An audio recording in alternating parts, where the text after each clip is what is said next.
I probably am. I'm not gonna lie. You like that? You like that Bryce video? I don't have a problem with it. Okay. You just be overreacting. No, I'm chilling. I didn't. And it say seems anything. like everybody else thought you were overreacting too. So it's a me problem. It's Yeah. no problem.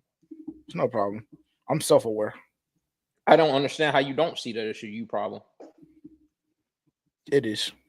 Don't worry. Oh my god. Hopefully, I don't know. Hey, chat, what's popping, man? What's popping? We're gonna give people time to get in, man. What's popping? I look like I done been back in that shit a little bit. Yeah. Yeah, nigga. Back on what? Don't worry about it. Don't worry about it. I live in there. Mm-hmm. Don't even worry about it.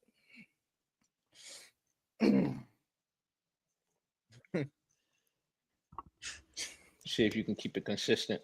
That's the part. I'm not Tavia. Between me and him. Hey, chat, what's popping, man? He been going crazy the last month because he was going to London. He's sad as hell. He's sad. He said, "I'm going next April." So we're gonna see about that. OD.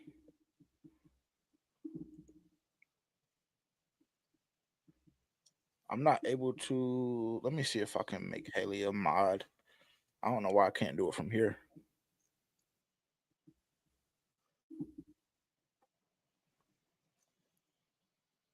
There we go. Haley, if you become a mod, do your job. That's all I ask. Do your job. Do your job. Or you just get your house in order. My house is in order. Is it? Was it? Yeah. Okay. Well, I mean, that's one way to look at it. I'm not gonna lie, I look handsome as a bitch tonight. I'm not gonna hold you. Damn. I'm feeling myself. Hey, chat. Watch out for niggas that call themselves your friend, and when you try and gas yourself up, they just immediately get to hating. Watch out for niggas like that. No cap. No cap. Watch niggas like that, man. You know what I'm saying? Watch them. Watch them. No kizzy. So, never mind. What? Nothing. Go ahead. Go ahead. Say what you were gonna say.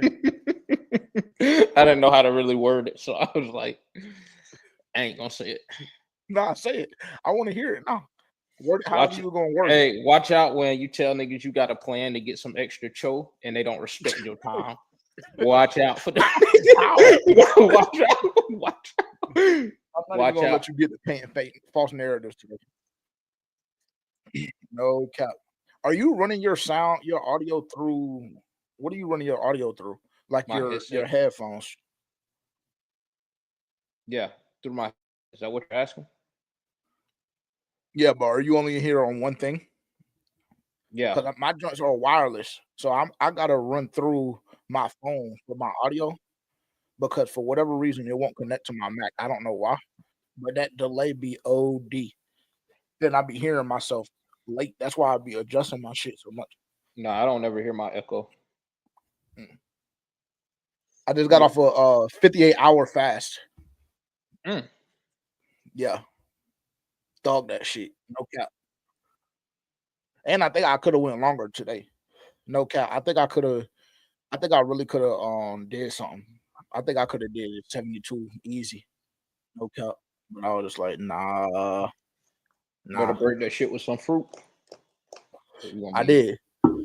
With some of them like little chicken strip joints, the pre-made joints, and some strawberries and water. Chicken strips? No, not the nigga. The grilled joints that they be putting on salad. You know what I'm talking about? The grilled pre-made. Matter of Yeah. fact, don't worry about it. Yeah. Don't worry about it. Yeah. How did you just come up off them? Like, you just bought them out the store? Yeah.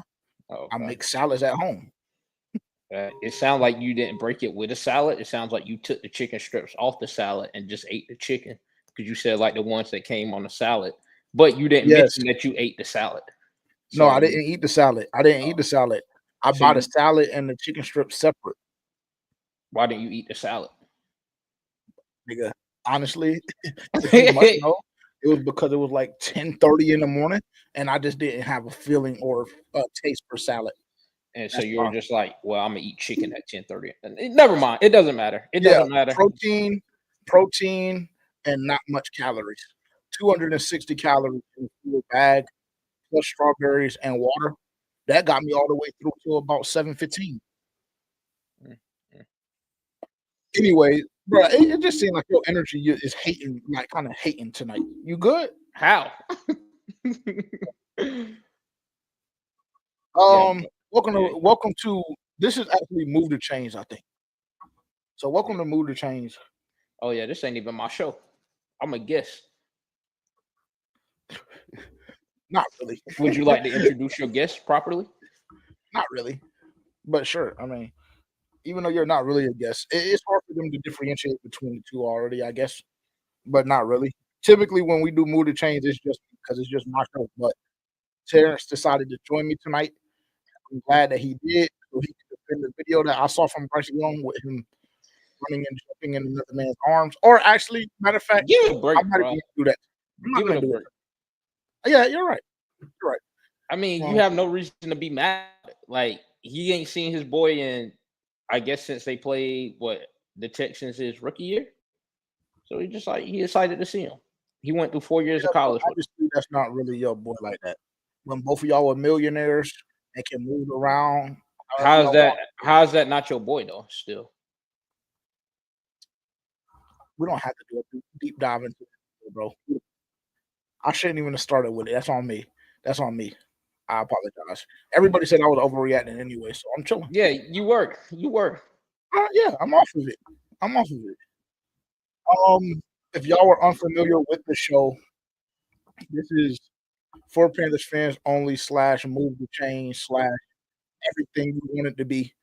You can follow us down below with all of the links at For Panthers Fans Only, as you see on TikTok, Instagram, at FPFO_podcast on X. I know a good amount of y'all are probably actually watching on X, so shout out to y'all for tuning in. Terrence will only be with me for about 50 minutes, maybe 50 more minutes. 39, actually, hard out at 9.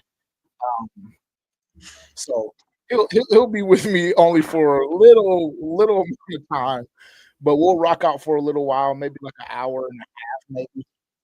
And then actually tonight at 10:30 p.m. If you guys are watching on X, y'all will be able to catch me on at Just Bland stream tonight as well.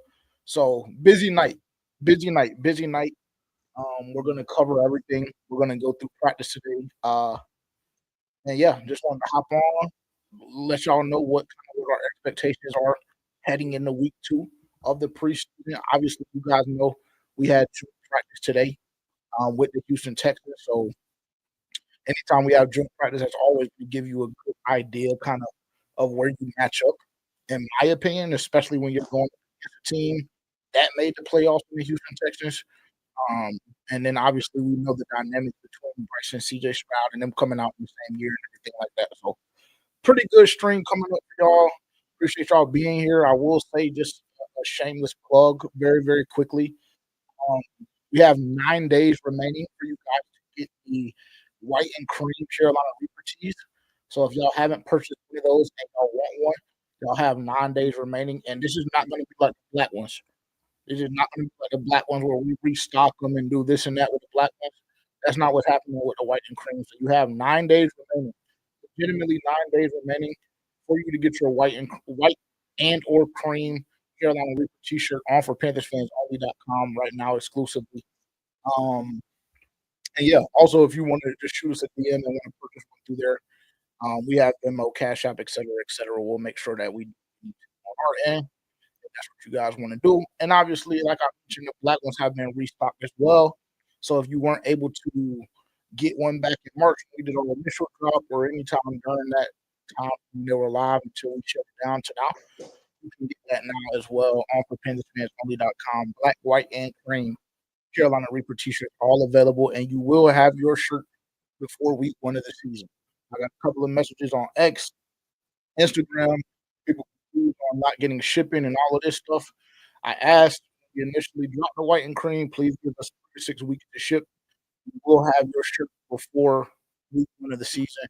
So if you're going down to Jacksonville and you want to support the Carolina Panthers, FPFO, Bryce Young, etc., you'll have the opportunity to do so. So those are my plugs.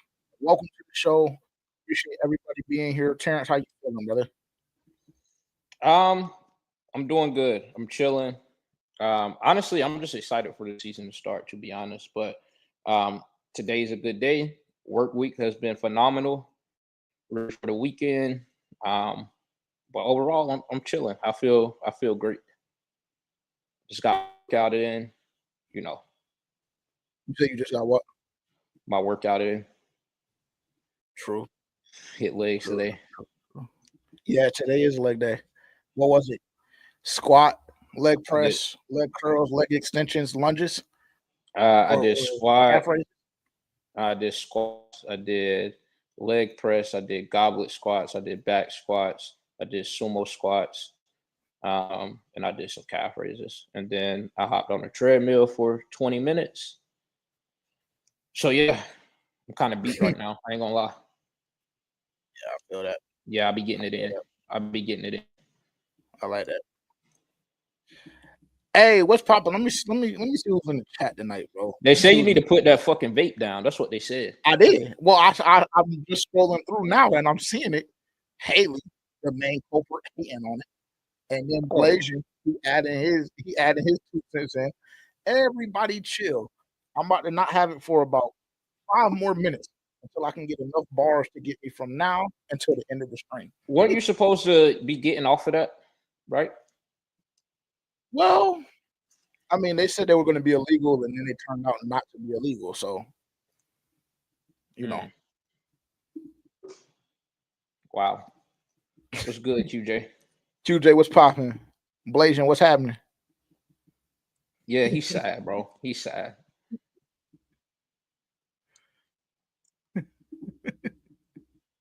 Everybody just relax, bro. Haley, get back, bro. Get back. What she say? I need a ring light. I literally just told him. I told him I'm in the littest part of the crib. I don't know what's going on. But I'm about to get a new system, so it's about to be a little different. I just ordered some new shit. Quick. What you order? I just bought an iPad so I can retire the Mac.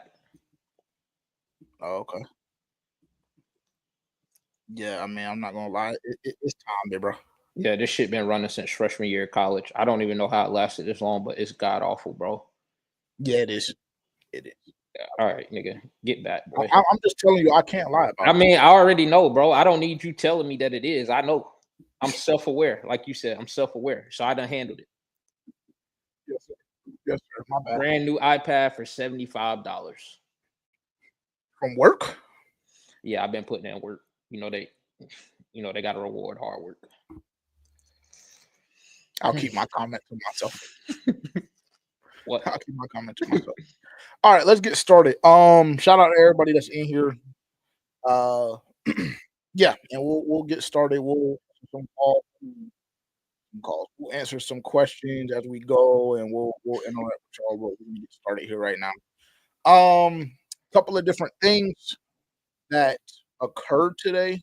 So actually, one of the things that we didn't acknowledge, Terrence, I want to get your opinion on this very briefly. We had a center battle going on.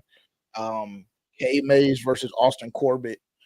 Dave Canales announced, I want to say on Monday or Tuesday, like I said, we just didn't touch it, I don't believe, on the last stream. But Dave Canales did announce that Austin Corbett won the starting job. Any reactions? Are you surprised at all by this, or is that something that we I don't think I'm really surprised. Like, didn't for the better part, Austin Corbett, like, I mean, isn't that what or is he usually play guard? so before he was playing guard, and then he got moved to center last year after we released both, but Yeah, then he got stretched last year, so he didn't yeah, really get reps at center, but he looked pretty good when he was out there. yeah, exactly. And I think that with the way the offensive line looked last year, there's really no reason to go away from it. But I do like that they still made him, go into the offseason working for that spot, and it just wasn't given to him upon coming back from injury. So, I mean, all I can say in that situation, I trust the coaching staff. I trust that they went out there, head up battle. Austin Corbett looked better. Probably Rice feels a little more comfortable with as well. So, if that's the way we're rolling, then I'm fine with Yeah, it for sure. I'd agree. until he starts Go ahead. fucking off. I was just gonna say until he starts fucking off. He'll be straight. I think he'll be Yeah, okay. And a large part of that as well was the fact that Robert Hunt has been down. I don't know if he played today or not. When we go through X, we'll see that. But Robert Hunt had been down for a couple of days. Damian Lewis had also been down, which we mentioned on Tuesday. Zavala, I mean, I have no idea what's going on with him, to be honest. But that's another guard that has been down. So I think that Cade Mays and his ability to play guard, even though we've seen Corbett do it before, I do believe that that kind of contributed to it. Um, because I think that Dave Canales realizes that we have to have a backup plan. K Mays is one of those guys that has shown the ability to play all 5 positions on that offensive line. So um, I believe that Austin Corbett is, you know, where he needs to be on that offensive line. Like I said, I've seen him do it. He produced at that position as much as you can produce as a center. So, man, I'm comfortable. Comfortable and confident in it. For sure. Why she hating, bro? my biggest hater. They said you ain't got no haters, you ain't doing something right. So, Hey, Haley, I'm not gonna lie. I thought the same shit. I thought the same thing. I thought the same as that thing. He talking about an iPad. she been hating on me all fucking day though, literally all day. Oh, for real? Yes, all Even day. outside of the chat Yeah, all day. like that. Yeah, she think I'm a peon. That's what she think. Mm. I told her to buy me some Alpha Brain pre-workout or Mm. Alpha Lion. I told her to buy me some Alpha Lion pre-workout today, and I didn't get a response. So Oh, mine was even worse. Mine was even worse. so we were both just asking her for shit today. No, she was asking me for shit today, Mm. Mm. but she couldn't meet my demands like 2 days ago. Yeah, yesterday actually. What So was your demand? I was just like, I need some lunch today. And she Mhm. was like, okay, okay, how much? I sent it. I told her the price. She ain't come through. See, See, and that's the and problem. that's the problem. And see, that's the problem. That's the problem. Um, I would agree with this. I would totally agree with this. I mean, listen, bro. The thing with Nick Scott, right? Because obviously we saw Nick Scott multiple times last year. We saw him start multiple times, and I think that the overwhelming majority of the fan base was not happy with the production that we saw from him, or lack thereof, transparently. I don't know. Actually, I do know. Based on what we saw last year, Nick Scott is not a starting safety in the NFL. I think that we can both agree on that. I think everybody in this chat can agree with that. But in that same breath, we're just going based off what we saw last year, and you have to let players develop. Dave Canales and the coaching staff have been with Nick Scott, as well as everybody in that safety room, as well as everybody on this 90+ man roster at this time. They're the ones that are there at practice. They're doing, assessing day in and day out, watching the film. We don't even know what we're being told via the media and via their social media. So you take a look and take all of that into consideration, and it's kind of like one of those situations where, like, yeah, Nick Scott ain't really shit last year, but it's obvious to me that he's outperforming Ransom and Damani because he's ahead of both of them on the depth chart. I Yeah, mean, that's what I was gonna say. Like putting bias aside, even though we don't think that he's a starting safety, which I think is awful. In that same breath, is there people in the room that's better than him? Because that's ultimately what you got to look at. If we look at Nick Scott and like, oh, he's sorry, like he's not gonna really get it done at safety.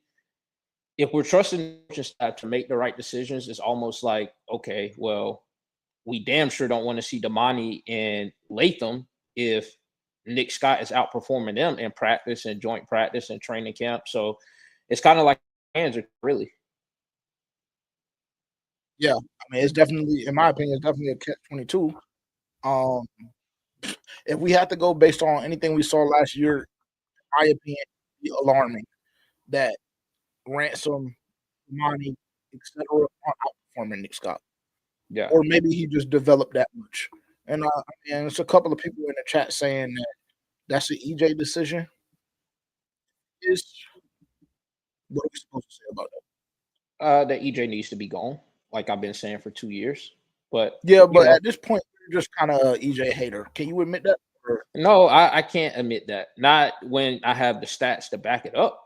Like that, you had the worst defense in NFL history. I understand there was injuries there, but I mean, when it's just nasty. It's kind of hard for me to say that I'm an EJ hater. does he I have a think fair shake this year or no? you said, does he have a fair shake this year? Yeah, I'm asking you from your I perspective. I mean, yes, but in that same breath, if I just have to go based on what I seen in preseason, I know there was a couple starters out, but I mean, it just doesn't look like that top 15 defense that you were talking about. I don't see that. I don't see that happening. And I guess I will pose the question to you: if that doesn't happen, since you're an EJ lover, um, what's going to be your reaction on that? Well, um, the first thing that I'll say is it's a bit extreme for you to say EJ Lover. I mean, you You defended say, it. You've been defending them. but does that mean I'm an EJ Lover, or does that mean Yes, I believe he has the ability to do the job? yes, bro. And that he got an unfair shake last year. We've argued multiple times about EJ, and every time you choose to take his side. So I mean, Would you? listen, Let me ask you a question. Would you or would you not agree that our defense, from a name perspective, was ass? yeah, from a name perspective, they were asked, but going back and looking at film, a lot of those shits were just like missed it. A lot of those were just in the wrong space at the wrong time. And even from the start of the season, when guys were even saying like you could see on the field that there was a lot of miscommunication, and that seemed to never really get cleared up throughout the season. So that makes me then challenge the coach. Like, why are your players continuing to have this miscommunication? Like they've been playing football at a high level their whole lives. So I don't understand like where this miscommunication is coming in at. And then when I have to hear you get on the podium and they ask JC Horn be traveling this year, and you say, I don't and you say, What we'll do you have to say, see. gang? I don't know about that. Okay. Now I got a fucking problem. So yeah, I mean, it's not being an EJ hater. It's just everything alludes to him just not being that guy that we want or that we need, rather. Well, How okay. did that make you feel when he said that dumb shit? Mm, I'm gonna try and answer this as PC as possible. It pissed me off, Okay. transparently, because I mean, I don't recall the exact details of JC Horn's deal, but I know he just got paid. I do At the know that. time, he was the highest paid corner in the league until I forgot who else got paid after him, but I think It was somebody a else couple got of paid. corners. Yeah, if I'm not mistaken, it was a couple of corners that got paid after him. So it was good that the Panthers were able to get the deal done when they did. But yeah, to me, it kind of triggered me. It Yeah, triggered me and when you think about the holes that are on this roster from a secondary standpoint. We know what Mike Jackson is capable of, and I'm a huge Mike Jackson supporter, so I'm not throwing any dirt on his name. But I just don't know if I want to see Mike Jackson consistently going up against CD, um, Who else do we play this year? Tyreek, Brian Thomas. Brian Thomas. I don't actually. He'll be fine against Travis Hunter. I think. Matter of fact, let me not go that far. Yeah, Mike Evans, Buka, Drake, Drake London. Even though we like shitting on him as Panthers fans, and I know that like this He's offseason nice. we've been at war with Falcons fans. Drake London is going to be all right. Yeah, I'm not going to hold he's you. nice. And he already is kind of nice like that, for real, for real. And then when I hear you say last year it was a personnel issue of why he can't travel, but then this year I see even the coaching staff gassing up Shaw Smith-Wade, you gassing up Shaw Smith-Wade. I see the way Corey Thornton played last game.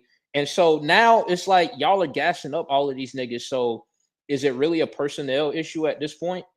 Because y'all, the coaching staff is the one that told me it was a personnel issue, specifically EJ. But now you're gassing up these other corners, and then we go and ask you again, will JC travel? And you're like, I don't know about that. Because all of the gas that we've been seeing transparently hasn't necessarily been from the coaching staff outside of Dave Canales. And the only person, well, both of the guys you just mentioned, he's mentioned their names multiple times this training camp. So I'll give you that. But that doesn't mean that his perspective is EJ. And based on what I saw at camp last year, Dave Canales is spending way more time on the offense than he is with the defense. So if EJ feels that way, or Dave Canales feels like, oh yeah, both of these guys are ready to go, whatever the case may be, that doesn't mean that EJ feels the same way. May be the reason why we got the answer that we did. So I just don't fucking know, because I don't know if any of these young niggas gonna be able to step up. Yeah, I just don't know if I subscribe to that belief either, that EJ and Dave Canales are just on different pages with those players. And if they are, that's alarming to me. It is, because I don't want to have to see Nick Scott or Xavier Woods trying to stick CD Lamb. Like, that's nasty to me. And I got to watch JC lined up. Not Xavier Woods, bro. No, Xavier Woods was there last year. Oh, last year. Oh, yeah. Okay. I'm with you. And then I got to watch JC lined up on Jalen Tolbert. Like, are we worried about Jalen Tolbert? Like, it's nasty, bro. It's nasty. And I watched CD bomb us for like, he had like 90 yards or had a buck in that game. And I don't see JC take him one time. Yeah, I got a problem with that, unfortunately. It's all scheme. It's all scheme. Yeah, hey, Fetty, but that's how he be doing me, bro. He be doing me week in and week out. They be trying to make me seem like I'm on my knees for some of these niggas, bro. And it really don't be that. You know, I'm just, like I said, I believe EJ. If EJ's feeling is I didn't have the players to make my scheme work last year, then I agree with them. Yeah, let me tell y'all. Need to go down the list of names that we had rolling out to start towards the end of the year. Do I? Or do I?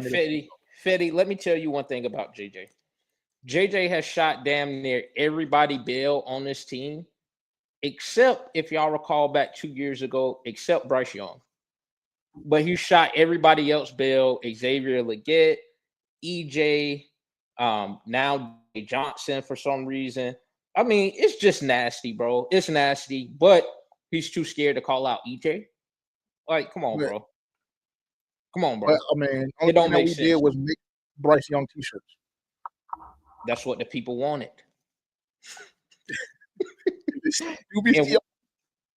And we're for the people.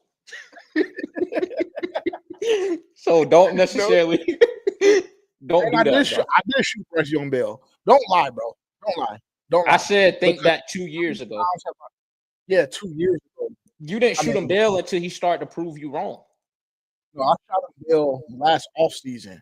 And when I shot him bail, I said, after further investigation, I've come to the conclusion that everything that happened in 2023 wasn't necessarily Bryce Young's fault.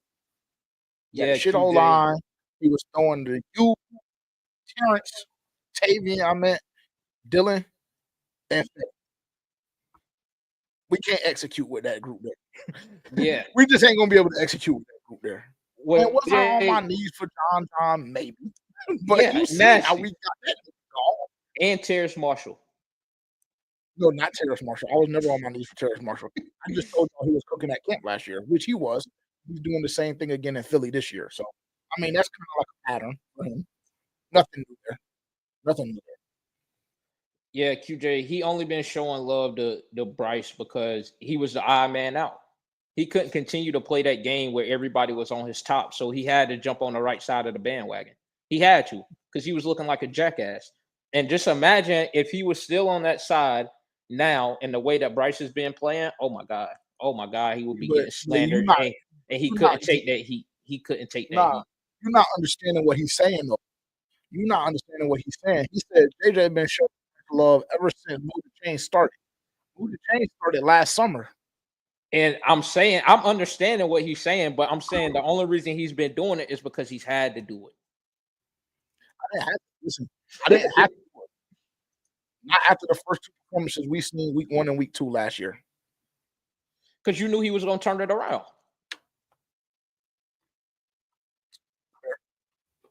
Fair. Okay. Yeah. I would like my Bryce Young hater days to be behind me, which is why I'm disappointed that I even started the stream out with talking about that video.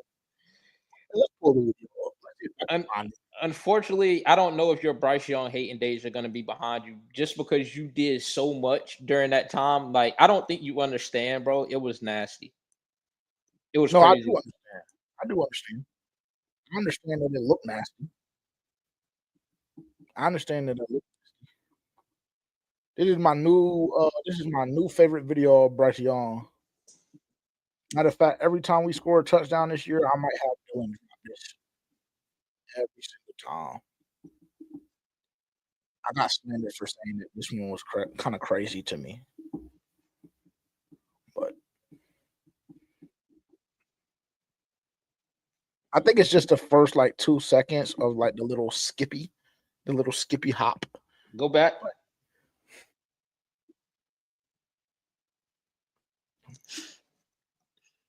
I don't get it.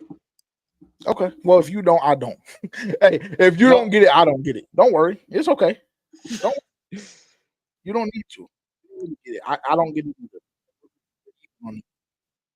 We're even on that front for sure. Mike K said today before practice that the Carolina Panthers were likely to keep 7 receivers. Does this surprise you? Is this something that we kind of expected? I know we've had a lot of conversations about the wide receiver room. Um, we've spoken about the wide receiver room ad nauseum on this podcast, as well as these live streams, etc. But Mike K said that it was likely that the Carolina Panthers kept 7 receivers today before practice against Houston. How did that make you feel? To be expected, whatever the case may be. I think it's to be expected because as we talked about, we named our receivers, and I'll go through them again, no specific order. XL, T, Adam Thielen, Hunter Renfro, Jalen Coker, Jimmy Horn, and then the way that they love David Moore. It's just like, and then you got to take into account, I'm sure there's a rookie or somebody out there that they probably like to some degree. So it's just like, I mean, I kind of expected them to keep 7 or make a way for some of these guys to be on the roster. So, I mean, it was expected to me. Yeah, I would agree. Nothing about that surprised me, to be honest. I mean, we've had multiple discussions about guys potentially getting in the bubble. If they were only to keep 6, would it be this? But I said 2 weeks ago after FanFest, we did our episode with Dunk. I said that based on history, based on what we were getting out of camp, that I believe that we were going to keep 7 receivers. It doesn't really surprise me. I think that we all do 7. I will say, Blasian makes a good point about more not being on special teams on a depth chart, and that honestly was very, very weird and surprising to me, to be honest. That's why we tell y'all don't get caught up in the propaganda, bro. Because if you were listening to what was going on around and everything like that, then you would think that Jimmy Horn was damn near receiver 2 or 1, and that just simply ain't the case. It's just simply not the case. Let me see if I can pull this up.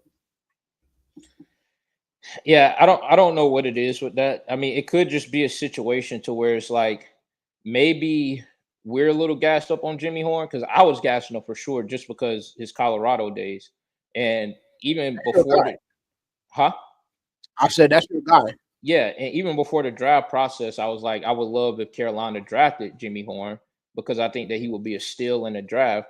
But maybe the Panthers don't feel the same way. But also, it's like if they cut him, he's not he's not making it past waivers, and Absolutely not. and so it's almost like I'm gonna just take you because I don't want no one else to have you. Not saying that that's the way they're looking at it, but it could be. I don't know. Yeah. I mean, I think in this situation that you damn near have to look at it like that because you know he's not going to clear. And if he's a guy that you're confident in and has the ability to develop properly and buy into your system, I mean, it would kind of be like preposterous for you not to lock him in as wide receiver 7 or whatever. I'm trying to see if I can find um the photo of the second depth chart that came up yesterday. I think it was. I don't know if I have the image though. Let me see. I might just have to go with Panthers Wire. The way they typed it out. Yeah, let's just go with that. Save ourselves some time. Shout out Panthers Wire. I'm gonna pull their depth chart out up. Excuse me. And this was the uh second depth chart that released yesterday or 2 days ago. Let me see. Yeah. So this is what we're looking at so far. I mean, like quarterback is something we don't really have to discuss. Raheem Blackshear, I mean, we've been saying that he's going to be cut and he's going to be this and that. But apparently, I just don't know, bro. I just don't know because he's the only one. Am I going out, Terrence? Like, am I going in and out, or is it just Like my reception on my end? to me, it sounds like it, but it could just be me on my end because I mean Haley said that you sound fine. So It just sounds like I'm going in and out for some reason. I don't that know sounds why. Maybe. better. Whatever you just did.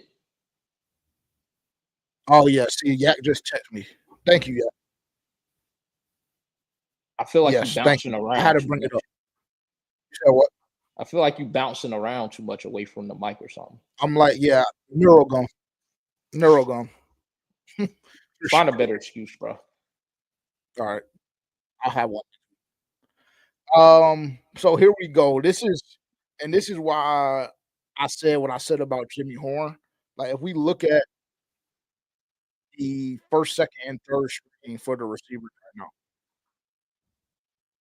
if you just listen to the propaganda as well as what we've been saying and what we've been told up to this point, you would think that Jimmy Horn was a lot to be on that second. No cap.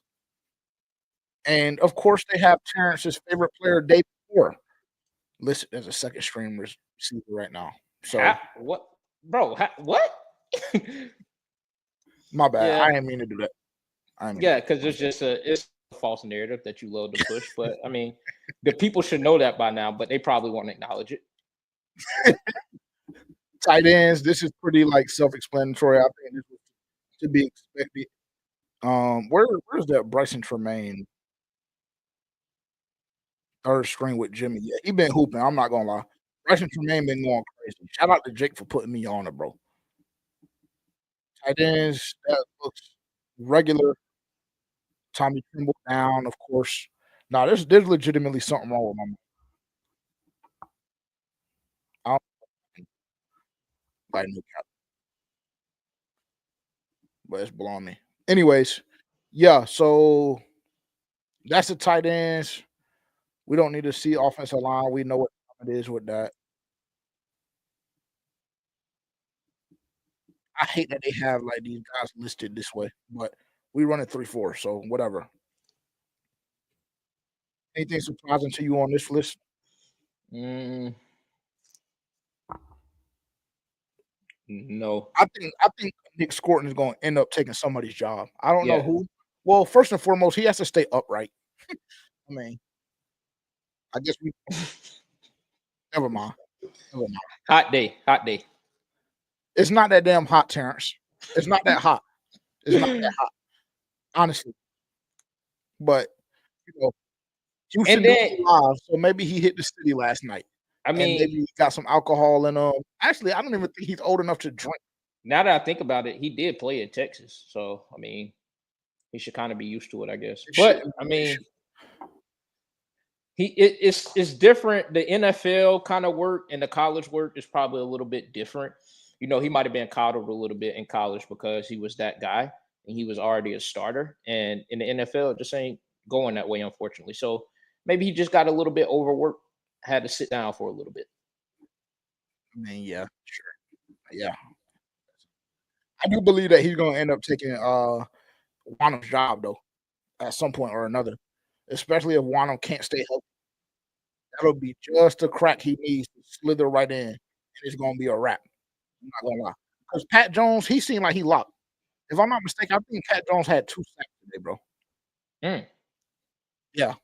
So he been in his Duffy, specifically during camp. We ain't seen much from him the preseason game. But during camp, he been going crazy. Joint practices, he been doing his job. Saw him with the early interception on Bryce. What, practice 2 or 3 of Hmm. training camp? So he's been active. He's been active. Yeah, text me, notify me anyway, and let me know if my audio is straight. Cause I just damn near can't even speak any louder into the mic, and I don't even like it being that close to me.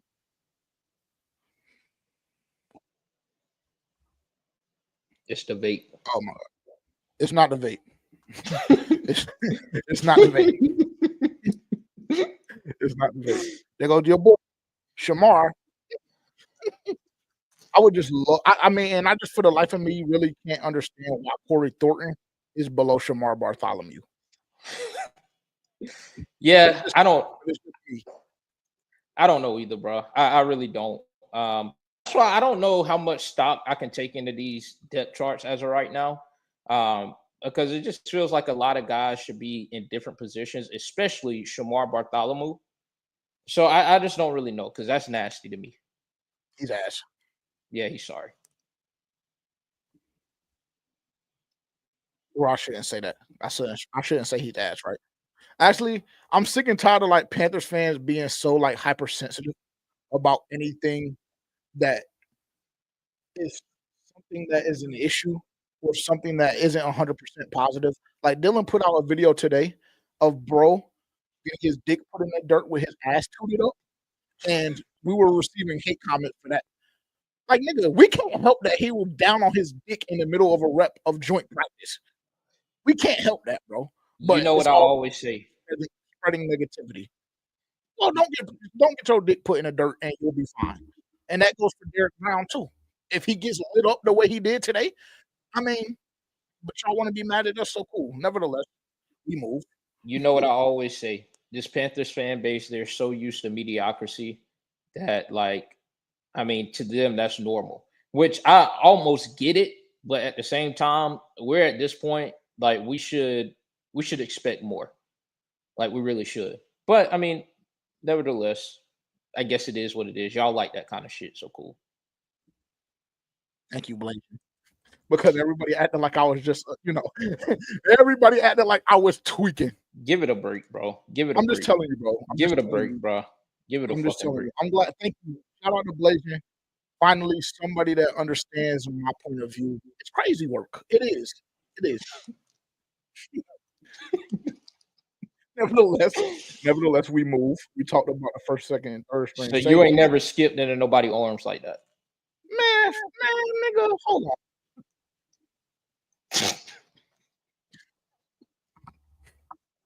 You want to play with me? You want to play with me on the stream, bro? I'm just asking the question. I thought I Yeah, see you. I thought I seen you do that a time or two at a game or something like that. I don't nigga, know. you ain't never seen me Oh, do I must have got it mixed up with somebody else. My fault, bro. I'm just asking. I'm just asking.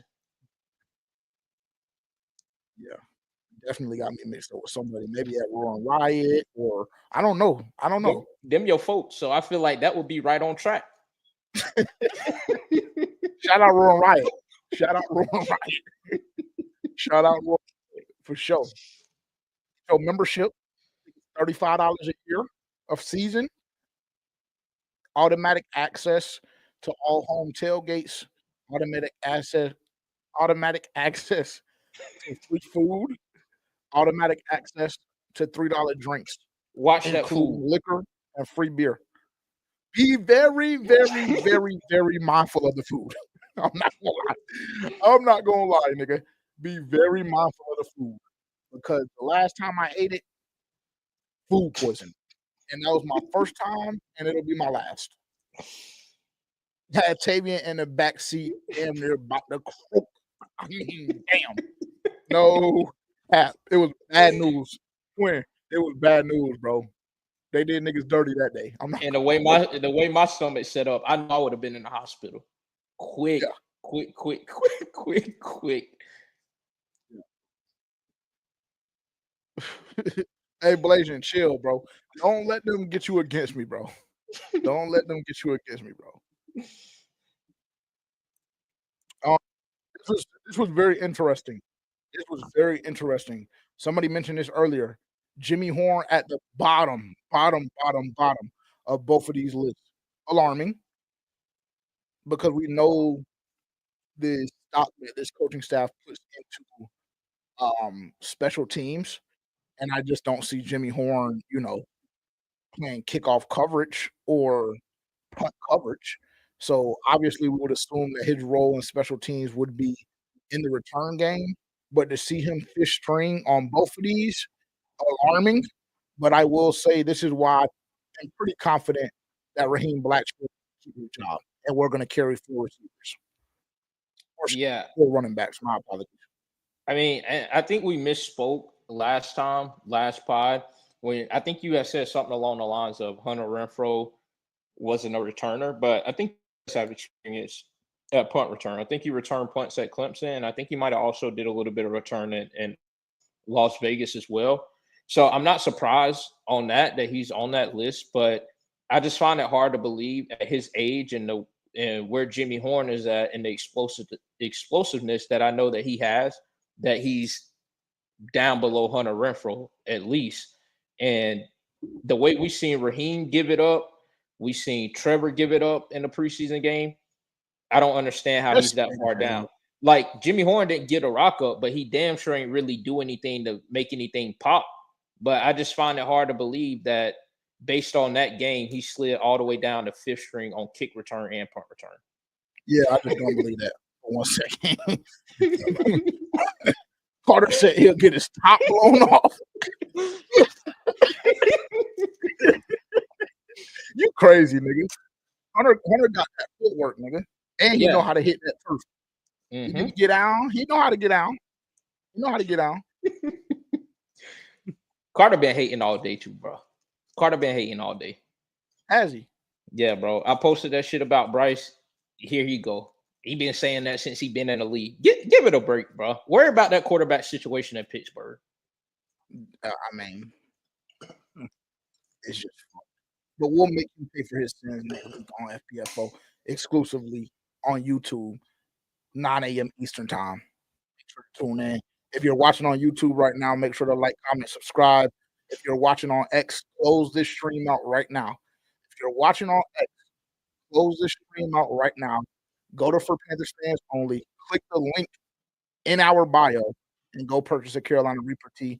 We have 9 days remaining for you to purchase a white one. If you want a black one, I don't know when we'll shut it down again.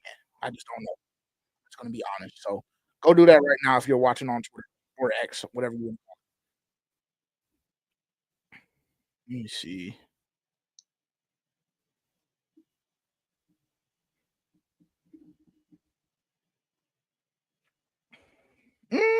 I don't know about that.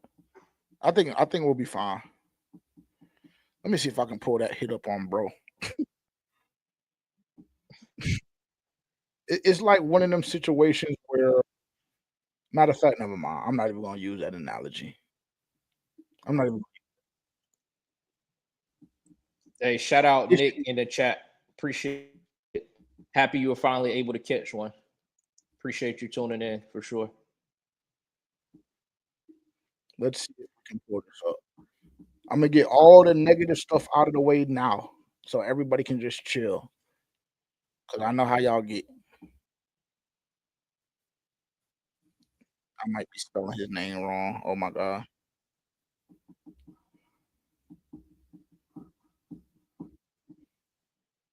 Bro got his clock clean today. Real bad. Just a little rusty. That's all. Just a little rusty.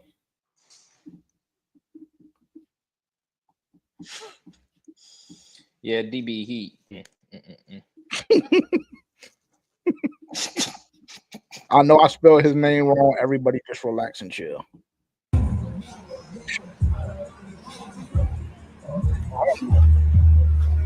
Oh, shit. Yeah. It is. God. Tight end.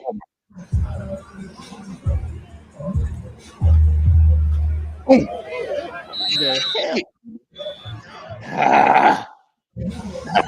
Oh my God. Hey, but everybody just relax and chill. That was, nobody yet.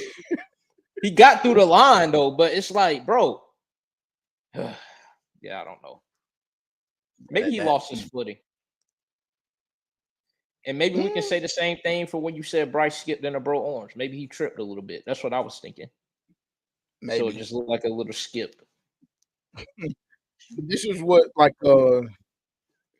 they were saying that this was the photo, the screenshot video, and there was a discourse about it being an illegal block.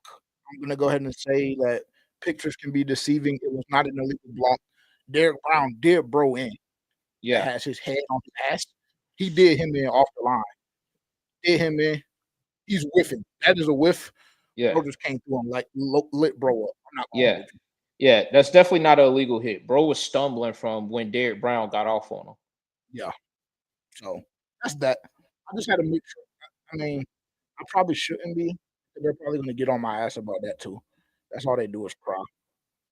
And just extremely hypersensitive. But we're here to give you the good, the bad, and the ugly. I was one of them ugly ones. Because, I mean, damn. Got to keep your head on the swivel, DB. Got to keep your head on the swivel, twin. Anytime you get through that line that easy, somebody coming to clean your clock. For sure. And I'm telling y'all that based on personal experience, nigga. Because matter of fact, I think, if I'm not mistaken, it was either matter of fact, it may have been Kennedy. Kennedy Sparks. Just know I got caught like that in training camp one day, and I was out for 4 to 5 days due to concussion-like symptoms. So trust me when I tell you. Yeah. I ain't never got. Well, actually, that's a lie. I done got caught a few times, and I wasn't even anywhere near the plate. And it was in practice, and best believe I was hunting bro for the rest of the year, trying to get my get back. Yeah. So it happens if your head isn't on the swivel. Yeah, it can happen to you. That was. I wouldn't even say that was one of the craziest hits of my life. It was probably like top 10. James bitch ass Higgins. That's what it was. Who? James bitch ass Higgins. That's who it was. You your feelings? Yeah, bro. He caught me. He caught me bad. I'm not gonna lie. He caught me bad. So you never got your get back? Is that what you're telling me? I don't know if I did. To be honest, I don't know if I did. Nigga, you know. Oh, nigga, you know. That means you ain't getting. I don't know. You know, nigga. Somebody else paid for it. I can promise you that. No cap. All right. What we'll do, because Terrence, you only have 3 minutes. Is that hard out still in place, bro, or are you going to give us an additional 20 minutes? I'm not giving you additional 20 minutes. Five. I mean, you can get the fuck off now. Well, what are you about to talk about? Don't worry about it. Don't worry about it. Only thing that I was going to do, because I saw Blasian asking me who won practice today. I'll say what I saw from practice today. This is my synopsis of everything that I saw from the beat, videos, etc. We went blow for blow with Houston. That's what I gathered today. I know defensively we made some plays. Saw a beautiful interception from Mike Jackson. I believe Lathan Ransom. It's rumored that he got one. I haven't seen confirmation on that, but allegedly he got a pick. Who am I? Chris Burns or something like that. I think he got a pick. Chris Burns, the free agent linebacker that we picked up last, he got an interception. And I think there's one more. So we turned CJ Stroud over 4 times. He gave the ball up 4 times today. I think Bryce, if I'm not mistaken, threw 1. So I know we had that for a fact. I know Mitchell Evans fumbled the football. Yep. That was disgusting. Yeah, he gave that up bad. I mean, real terribly. Like, I think he came back with one though. I think he came back with one. He's what is he? Is he 87? Or he's Nah, that's Bryson Tremaine. He's Mitchell Evans is 84. Oh yeah, never mind. He didn't get his get back. Yeah. So we had that in regards to the turnovers. They said, according to the beat, and what we'll do when Terrence hops off, we'll scroll through Twitter a little bit. We'll go check out Sheena's page. We'll go look at K's page. We'll go look at Nico's page. Shout out to Nico at Elite Takes on X, because he had a lot of great videos and coverage of practice today. So if you want to see any videos or whatever the case may be, you can go check that out. Like I said, at Elite Takes on X. My mic, I apologize for my mic. If my mic is still fucking up, I'm sorry. I don't know how to fix it right now. It's going to have to be something that we acknowledge next week. Hopefully I can get it taken care of before we get the blends tonight. So I apologize if my audio is still off. Yeah, go check out at Elite Takes. Excuse me, at Elite Takes on X. Shout out Nico. He had a lot of great coverage from practice today. What we'll do, like I said, once Terrence hops off, we'll scroll through Twitter a little bit, see what we can see. But overall, just based on what I gathered, offense had a solid day. They have a couple of turnovers. There were a couple of penalties in the mix for that as well. But I saw Xavier Lee get. Matter of fact, before you hop off, nigga, yeah. I've seen it, bro. I've seen it. I'm happy. No, for it's the okay, guy. nigga. But I want you to see it again with me on the stream, nigga. That's what I want. I want you to see it. You know what I want? I want him to be able to do that in a preseason game or in a game without getting kicked out. That's what I want. Okay, here we go. 4 interceptions today for the defense. Chris Barnes, Mike Jack, excuse me, Nick Scott, who we were just slandering a couple of minutes ago, and allegedly Lathan Ransom, like we mentioned. So that's good news. You can turn over a quarterback like a CJ Stroud. You're doing okay. You're doing okay. What I'm gonna have to do? I'm just gonna have to search his name, ain't it? Yes, and we're gonna make sure that Terrence stays on stream because we know. Matter of fact, never mind, because he says I'll get the spread. Bro, do you act like I seen his catch and was just like, I mean, what do you expect? I'm happy anytime the guy makes a play. I want him consistent throughout the season. I feel like that's not too much to ask for. It's really not. You're right. You're right. But it was a hell of a catch. And I hate that I'm even using this nigga's page, but whatever. Why is that?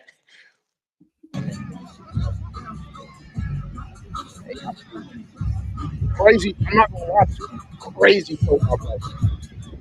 Insane football play. Get out of there. And to be honest, I wish he would have let his nuts. I know that's kind of his personal way.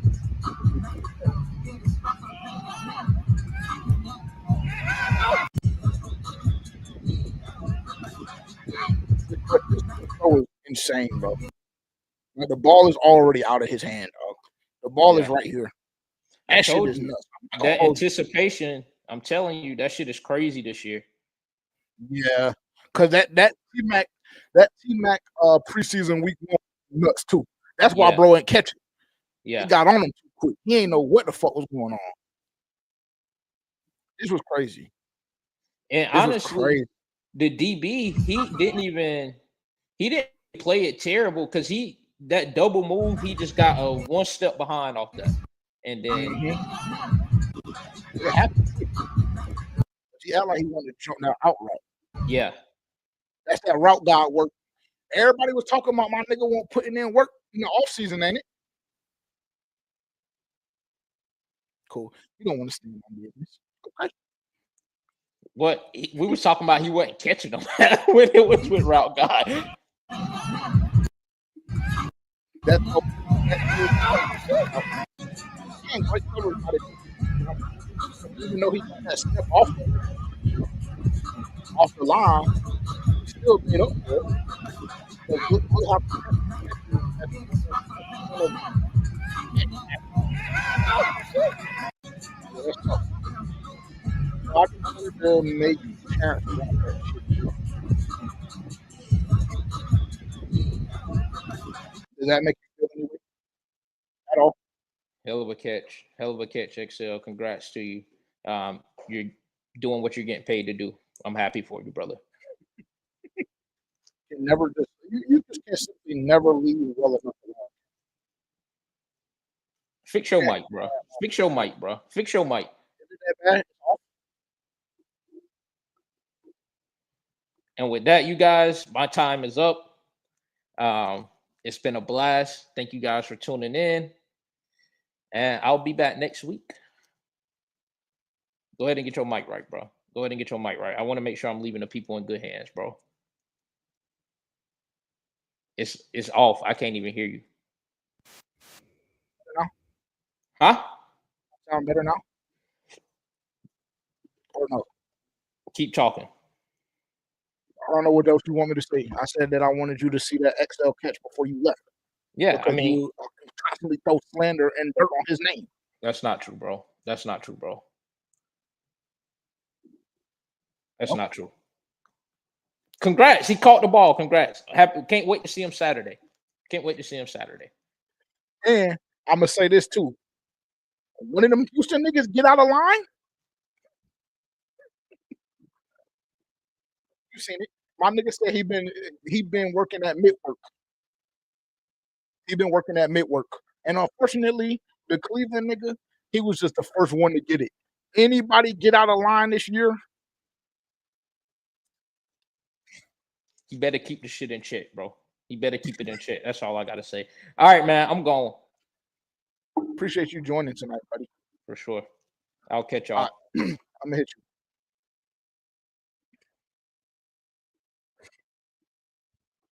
That's one of the funniest things I know in my life, bro. I'm not gonna lie. All right. Can y'all let me know if my audio is good or not? Because I feel like tonight it has been very, very spotty. And I honestly don't know why. I really don't know. Okay. It's a lot better or just a little better? Oh, I'm gonna say my shit bogus. I know, but I don't know why. I don't know what's happening.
All right, are we back?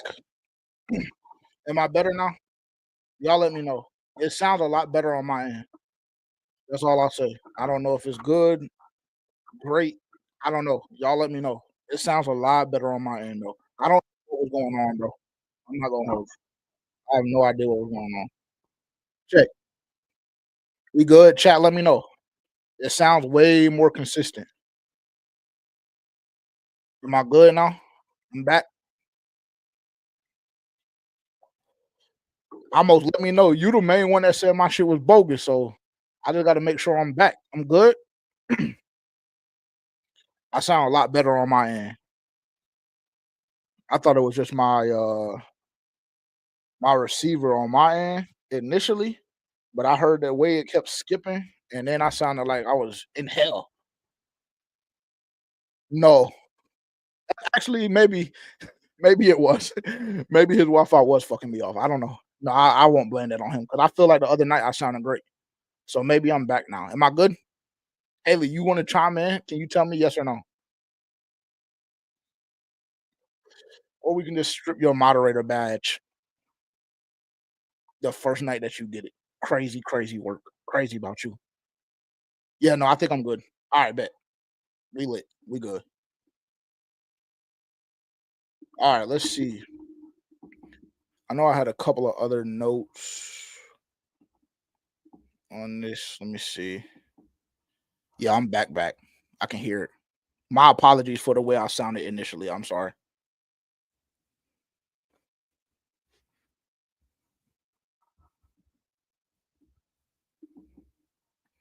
JC Horn, something else that we didn't talk about today. JC Horn was down again, still dealing with the repercussions of the accident last week. Still has those stitches. Um, so I mean, listen, nobody overreact. I got in a little spat today before I pulled Mike K's notes up from the beginning of practice, excuse me. I got in a little spat today. Shout out Lil Rocket Nas on X. But yeah, me and him got in a little spat today because he's like, I need to see JC Horn in preseason. And I told him, and I'm gonna tell you guys as well as Panthers Nation after they hear this. Nobody worry about JC Horn getting reps in the preseason, bro. Like honestly, we have so many more larger fish to fry than JC Horn having stitches in his thumb. That's probably like, I don't know, if I had 10 problems with this team and 10 things that were alarming me, that would be like number 9, to be quite frank. It would be number 9. Nobody overreact. Nobody overreact. Like, he had a plan last season, last training camp. There were days where he didn't practice. There were days that he did. And I would say from an injury standpoint, I know like the last 2 games or whatever, he didn't play, or the last game, whatever it was. Nevertheless, it was a meaningless game. He didn't play. Outside of that, JC Horn stayed healthy. So to be honest, I'm not mad that we're not seeing JC Horn, bro. Bubble wrap him. Bubble wrap him. Like, we just got to have an honest conversation, bro. We just had to have an honest conversation. You want an all-pro guy who all of us believe JC Horn is, right? You want an all-pro guy to be healthy when it matters. So if he's not getting reps during the off season, during training camp, like, yeah, I mean, if it starts happening day in, day out, we're gonna be like, hey, bro, you need to get some work in. But he's still getting the mental reps. We still seen him here and there in some of the individual cornerback drills. He's had his helmet out there a couple of days. So yeah, I'm not tripping. I'm not tripping. If he doesn't feel comfortable enough and the training staff doesn't feel comfortable enough with him and this thumb injury that he has from the accident, yeah, no, just bubble wrap him. Bubble wrap him. Listen, I am not worried about JC Horn and his ability to perform on a high level and at a high level when we roll into the season. I'm just simply not. I'm actually completely unfazed by him not practicing. But he was down today for those of you that's keeping track. And it was a question if he was going to practice or not, but obviously he didn't. This is just Mike K's notes that he had today. And I know that this gave us a good insight on who didn't practice. Jalen Coker was down with illness. I think they say he was back at the team hotel receiving IVs. So So that's definitely something that I'm gonna monitor personally because y'all saw the last live that we did on Tuesday and the conversation that we had around Jalen Coker. So unfortunate for him. But he was down. Cam Jackson, Chandler Zavala, Sherless, JC, Tommy Trimble, all not practicing. JC understandable, Tommy understandable. We know what's going on with him as well. Um, so yeah. Other than that, that was Mike K's notes. Start practice off. Let's scroll through and see if we can find any videos. Damn, I didn't mean to do that.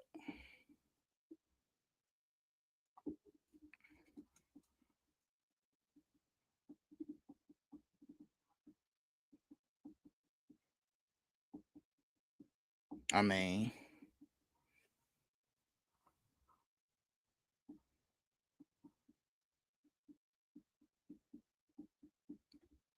I guess not. Comfortable in. I think that really it's the communication and the Is it about those segments that you feel most comfortable in?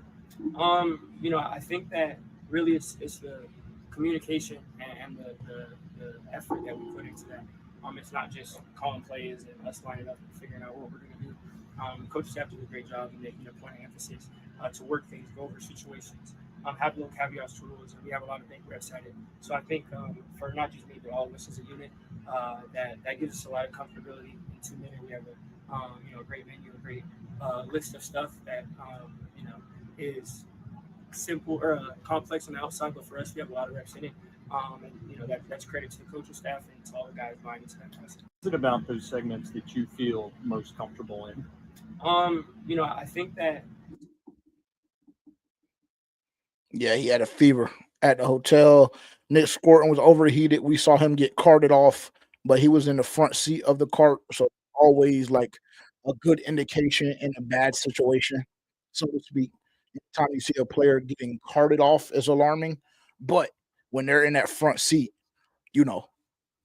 that red flag isn't as red, I guess you could say. This was a big play, 2-minute offense, hurry up offense. Bryce to JT.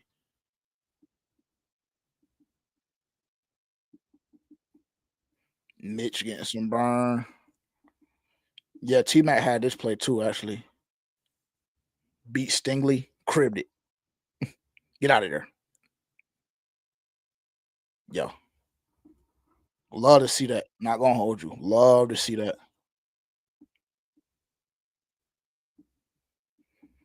I heard there was a lot of holding and grabbing too from Houston DBs. That's a great sign, if you ask me. Great sign.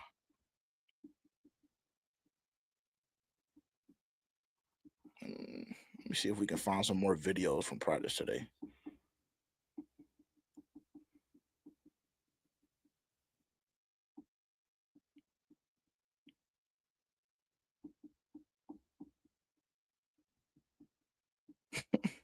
Dylan be lighting them Falcon fan ass up.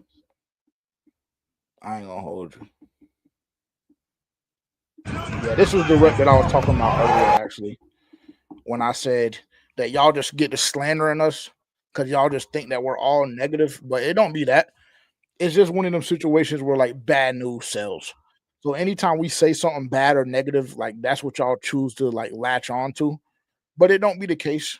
It doesn't be the case for real, for real. But like I said, bro, when I see a nigga with his ass tooted up in the air, like unfortunately, we're gonna say that the pass rush needs some work.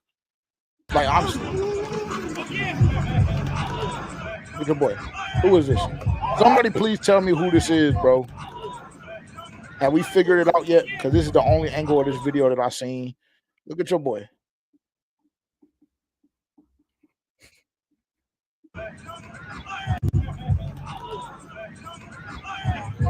And outside of that, there's just no pressure here at all. Like, look how much time and how comfortable whoever that is. I don't know if that's Davis Mills in the pocket.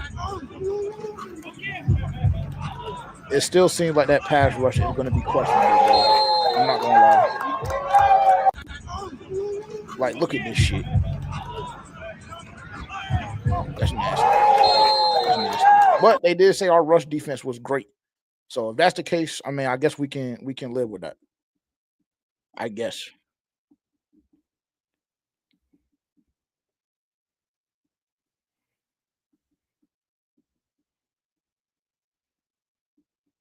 I think this is one to see their Stroud touchdown.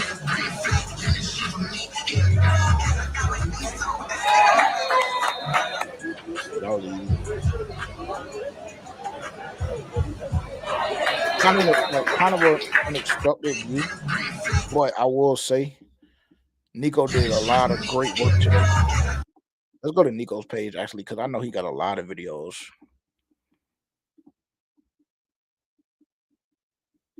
Today, I went to the Texans versus Panthers joint practice, and it was a battle. So here are my biggest takeaways. Now, unfortunately, Bryce and the Panthers offense were hiding on the backfield the entire time, so I couldn't observe much there. But I still got to observe a lot with the Texans offense going up against the Panthers defense, and it was pretty even. The Panthers defense put up a much better fight than I honestly expected going into the practice. They were kind of strapping Houston's receivers. I mean, CJ Stroud took coverage sack after coverage sack because he didn't see anything he liked down the field. And they were doing this with their star corner JC Horn out. Mike Jackson was the one leading the secondary. Now, the problem for Carolina's defense is that coverage sacks were the only sacks CJ Stroud was taking. Their pass rush was really struggling to get home. And maybe you can take that as an encouraging sign for the Texans offensive line, because they've been practicing against an elite D-line all summer, and now this feels like nothing for them. CJ threw 2 straight touchdowns in the red zone because he had all day to go through his reads. It's also clear that the Panthers' run defense will be much better with Derek Brown back. I mean, he did get demolished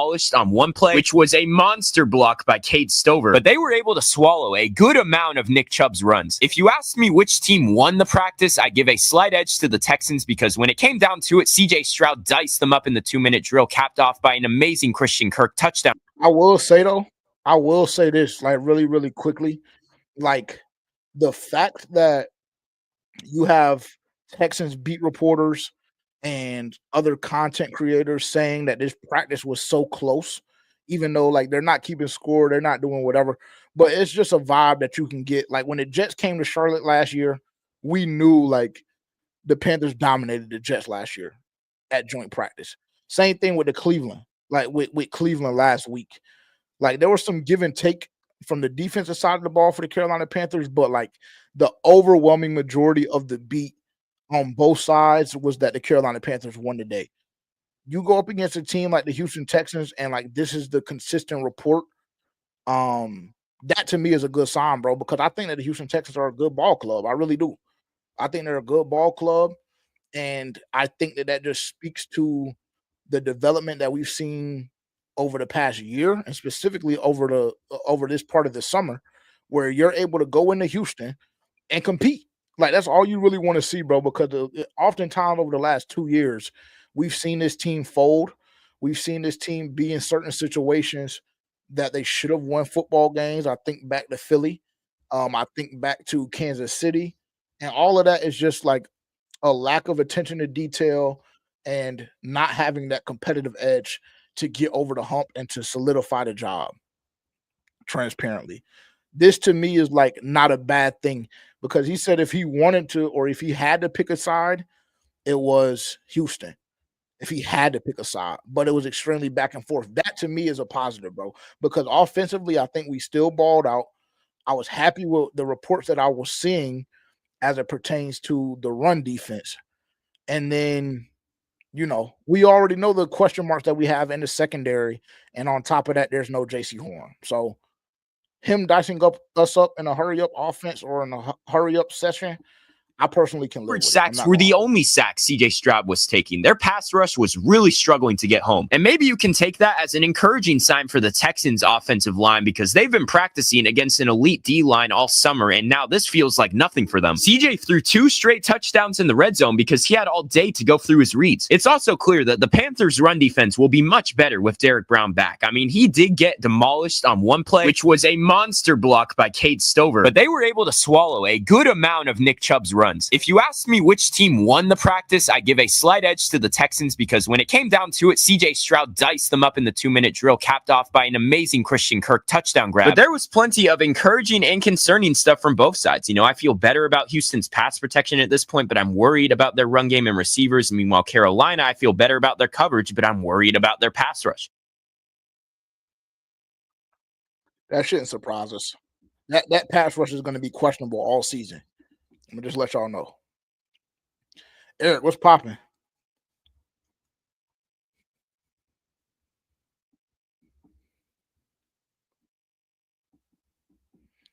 Let's see. Nico got a lot of great coverage today. Yeah, I heard Trayvon Merritt caught a body on this shit here. You can't really see it for real, but they said Trayvon had the biggest hit of the day today. Strikes, bro.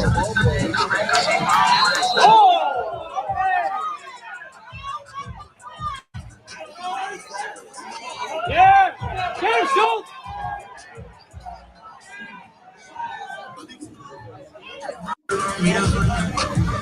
I wish we had a better angle of this, bro. Yeah, I wish we had a better angle of that. It's no fault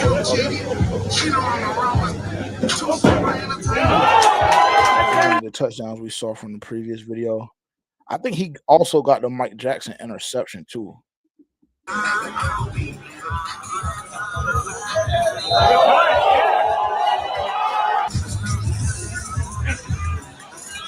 Yeah, that shit that's a run for a yard. It's a good pop though. And that defensive line looking sweet, but then we bounce back. I like this. I can live with that. I can't live with it if it's a touchdown on the previous run, but I can live with that if there's a bounce back rep after a 20-yard gain. Honestly. Oh, that's just my apologies. That one. The two tutties we saw from his other video. Here's that Mike Jackson interception. He slow-moed this one. So just be patient. But this was a crazy play. Another play I wish we had a better angle of. But this was crazy. This looks crazy from his angle. Looked like he went up to go get that hole. I'm not gonna lie. Looked like he climbed the ladder to go get that.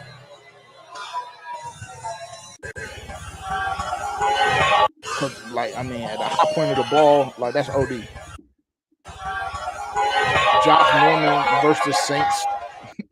20 what? What was that? 2014? 2015?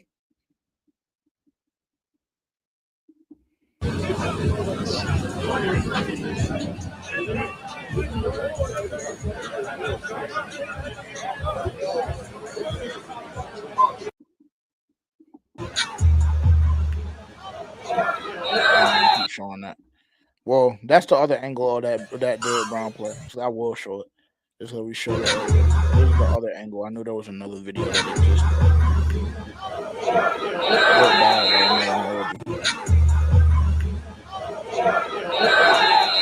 Bad.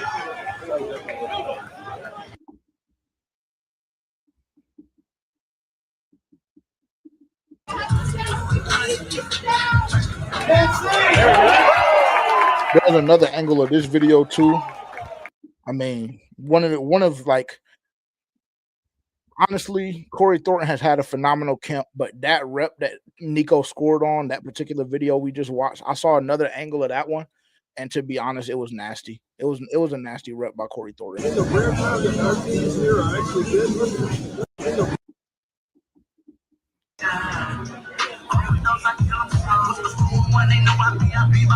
Well, y'all boy. Let's see. Let's go to, I think Vastar had a couple of great videos as well from different angles.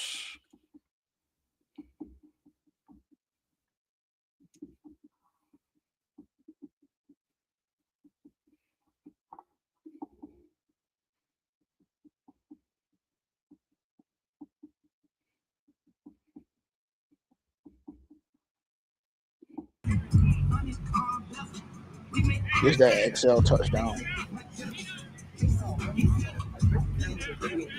No, they aren't. They said we could film until 10 o'clock.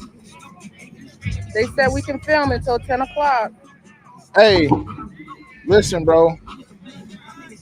To all y'all other media members, beat members of other teams or whatever, first and foremost, mind your business and don't say shit to Vashti Cena.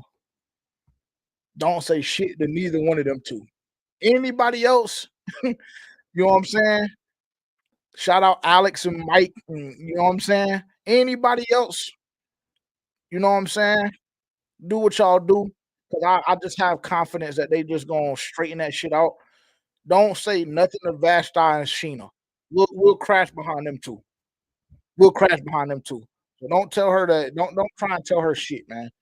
You heard what she said. They said we're gonna record until 10. Nigga, we trying to get that content to the fan base. Everybody back. Fuck nigga.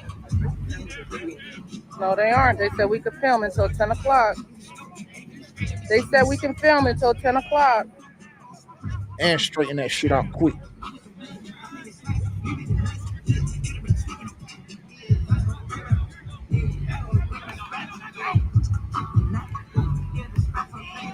That throw is insane, dog. That throw is insane, bro. No, they aren't. They said we could film until 10 o'clock. They said we can film until 10 o'clock. I don't even know because she has her watermark on it. We will be able to see when the ball came out. But like, bro, I'm pretty sure he was still in the out route.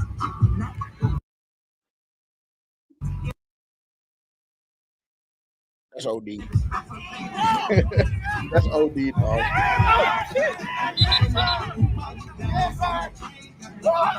Yeah, that's nuts.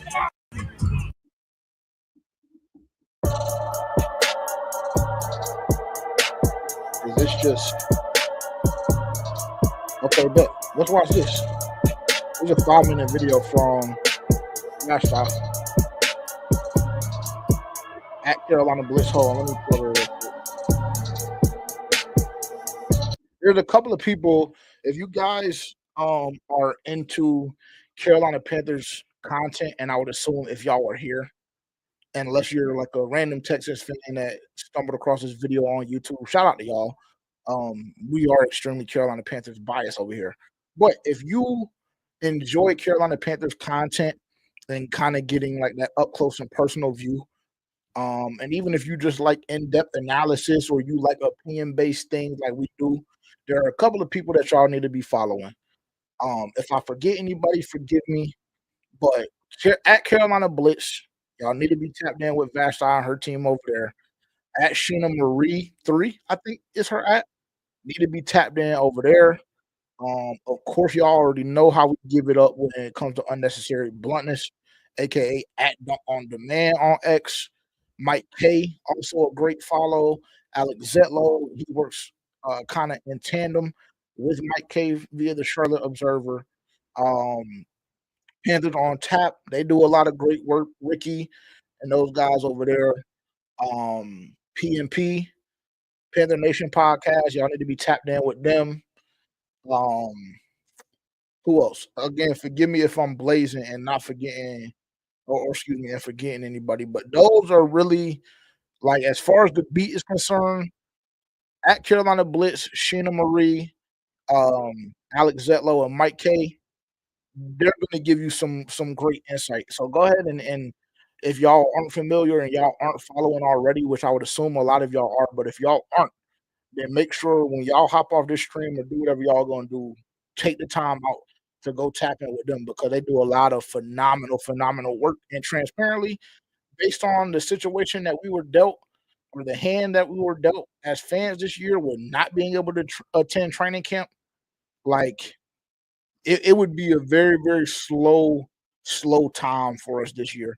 And honestly, I don't know what was going on like the first week to week and a half, but the energy won't the same, bro. It wasn't hitting. But I will say, like the last week or so, the beat done stepped up that game, and we've been getting a lot more videos and stuff like that, a lot more coverage. So shout out to everybody over there for sure. But let's take a look at this though. This is Vashti's mashup of the content that she was able to get today.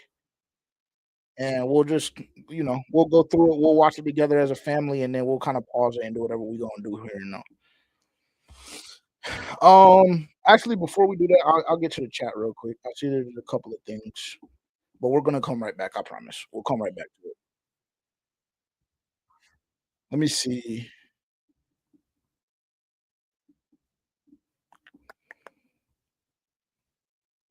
I mean, that's a great point. I mean, I'm not worried about it getting infected because he has like a world class medical stage, or excuse me, medical staff at his disposal every day of his life.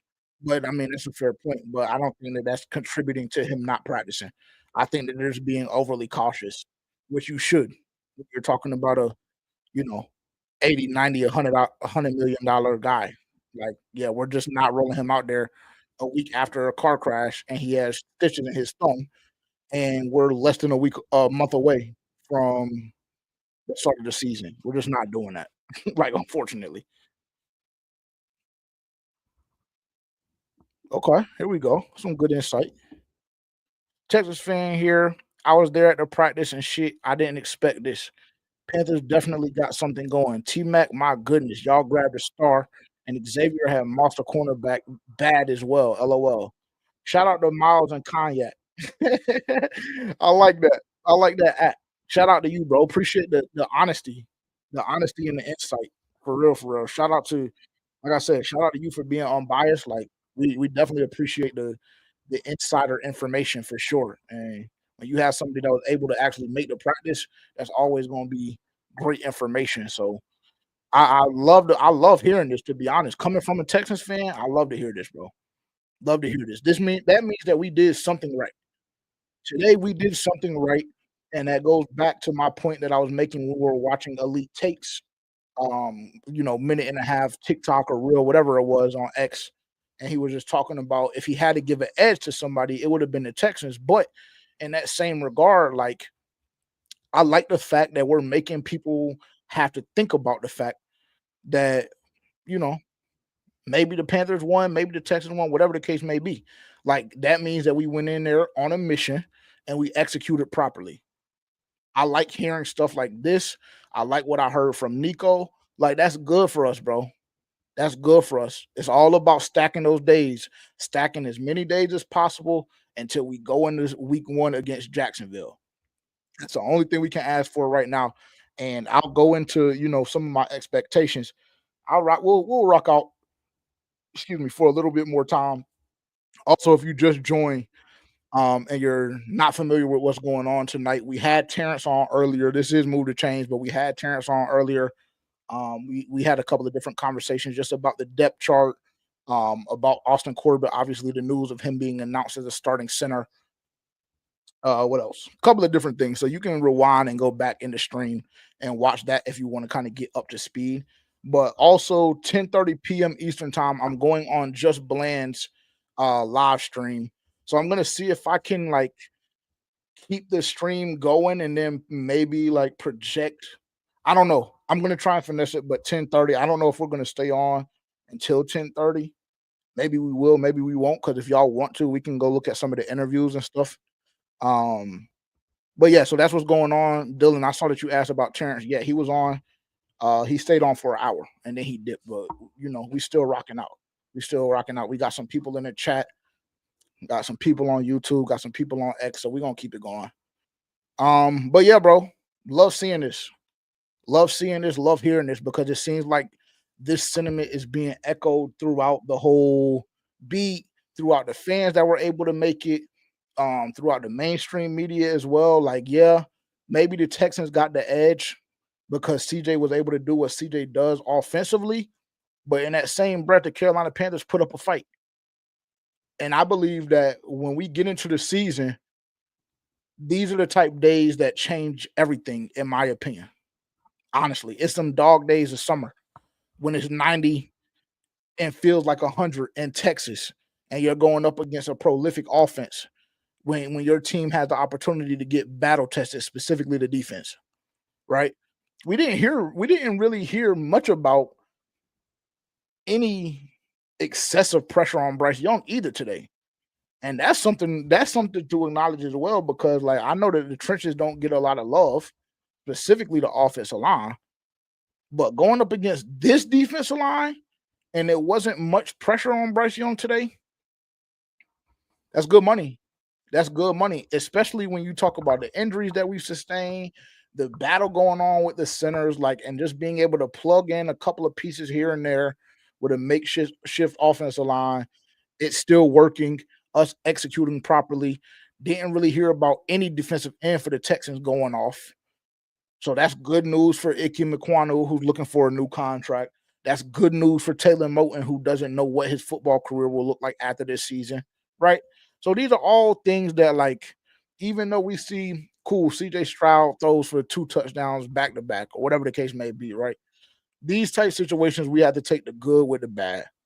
And unfortunately, well, not even unfortunately, fortunately, it's August, and we have the ability to do that because we're not keeping score right now as it pertains to these practices.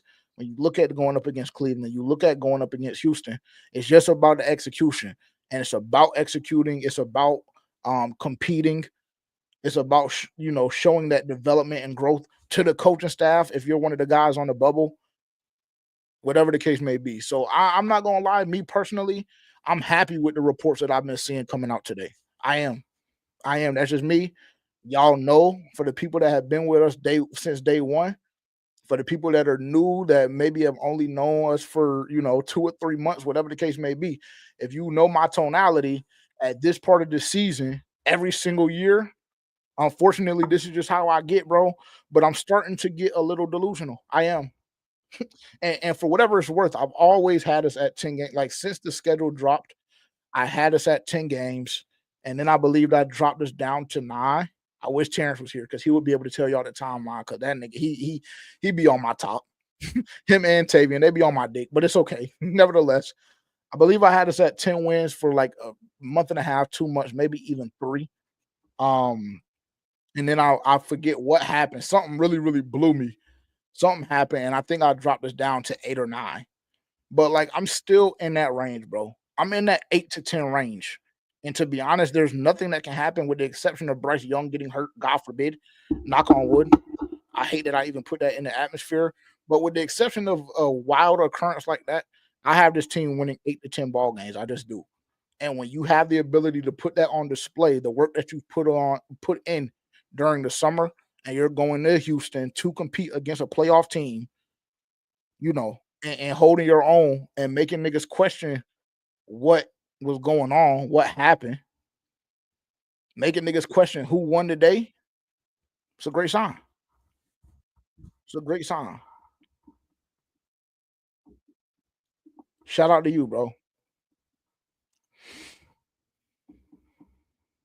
I hope so.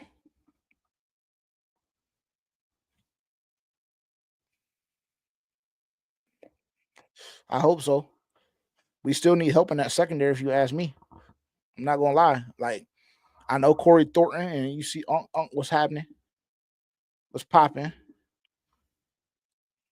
Appreciate you tuning into the stream tonight. But you see right here mention Corey Thornton, and I'm confident in Corey Thornton based on what he showed me. But it was only one game. It was only one game, and it was a preseason game. But he looked good against Cleveland. He did. Corey Thornton looked solid against Cleveland. So I'm kind of confident in him. I love what I'm hearing out of camp from Shaw Smith-Wade, right? But then you go to the safeties, and we talk about Nick Scott being the starter at this time, second official depth chart. You look at that secondary room, that cornerback room outside of JC and Mike, and like, yeah, Shaw, like, we hope he develops. Yeah, Corey, like, he's had some great practices that he's strung together, but in that same breath, we need more. We need more in the secondary. We need more in that linebacker room. And I won't continue to beat a dead horse as it pertains to the linebackers, because on this platform, we've talked ad nauseum about the linebackers over the last 2 weeks. So I'll give that a break. But you still need help there. And that's one group that I didn't hear much about that I wish I would have heard more about, because Trevin Wallace didn't practice today for personal reasons. He stayed in Charlotte. And I think they say he's going to travel to Houston tomorrow and is going to play on Saturday. Trevin Wallace wasn't at practice today. And so my whole point, as we talk about or as we've discussed the linebacker room previously on this platform, is that for one, your 1A and 1B guy and Trevin Wallace and Roseboom, they leave a lot to be desired. It's just a fact. And outside of them, you don't really got shit. With all due respect, I'm not shooting at nobody. We just having an honest conversation. With all due respect, outside of those two guys, if either one of them go down, it's a long day, bro. It's a long day. And it really is a long day, even with them on the field, but it's more bearable. It's more bearable. So I think that was QJ that said that about Dan Morgan having one more trick or one more surprise in his bag. I hope that you're right. I hope that you're right. And we do know cuts are right around the corner, right? We acknowledge that cuts are right around the corner. So in that breath, we know that there's going to be some subtractions and additions. We saw what this front office was able to do last offseason when you look at obtaining Mike Jackson. We saw what they were able to do with Damani and Jalen Coker and identifying those guys at, being kind of diamond in the roughs as it pertains to the undrafted free agent pool.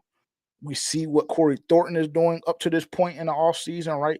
So I think that you're right. I think he has one more surprise left. And hopefully, that's where we're looking. Cornerback, safety, inside backer. We still need help there. We still need help there. And to be honest, I know we have a lot of outside backers / defensive ends listed right now, but I wouldn't be mad at getting another one of those either. If I'm just being transparent. Honestly. Because I like Princely. I do like Princely. I will tell y'all I like Princely, but he still has a lot of development to be had with that particular project. And I mean, what more do you expect when you're talking about a 3rd round pick, right? We already know there's going to be some form of development that goes into that. But what I saw as I continue to watch the film, when I was watching the game in the stadium on Friday last week, there's still some work to be done. Nick had a phenomenal game. I think PFF, he was the highest graded player on the team for the Carolina Panthers. I know that when they broke it down, I think he was one of the highest graded players across all of the league via PFF, if I'm not mistaken. Correct me if I'm wrong, but I think that was the report, so to speak, from PFF too. So excited about Nick. Pat Jones has done some great things this training camp. We spoke about him a little bit earlier. What else? Who else? DJ Wanham, alarming. He scares me, bro. I'm not gonna lie. DJ Wanham scares me just simply based on his health. And we know what he can do when he's healthy because he showed us last year. He showed us last year how he has the ability to get after the quarterback. But the question is, can he create on his own? That's the question. When he gets those one-on-ones, is he able to win those one-on-ones? Or is it something that has to be consistently schemed up for him? EJ has his work cut out for him again, bro. I'm not going to lie. We did a lot of great things defensively with the additions that we made, but EJ still has his work cut out for him for sure. He does. I mean, but we'll see. Hopefully we'll add some additional pieces, bro. He was on earlier. Yeah, 1000%. I'm not gonna lie, nigga. Hey, bro. Like I said, if you're on the beat for opposing teams or whatever the case may be, don't. Sheena, Vashta, don't do too much, nigga. We'll crash behind them too. I'm telling you. Just be mindful. Be careful.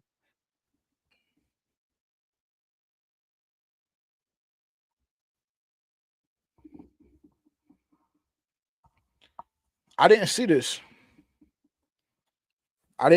This is my first time hearing about that. Do we know who the main culprit was, or was it just a unit thing, QJ? Or did they just say it was just happening? I'm not gonna hold you, and this is gonna sound terrible, bro. This is gonna fall right and paint that narrative further, where we just get on guys and they're just guys that end up on our list, and they just end up on a list for a while. But this sounds like some icky shit. Anybody care to confirm or deny? Actually, where's Miles and Cognac? Miles and Cognac, do you care to confirm or deny this? Oh, okay, bet. All right. So what we gonna do? What we gonna do? We got some folks in here. Shout out to everybody that's tuned in. Shout out to the chat. Listen, anybody on this channel gets acknowledged if you get in the chat and you say some good shit. Everybody and anybody gets acknowledged. So, you know, whatever. What we're gonna do, first and foremost, shout out to everybody that's in. Shout out to everybody that's tuned in right now. If you're watching on YouTube, make sure to like, comment, subscribe, turn that bell notification on. Those are essential. I'm not gonna lie, bro. We have so many great things that we're trying to do and that we're gonna do this season. You're not gonna want to miss anything that we do. And I show a lot of love and respect to the other content creators in this Panther space, but I'm not gonna hold you. We do a lot of shit that a lot of people don't do. We really do. So you're not gonna want to miss that. All of that being said, like, comment, subscribe, turn the bell notification on if you're on YouTube. Excuse me. If you're watching on X, make sure to drop a follow. If you want to turn the bell notifications on there as well, I wouldn't advise it just because we do be OD active. Like Dylan be going crazy. Our content manager be going crazy on X. So if you just follow and you just like a couple of our posts, you'll get in the algorithm enough to know what's going on. Let me see. What else? Okay. Also, since we're at a brief little intermission, we have 40 minutes until I go live with Just Bland. 40 minutes until I go live with Just Bland. So we got some time. We'll take a look at at Vashti's mashup that she did from the highlights today of Houston Texans practice. And then we'll go take a look at Canales and Bryce Young's pressers if we have time. I definitely want to get to Canales because I haven't listened. So that'll give us a good opportunity to go through that. Like I said, I haven't had the opportunity to listen to them yet. But that's how we'll go. That's how we'll go. Okay. Like I was saying, while we're at a brief intermission, if you guys haven't already, okay, now this is my third time I think tonight plugging this. So if you've been here since the beginning of the stream, I apologize. Just bear with me. I have to do it. If you haven't already, go to forPanthersFansOnly.com right now and purchase your white and or cream Carolina Reaper t-shirt. I don't know if you guys can see.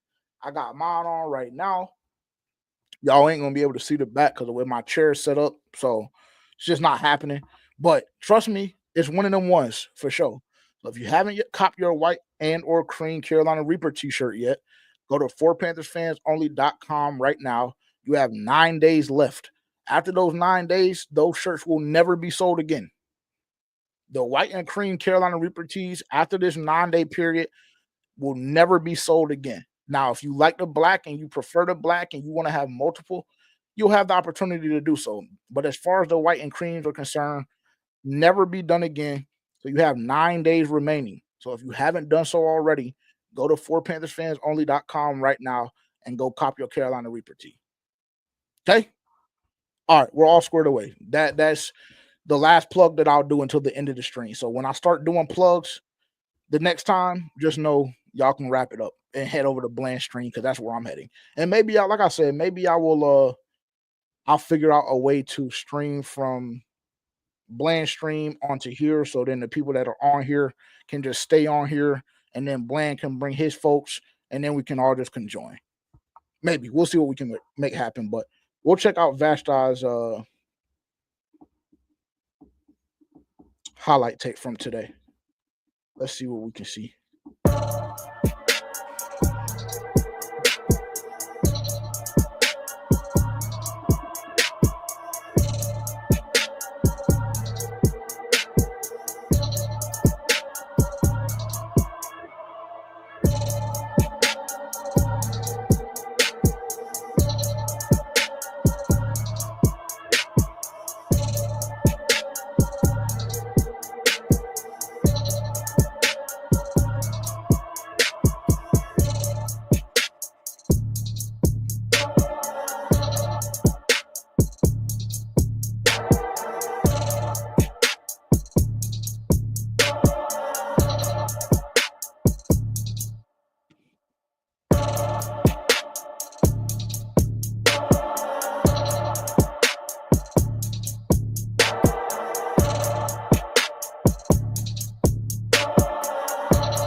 Damn.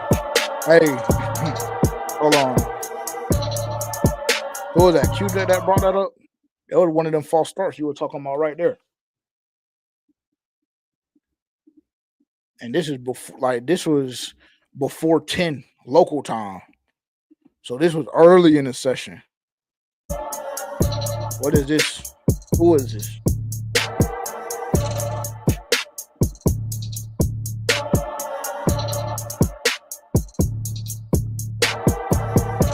The hell? I don't see no false start.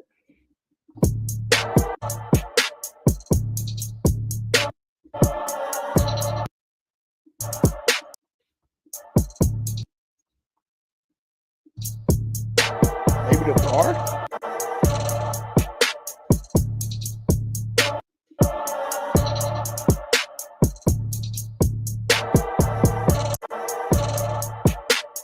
Or maybe it was outside. Maybe, I think it might have been that flip from the guard. I don't know. I don't see when that should have really been called in that regard. But I'm not an NFL referee either.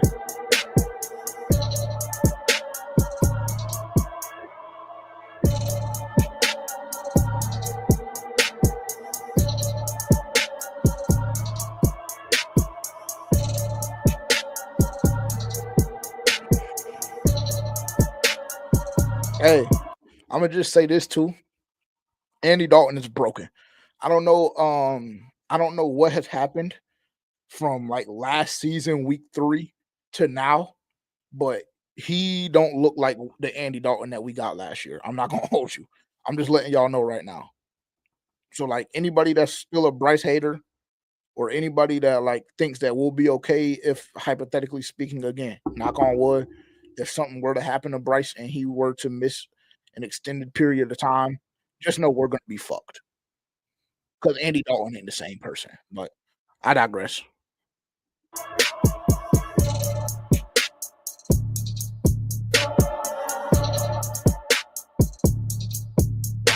Yeah, like see, even that play. There's another angle of this play too that I saw going around today. Like Hunter Renfrow runs a beautiful route at the top of this route. Like he finishes this route off so perfectly, and like we just miss him, bro. Like you can't really tell from this angle. Like, but just know, bro. Like Hunter Renfrow really ran a good route, and I would say he probably got like 5 feet of separation. So like maybe a yard and a half of separation, and we just miss him. Like we just miss him, bro. Like this shit can't happen, bro, because like this is not giving us a good look as it pertains to those wide receivers. Like we consistently talk about this wide receiver room and how we don't know if they're going to keep 6 or 7, right? We're all excited about Jimmy Horn and what he can do. You got a guy like a Bryson Tremaine who has really burst onto the scene and made play after play after play. But then we can't really get a really good look for the guys that are on the bubble, quote unquote, or those second and third unit guys, because like I said, I don't know what it is. I don't know what happened, but Andy Dalton is broken. So, just some food for thought there.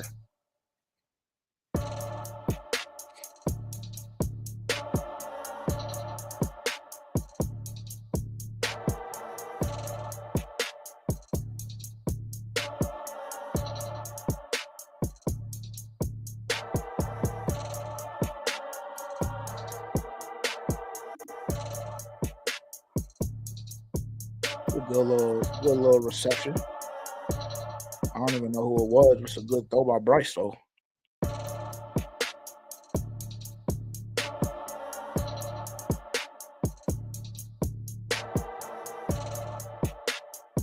Bryce might have got fucked up on that throw, though. I ain't gonna lie. He would have paid for it. He would have still delivered it, but he would have paid for it. That end was humming down the line.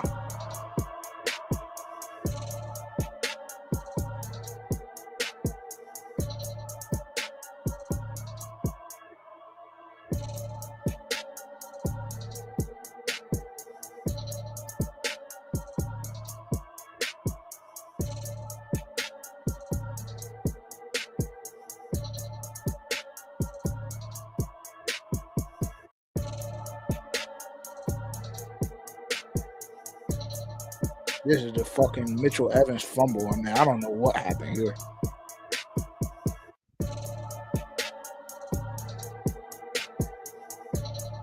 Like, he just gives that hole up. Like,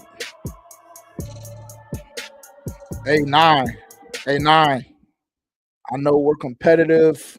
You know what I'm saying? Like, I know that one of our franchise quarterbacks got a bad rep for what he did or didn't do after a fumble. But, hey, bro, this shit is joint practice, nigga. You too close to that. You too close to that. Head towards the nigga that's putting the ball in the air. I don't need to see you nowhere near that pile. Too valuable. Too valuable. Specifically for joint practice and preseason. Go the other way.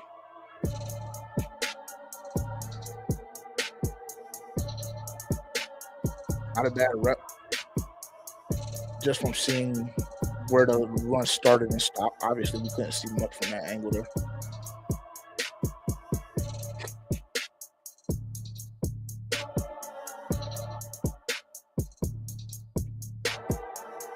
Good screenplay from Houston.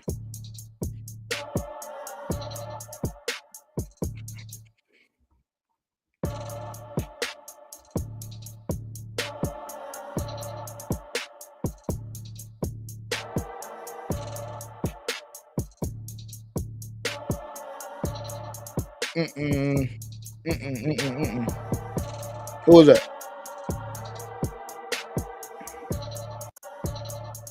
We love to see that. After giving up like 150 plus yards every game last year on the ground, we love to see these kind of reps. We love to see these kind of reps, bro.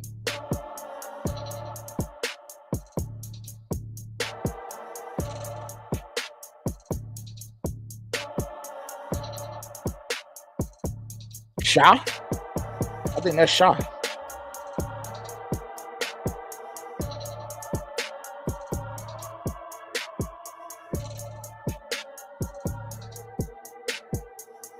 Sack. Yes, Sirski. I don't know who that is either. That's a cover sack, though, for sure. Good work by the secondary right there. Yeah, that's a sack. Pat Jones and whoever that was coming off the edge. I'm not going to lie. CJ would have paid for that shit there. Oh, my God.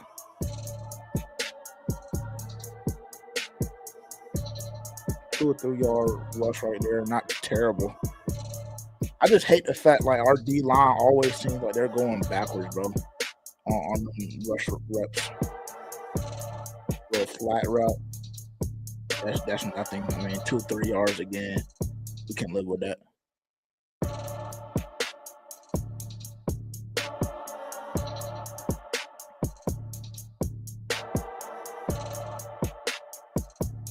Nice little 10, 11, 12 yard completion to T-Mac.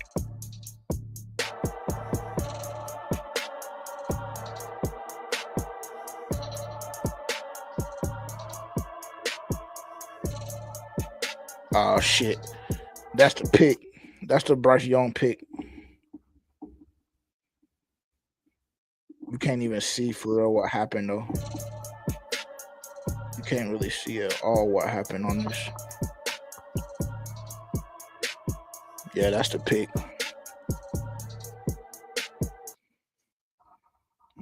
Not terrible, though. Not bad.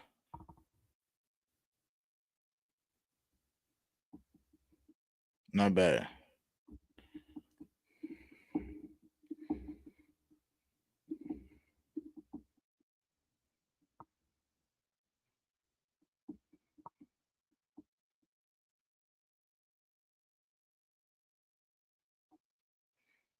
Oh, Moten.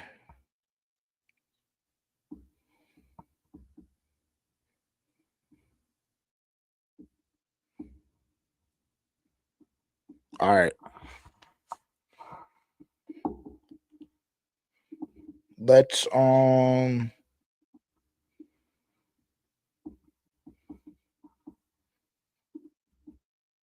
if y'all watched the pressers today, I'm sorry, but I haven't. So let's go do that. before we get on with Bland. Matter of fact, I need to see if we like. I need to see what's going on with that for real.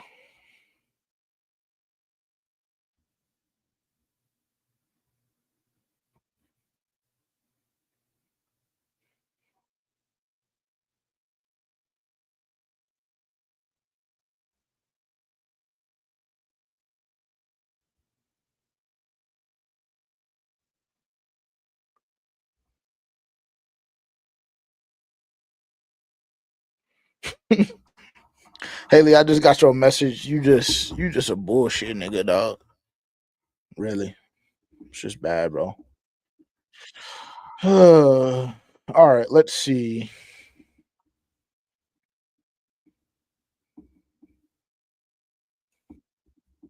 You would think I know how to type after being on YouTube for so long, right?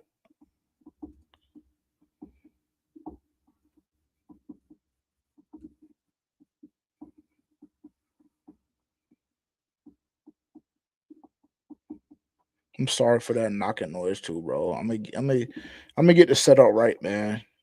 I'm gonna get the setup right. Just bear with me. I know y'all don't want to see the ads, so I'll just let the ads rock out for a second. All right, let's see what this nigga Dave Canales is talking about today.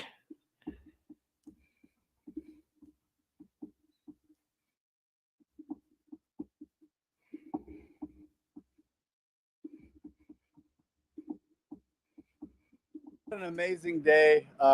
First and foremost, just a class act. You know, D'Amico Ryans, the Texans, their whole staff. They were so accommodating. And then I think just the culture that they're building here, their players, they got a talented football team. They played so hard. There was physical hits, great effort all across the field, and done with class. And I just really appreciated that part of it, and I was excited about the work we were able to get in. I didn't see any of the defensive side, so I was on the offensive field over here. In the middle of the practice, we got really sloppy. We had about 5 pre-snap penalties in one drive. We're looking at some, first and 15s, a couple of sacks. I thought it got. That's what earlier we were talking about Ejiro Evero. Now I feel like I'm so loud. Hopefully I'll stay in like at this volume. But we were talking about Ejiro Evero earlier, and I told y'all just based on what I knew from training camp last year, Dave Canales spends way more time with the offensive side of the football than defense, right? And so EJ is going to be trusted to make some of those decisions, like a Nick Scott potentially starting at safety. Like he just is, bro. He just is. That's just a fact. Like that's just how the program is set up right now. It just is. So also QJ, I hear he's talking about them pre-snap penalties that you were talking about that you mentioned earlier. We had about 5 pre-snap penalties in one drive. We're looking at some, first and 15s, a couple of sacks. I thought it got sloppy in the middle. Responded at the end with 2 great 2-minute finishes for touchdowns at the end of the practice over here, which was phenomenal. And I just keep convincing our guys that's who we are. We finish. Games can get ugly in the middle. We have to be able to refocus and rebound. So I was really excited about that part. Dave, specific to Bryce, in that 2-minute segment, I mean, he's going up against a better grade of competition. I mean, those are some really good defensive players. What did you say from him there, and what's kind of the takeaway from that segment?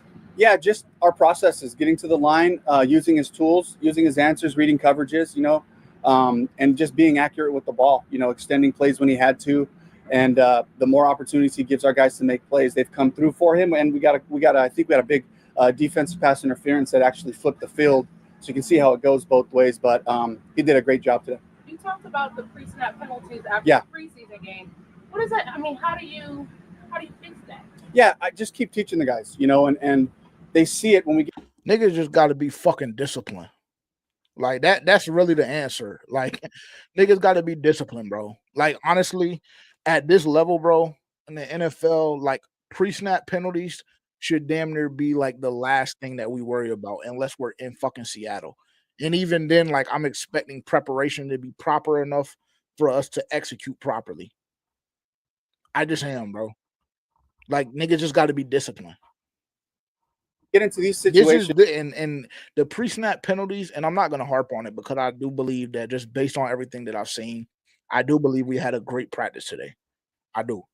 But the pre-snap penalties in season is what gets me into like being this happy, cheerful, joyful guy until like every single fucking week I'm raging out on the pod. Niggas just got to be disciplined, dog. They just do. Like They're, that shit our is guys are very unacceptable. competitive. They want to win. And all of a sudden you're looking at, 1st and 15, you're looking at 2nd and 20, and they can feel how deflating those situations can be.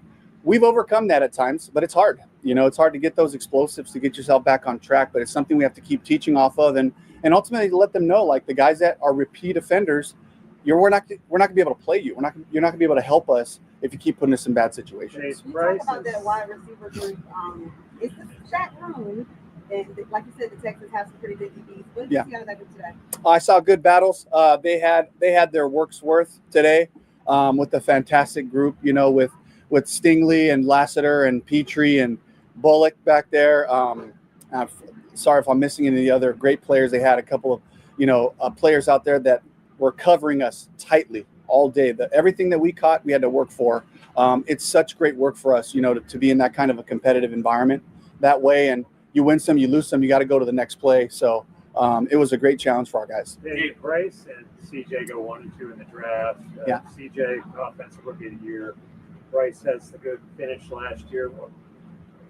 Did you study, I guess, CJ when he was coming out, and what do you see in their games that are similar at all, Yeah. and how are they different? Yeah, I think some similarities that both guys had is just their charisma, their leadership ability. That was very apparent in their college film, watching that.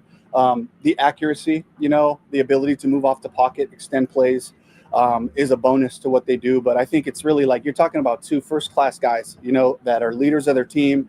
CJ came over and said hello and just wanted to make sure he connected. And, I really appreciate that. And Bryce did the same thing. These guys have a lot of respect for each other. They've known each other for a really long time, both Southern California kids, the cradle of quarterbacks, and so they just they have that kind of, they have that connection. They also have that competitive edge, like where they push each other, I'm sure, from afar. So it was really cool to have both of those guys out here working. Dave, I know you've been kind of stickler about penalties in practice. Yeah. Like there are quite a few on the offensive side. Yeah. What did you take away from maybe the discipline? Fatigue, lack of focus. That's something that we have to learn to do better. We have to be able to fight through fatigue, fight through exhaustion. It's going to be hot. We're going to go to Jacksonville week 1. It's going to feel like this. Can we maintain that level of focus play after play, regardless of what the last play did? Can you breathe on your way back, and then can you execute? And I saw the penalties pile up when we were tired. That's something that we have to get better at. Did you? I'm sorry. That just speaks to what I was just saying about the discipline. All right. Like, and I know that we have a very, very, very, very, very young team. So I understand that aspect of it.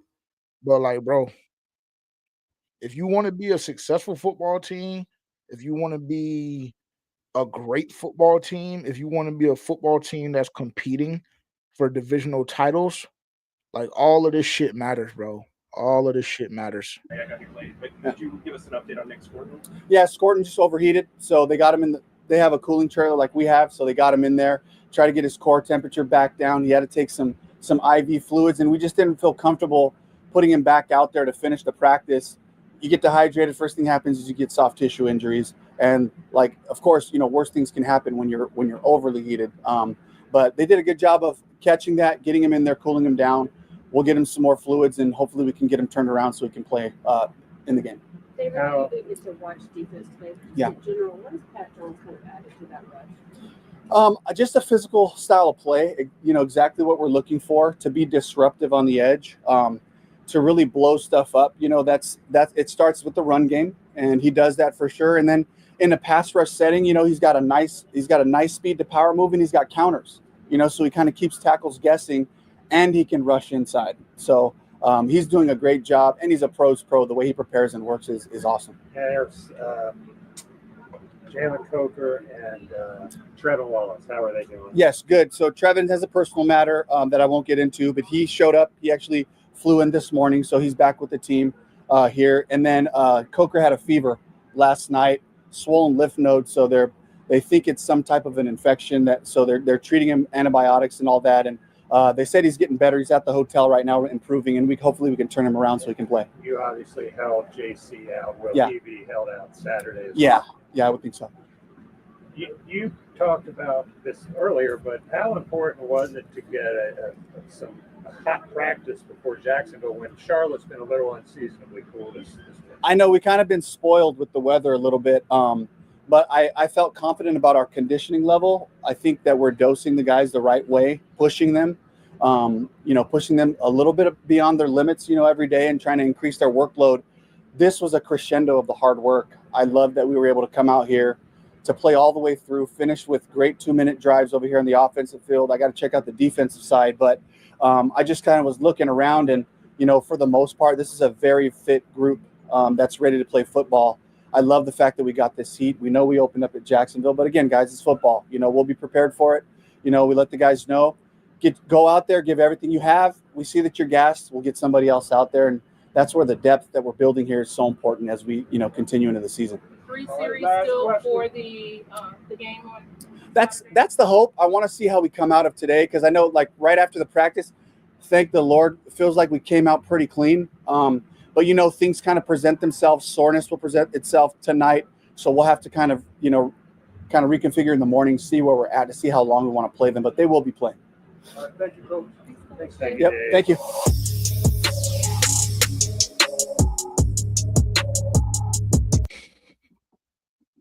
Not bad. We'll go to brushes real quick.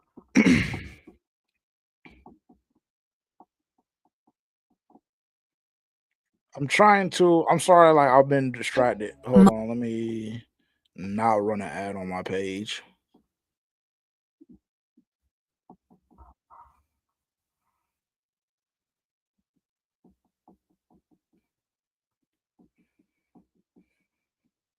I think he's a little light to be playing linebacker, to be honest.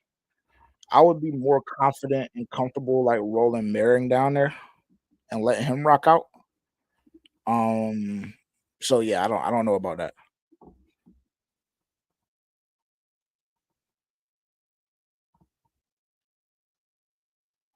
Yeah, that's right, Josh. Scrappy, what's popping? So yeah, we'll run Bryce's real quick. I'm sorry, like I said, I'm sorry I've been distracted. I'm trying to get my shit right with Bland. All right, this is what I'm gonna do. I'm going to mute up. I'm gonna let the Bryce Young joint play and get some things figured out, and then we'll keep rocking out, like, once we hop over the Bland stream. So I'm gonna play this real quick, go on mute, and then we'll be right back.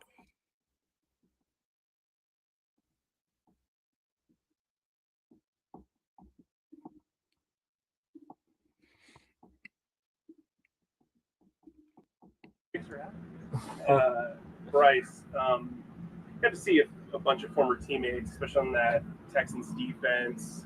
What was it like going up against those guys after a few years of being away? Yeah, it's awesome. There's a lot of guys that super close with.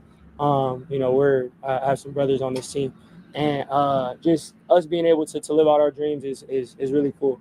Both of us, when the plays are going out here, we're just here to compete.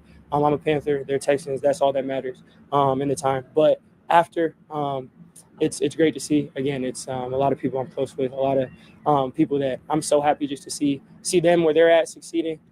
They feel the same way about me. So it's definitely a blessing. Sounds like you're losing your voice. Yeah, we cadences. That's how football do that. Bryce, I'm assuming in that group of people you referred to as special would be CJ. How cool is it that to see him on that stage, you're on this stage? Would you ever, maybe you did kind of envision it years ago when y'all were playing AAU basketball? Yeah, it's a blessing. That's my brother, and for us to be out here living our dreams, we've seen how hard we've worked. I know how hard he works to get here. I've followed his journey as a fan, as a friend, as a brother through everything, and to see where he's at now, I'm super proud to see. It means a lot. I'm always rooting for him. That's my guy. So, and I'm sure you say the same with me. So it's just, it's a blessing. When the practice is going, I'm rooting for the defense. I'm hoping that we make every play. That's all that matters. But before and after, I try not to take it for granted. Us being able to live our dreams, be here, it's special. So I'm super blessed for that. Bryce, things could have been a lot different. Had CJ been drafted number 1, you've been drafted number 2, just the place you're at. But what do you think about what you guys have done so far at your respective? Yeah, everything. Yeah, I mean, I'm exactly where I'm supposed to be. I'm sure CJ will say the same thing about here. God doesn't make mistakes. Everything happens for a reason. So I'm super grateful to be a Panther. Again, for me, from my standpoint, always just trying to improve as a team, as a unit, as a group. We're trying to keep going, trying to keep getting better. Coach just talks about winning the day, taking it one day at a time. He always says, it's the best day we got because it's all we got. And, that's the mindset. Today, it'll be the mindset tomorrow. So, again, for me, I'm grateful where I'm at, grateful to be where my feet are and continue to build with this group that I love. How would you assess the offensive production today? Yeah, I think it was a good day. I think that we had some explosives. I think we had some plays that we won back. I think that there's just great tape for us to learn from, good or bad. It was great to be able to go up against a great defense like Houston has. Great for us to come out in this weather, which is different, just for us to be able to fight through things. Haven't watched the film yet, so it's never as good as you think, never as bad as you think. You never really get the full tale of the tape until you watch it. But I feel good about how we competed. That's really what we pride ourselves in. Feel good about our attitude towards things, and then as we watch the tape, we'll see what we can improve on. Specifically in that 2-minute segment late, I mean, what is it about those segments that you feel most comfortable in? I think that really it's the communication and the effort that we put into that. It's not just calling plays and us lining up and figuring out what we're going to do. The coaching staff does a great job of making a point of emphasis to work things, go over situations, have little caveats to rules, and we have a lot of big reps at it. So I think for not just me, but all of us as a unit, that gives us a lot of comfortability. In 2 minutes, we have a great menu, a great list of stuff that is simple or complex on the outside, but for us, we have a lot of reps in it. That's credit to the coaching staff and to all the guys buying into that process. I was sort of screened off on that deep ball down the sideline to Bryson. Did he catch that, or was that? Yeah, he made a great catch. Made a great catch versus good coverage. Did a great job fighting through on the route. And Bryce is someone who's been super consistent, super steady, super hard worker. For someone being so new, we all have that trust and confidence in him by how he carries himself. So have all the confidence in the world that he's going to come down with it. Right. Bryce, I know you and CJ have been. Really deep. Oh, sorry. I The know. wide receiver group is really deep. You guys the coaches are going to have some decisions to make in a couple of days here. Can you talk about what you're seeing from that group in the joint practices versus the Browns? Imagine being able to build an app with your name on it. Just No ass.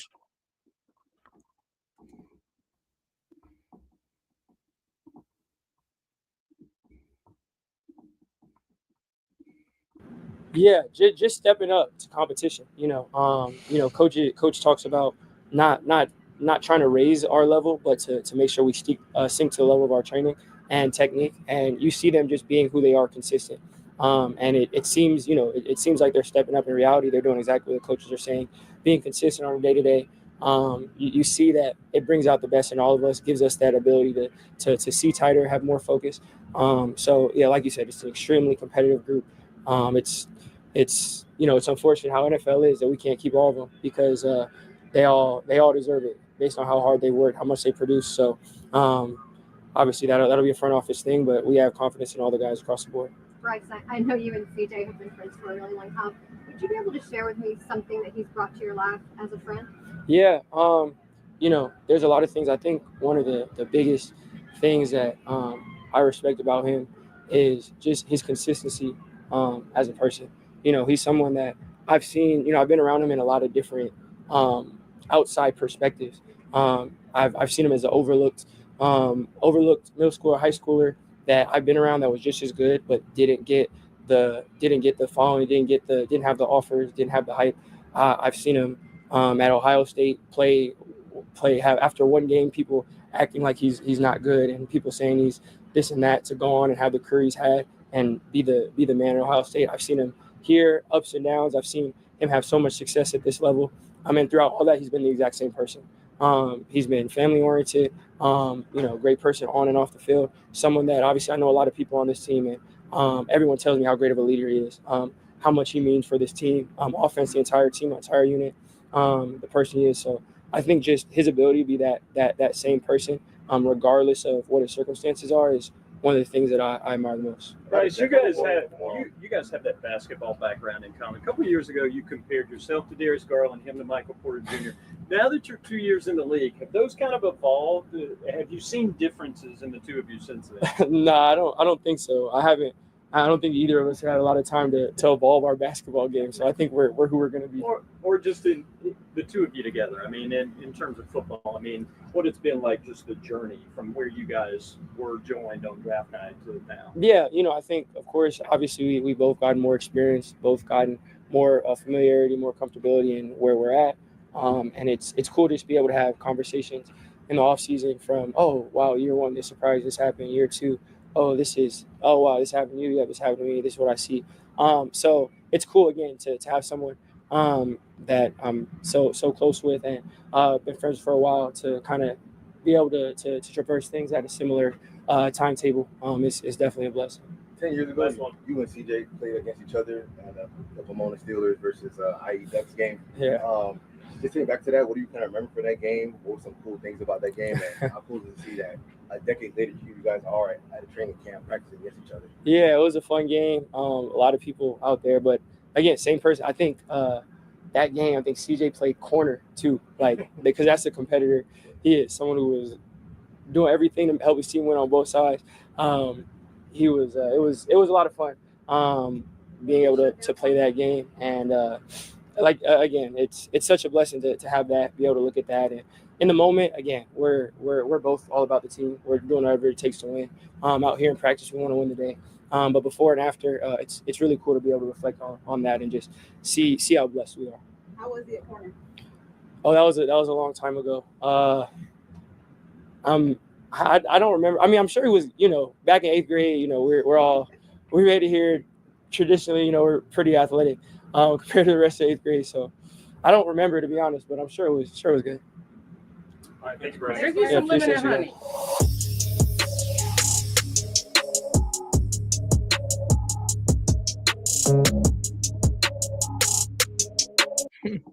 That's what I told the boy, go get some lemon and honey. Get your throat right, nigga. Nah, I'm trolling. All right. So we have 2 minutes. No, 4 minutes. Sorry. We have 4 minutes. Let me see.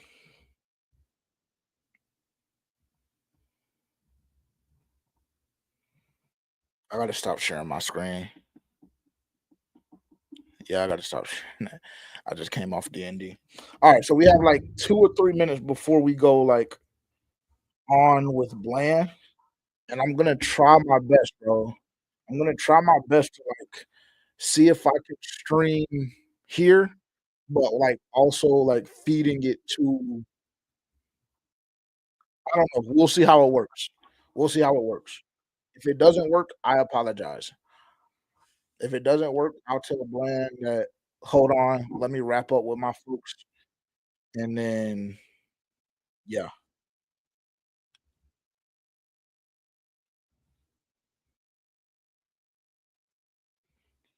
Cause I know what I want to do. I just don't know if I'm going to be able to pull it off. That's the biggest thing.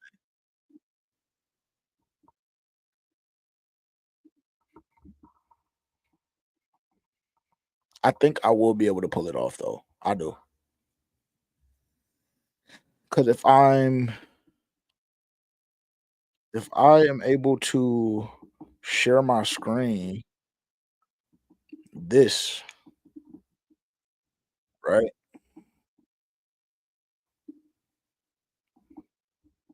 If I'm able to share this, then I should be good money. Because I could just take myself off, and then you would assume that I would be able to,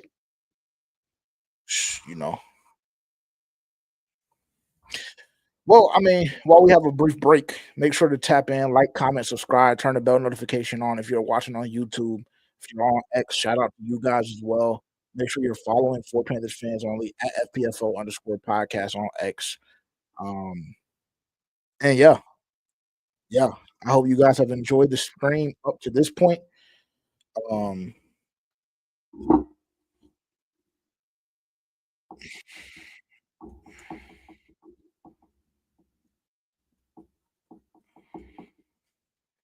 and yeah, man, we about to see.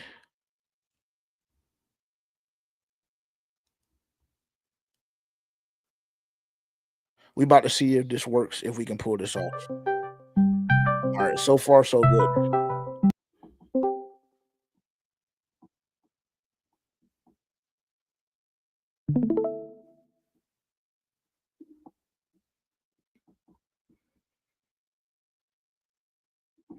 Yo,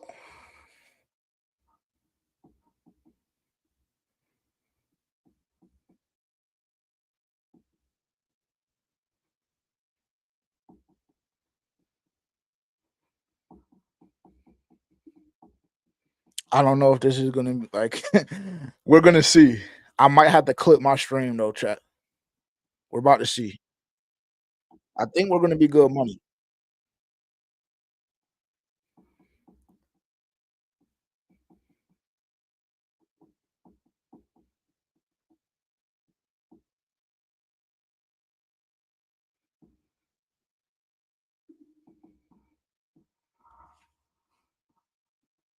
Yo, can you hear me? Yeah, can you hear me? Here, you do it one more time. Can you hear me? Hold on, I'm gonna stop. I just stopped sharing on my end.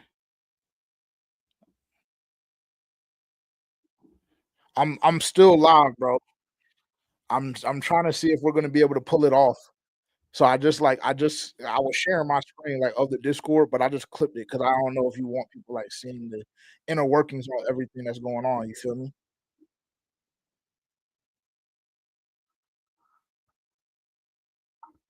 Oh, hold on, wait. My fault. I'm tweaking. Say something else.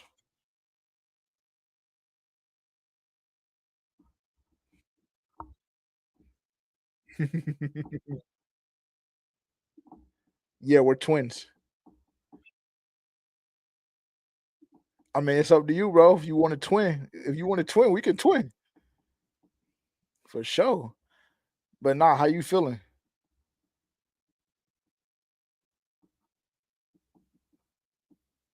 I lost you.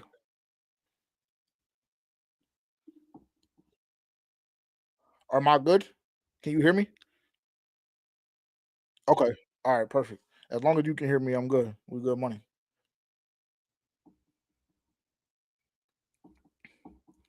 Let me know. Let me know when we kick off because what I'm gonna do is I'm gonna share my screen and just stream from the video call, like from the full screen of this. And so then we'll have like, more viewers. If that's cool with you. If not, just tell me. Yeah, I'm live right now, but they can't see you. They can't see you right now. They can only see me. Yeah, they can only see and hear me right now. Nah, not yet. I was waiting until you like got everything situated. It's like, yeah, it's very freaky. I'm trying to pull something crazy off right now.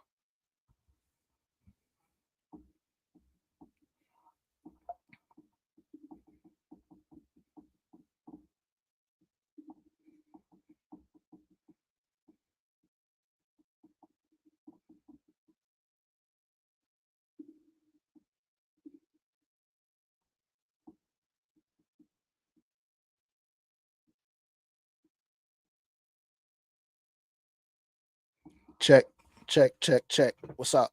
I'm live with Just Bland.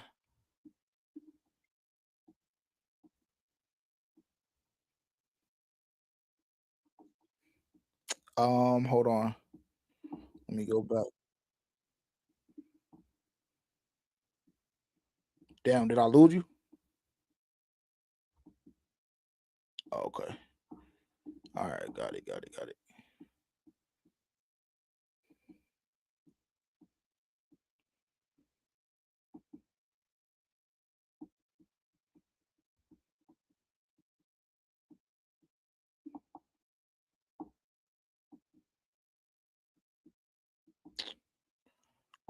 We're getting there. Sorry. I'm trying to. I don't know why I can't like.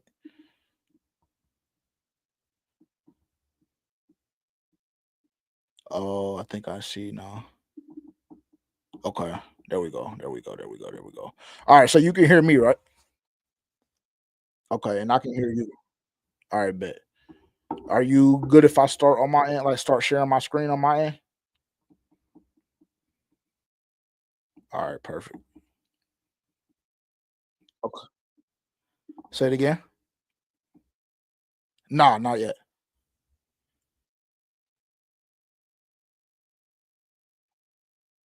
Yeah, they'll be able to see you because I have your screen pulled up. So I'm talking to you from my screen or from your screen rather. Nah, I've been going. I've been live since 8.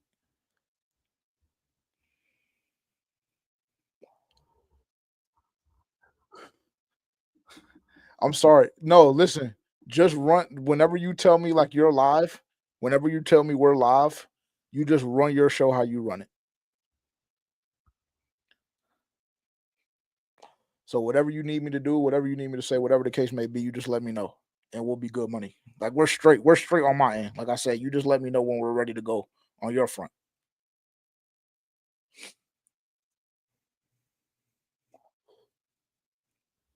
I'll put it down too.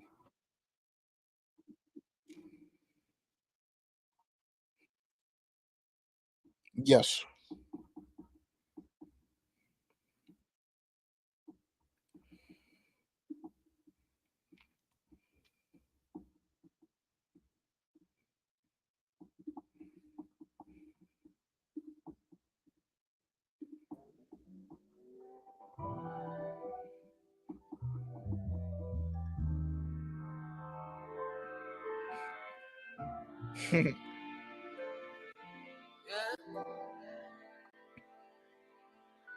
It's been a minute since I've been away. Didn't mean to cause you pain. All right. I just needed to escape. And that I'm sober, I'm just in a better place. I'm on my way over. All right, bro. I'm just running kinda I'm gonna hit go, and then they're only going to see me for a little. Okay. All right, bet. That's cool. Let's do it. Lost track of time. I'm coming home. You know my mind places it goes. And it goes, and it goes. It's only a game. Don't be afraid. These doors will close and people change. One day you're gone. Right now you're here. Don't leave just yet. Don't disappear. Good morning, baby.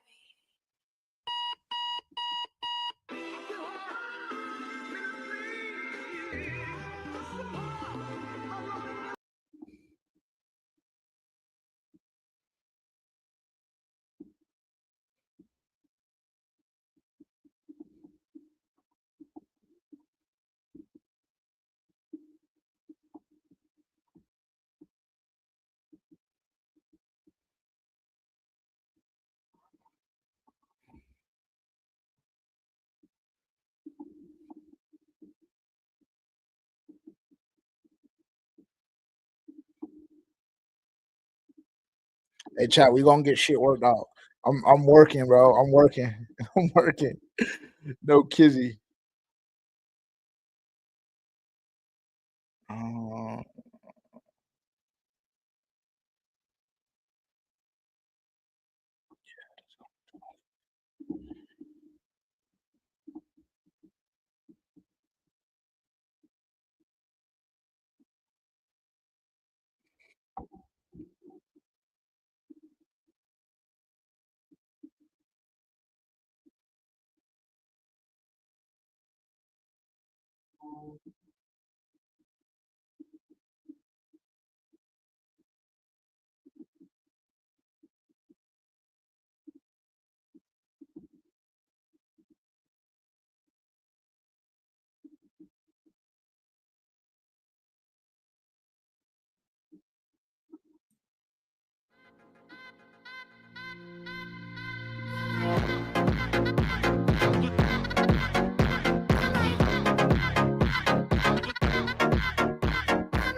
Yo, what's good, everybody? All right, we're live, y'all.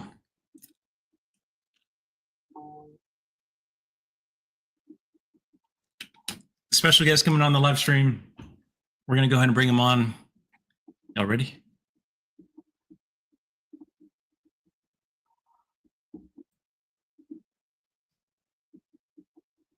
What's good, JJ? What's popping, My man? man, What's how you happening? been? How you feeling? Can you hear me? Yeah, can you hear me? Bro, can you hear me? No.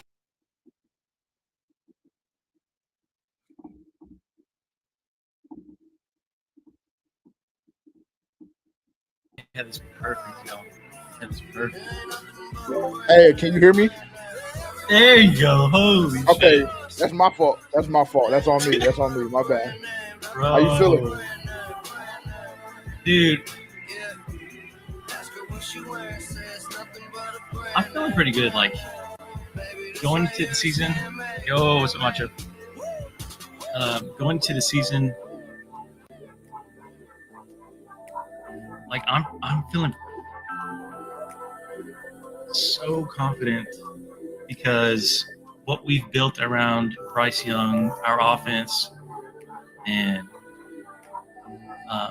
defense-wise, if we get it together on defense, like, oh, I appreciate that.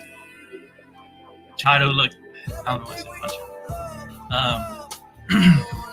If we get it together on defense, which how our front office has been hitting with these gyms and like, bro, what we're building is something special. How about yourself? How you been, man? I agree. No cap.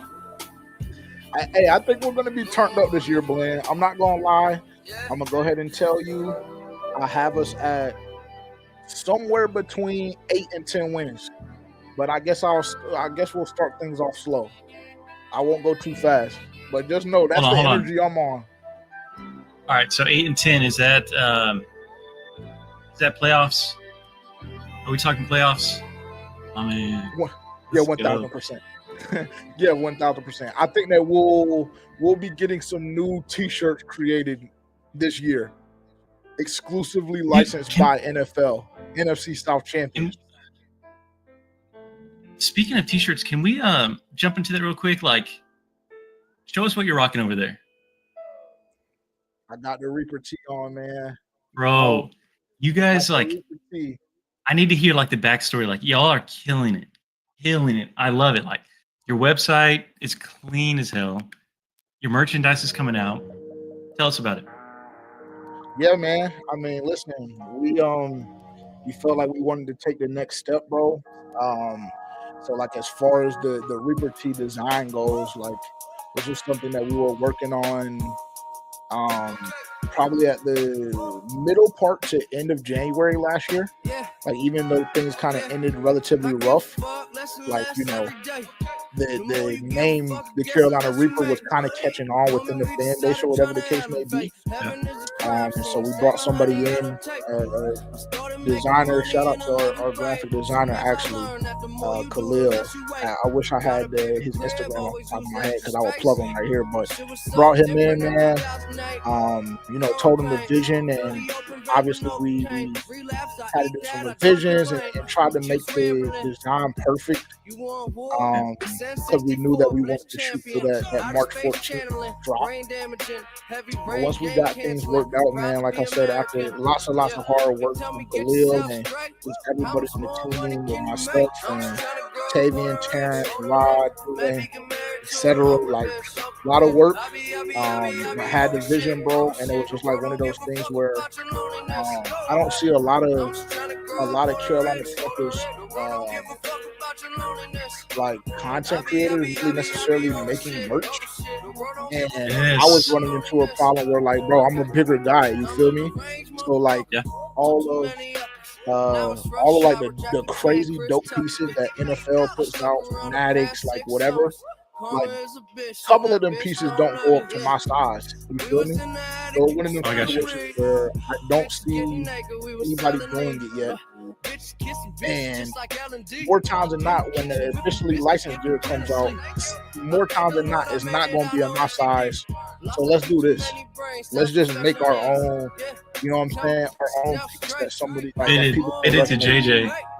Yeah, man. So that's kind of how that came about. And then with the site, like really put in a lot of work. Our content manager put in a lot of work just on designing that and just pretty much building it around the drop itself.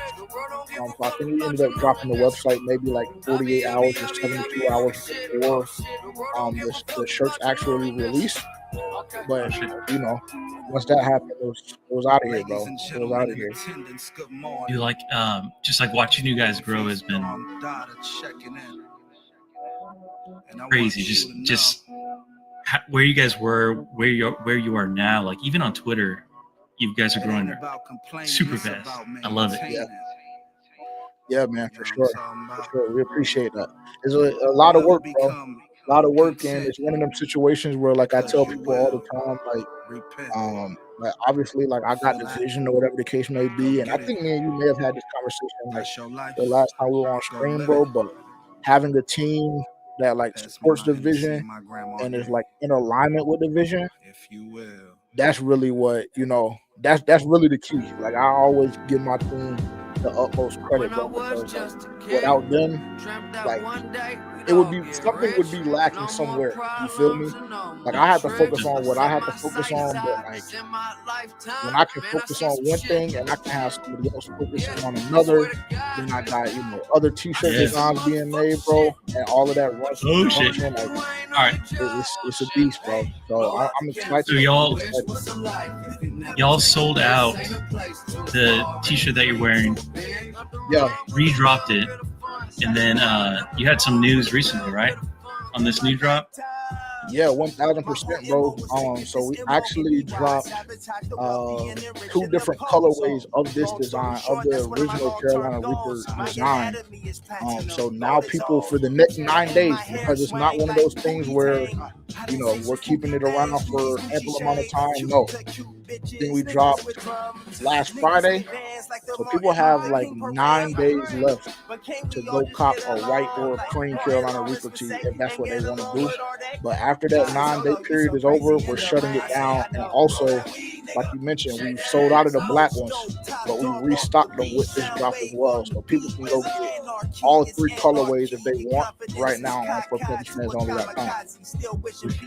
Man, I swear, okay, so like low key, my favorite Panthers shirt I had is the Carolina Reaper. I'm not even like because JJ's on the last stream. Like, it is well known that is my favorite Panthers shirt. That's love, man. And that's like, bro, ultimately, like that's like the ultimate compliment, bro. Because think about like everything that you have, and like just the fact that we were able to like make an impact in the fan base like that. Like that's for me. That's really like I don't care about the money. I don't care about none of that. Like you know what I'm saying? Like I'm bigger on the impact of it all, bro. And like I just feel like the comfortability of the shirt, the quality. Like I just feel like everything about this tee is like special, honestly, and that's not just being biased or anything like that, bro. It just took a lot of work to, work out the intricacies and everything we wanted to do. So that's love that you, acknowledge that, and like that's special here, and that's your favorite piece that you have. Dude, it's funny though. Like, anytime I stream, I want to put that shirt on, but I want to switch it up every time. Like, it's like. It's kind of like a cartoon character where Yeah. I don't know. I think of like Peter Griffin, how he like rocks the same like if you look in his closet, it's all like the same. Yeah, bro. So when we I try to first talk dropped myself them, bro, out of it every time. and I was like, when we first dropped, and I was like trying to like really push them, bro. Like literally every episode we dropped, I was in the Reaper T, so much so that I like just had to make sure I was changing my pants and my hats. Like, Dude, just so right? people know.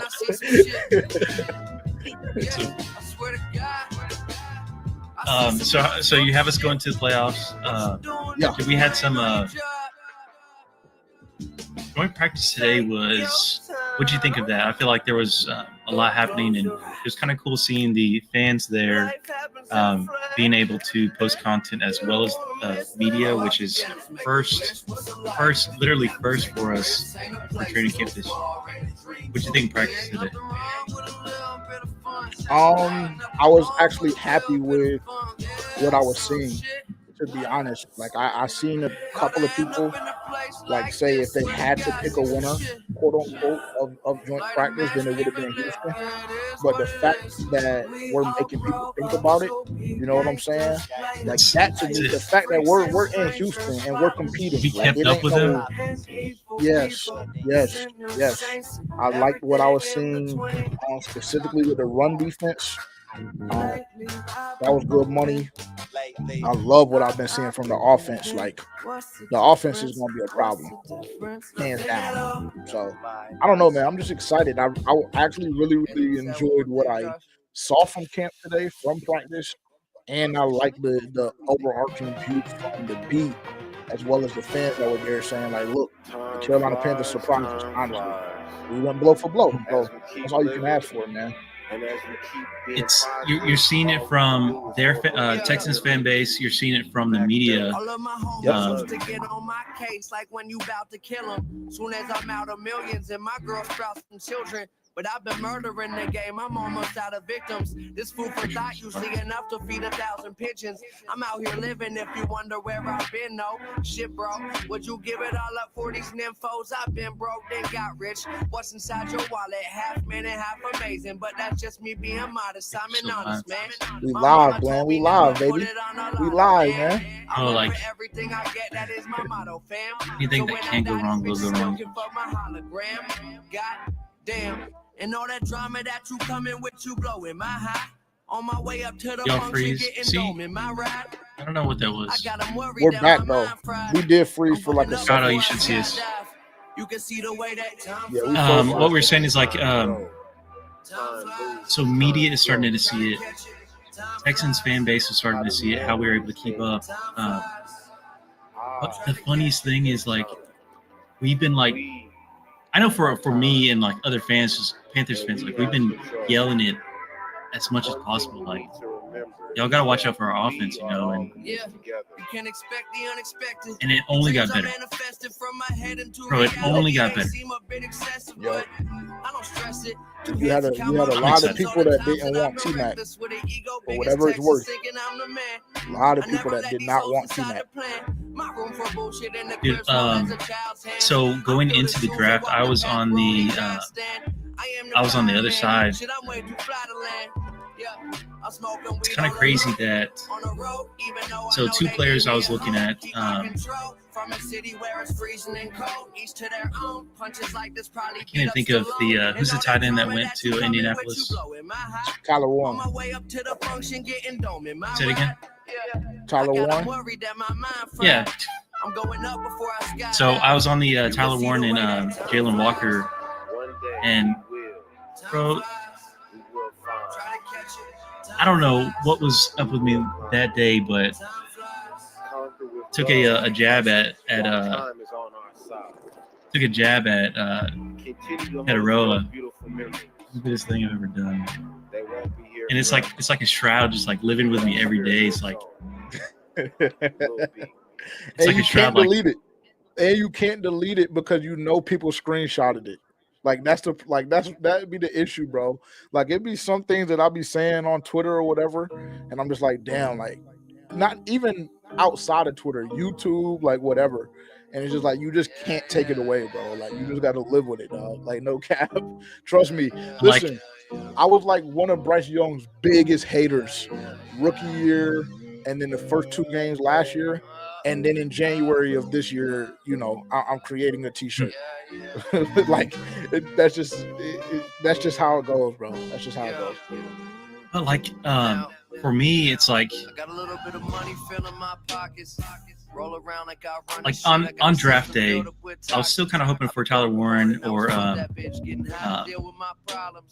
really didn't think they were going to take Jalen Walker. It seemed like a reach, but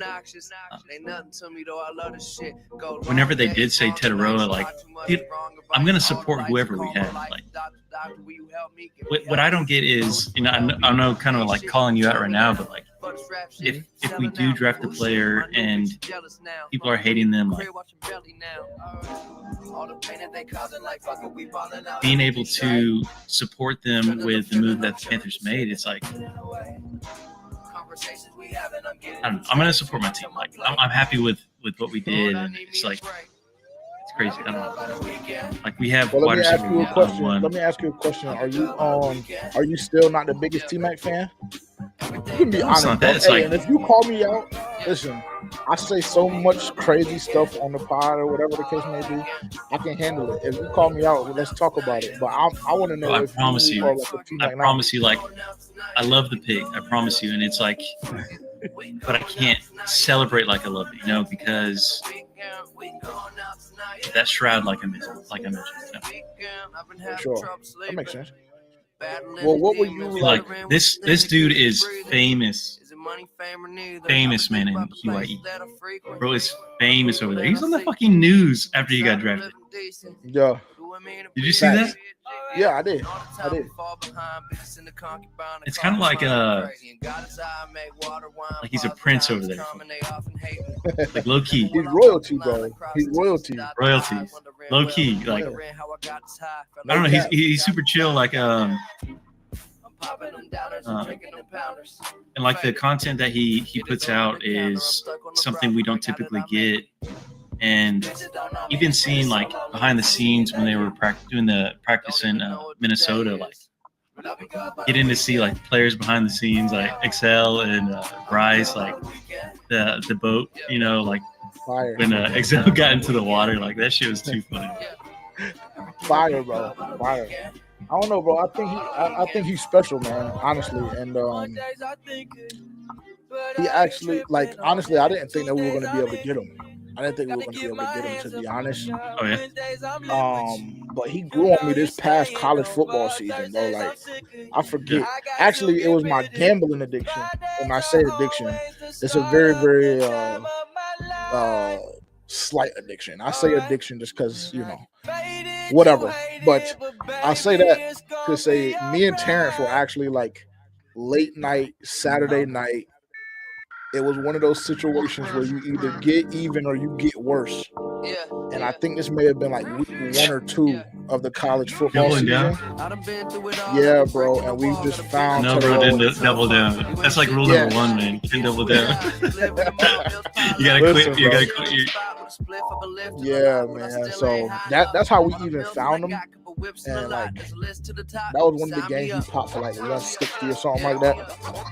And after that, like I was just a fan of the kid's game, to be honest. Like, because he's not like the fastest, you know what I'm saying? Like, he just doesn't seem like the craziest receiver, bro. But somehow, some way, he gets it done. And I was just fascinated by that trait in particular, to be honest. So like, I had almost come to grips with the fact that we weren't going to be able to get him, and almost came to grips with the fact that we were probably going Jalen Walker, and I was okay with that. I wasn't elated about it, but then once the board started falling the way it did, and we had the opportunity at 8, I done been through it all, every brick in the wall. Got a bitch in my car when I'm trying to fuck. Okay, please know that when we drafted him and they played his walkout song, like, that shit is so iconic to me. Please understand that. Oh, God. And I listened to, like, I listen to all kinds of music, like, just Hawaiian music. I don't know if anybody else listens to Hawaiian music, but like I love it. Like even like their old I guess, traditional Hawaiian music, but like the new stuff is good too. Yeah. And when he walked out, I've never heard that song before, and it's like one of my favorites. It's crazy. See, he made an immediate impact on your life, man. He's special. He's special, bro. It's crazy. Like I've never seen this as a Panthers fan. Like we built around our quarterback. Yeah. When have we ever done that? Never. Because you saw how bad we left Cam out. Right? We gave Cam barely any weapons, and then like a mediocre offensive line. No, like compare that to what Bryce has. It's like night and day. It's crazy. Yeah. Yeah. It's different, bro. It's different. Like no cap. I mean, think about what Cam was able to do in 2015 with the receiving core that he was throwing to, and then just look at like 10 years later, like us learning from that mistake, like believing we have a franchise quarterback in Bryce Young, and doing what we've done with the addition of Hunter Renfrow, going out and getting Jimmy, going out and drafting Tedoroa, getting another receiver last year in the first round. Like, yeah, we learned from that. We learned from that. So, do you think it's and I don't know if you saw our last stream, but Reem coined this. He called it the big three with Dan, Canales, and help me with our brand. Why can't I think of brand? So he called them the big three, and so do you think it's like them combined wanting to build something, or is it more Dan than Canales? What do you think? You're bringing up what we've went through in the past, like. Yeah, and then you have an offensive coordinator as your head coach. It's like, are they hearing it from Canales? Like, I think so. I think that Canales is playing a big part in it. You always talk about this, or you always hear this front office and this coaching staff talk about the collaboration process, how much they respect and appreciate it. And I mean, with Canales previously being the receiver coach, like I think that he's seen something special in both of the guys that we took in the first round the last 2 years. And I think that you hear Dan Morgan and Brent Tillis talk about trusting their board. I think everybody did their due diligence over the past couple of years, and I think that we've trusted our board. And it just so happens that over the last 2 seasons, like us trusting our board has landed us rather to, what we perceive to be relatively good offensive weapons for Bryce Young. So I think it's definitely a collaboration thing. But I think that the level of trust that the front office and the coaching staff has built, I think that that's unique. I think that's very unique. So there is a post recently of someone comparing Bryce Young to Brock Purdy, and they're saying, like, I don't know, just think of them comparing Bryce Young to Brock Purdy. Like, I find that ridiculous because, like, dead ass comparing him to, I'm comparing Bryce to, like, future grades. Like, look at what Peyton went through his rookie season with his interceptions. Look at the journey that Drew Brees went through, like, getting to where he did in his career. And it's like, I could see Bryce ending up with, I guess, what they did in New Orleans, like building around Drew Brees. Like, you kind of see that with what we're doing. Yeah. Well, I mean, listen, bro. It's one of those situations where Like you talk about comparing Bryce Young to Brock Purdy, right? So it's like it really goes back to that conversation last year that Cam had, that like one of the more controversial takes that he had last year about the difference between a game changer and a game manager. And I guess like it all just depends on what umbrella you put Bryce Young under. Like in that regard, like I think that there What are do a you put him couple under? of game changing. Me personally, I think Bryce Young is an elite game manager. I don't think that he's a Elite game game changer. manager? Yeah, I think You don't he's see an game elite game changer? manager. Not particularly. Because Because I think at the Bro. running or at the quarterback position, bro, like if you're going to be a game changer as it pertains to the quarterback position, you have to have like that running ability. And I know that Bryce can run. Like I know he can run. Like you feel me? He be getting out of there, but like he can't do it like Lamar. He can't do it like Josh. Like there's not listen. I don't know. I don't know, Changers. bro. There's only a couple of game changers right now in the NFL as it pertains to quarterback. That's Lamar, that's Pat, that's Burrow, and that's Bryce. No, not Bryce. It's not Bryce. Bro, Not yet. it's okay. Not So how I picture it is like, that like that chart where it's like two circles like overlapping and there's kind of the middle part. Dude, Bryce is in the middle part because like look at every single one of our wins. Every single one of our wins has been a Bryce Young walk down for the win, right? He's clutch as hell in on third down, clutch as hell on fourth down.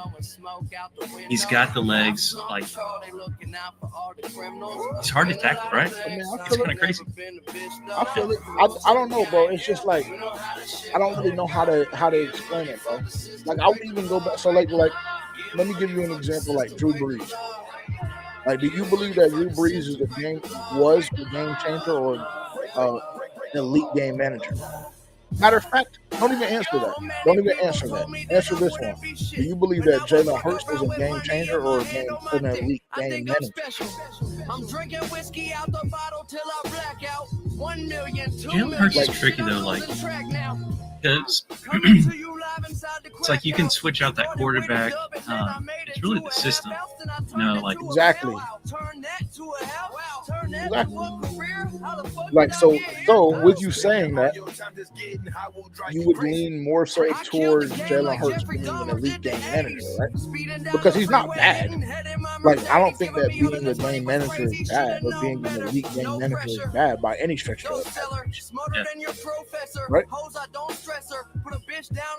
Yeah, but then I don't know. Like I still have Bryce as like a game changer. I respect that. Listen, I think that I've already got his name coined after we get 3 Super Bowls, right? What is Trice it? Young, bro. I got that coined, Trice Young. Oh yeah. That's hard. That's fire. That's fire. I like You're like, I swear, like, and I hate kind of comparing our team to 2015 team or I kind of hate like comparing it to previous eras, like, because I don't want to. I guess like it's hard not to though. Yeah. Right. It's very hard not to do that. Because I don't want to like tear previous grades down just to bring someone up. It's like. Yeah. But I swear, like, all they need is one Super Bowl. Bryce Young, Dave Canales. They'd automatically become like greatest of all time for our team, for our franchise. Yeah. One Super Bowl would do that. I'd agree. To a certain degree. Because you know why I say to a certain degree? because like as far as the accolades are concerned, like that one Super Bowl would like transcend them into a different stratosphere. But like when we have the conversation about being a game changer and a game manager, or even like the conversation that you're bringing up right now, like, do you think that Bryce Young has the ability to have a cameo in 2015? Bro, I feel like so my biggest concern with Bryce is like you've seen his rookie year without him being protected, right? You've seen what he looks like with protection and when he's comfortable, right? We're about to see him comfortable with protection and then weapons around him, right? My biggest concern is we're not going to be able to maintain our offensive. But I feel like we have the coaching, we have the scouts that are going to help with that. Like, when have we ever hit so many picks in a draft as well as undrafted free agents? Like, bro, you look at Coker, which is like a whole nother story.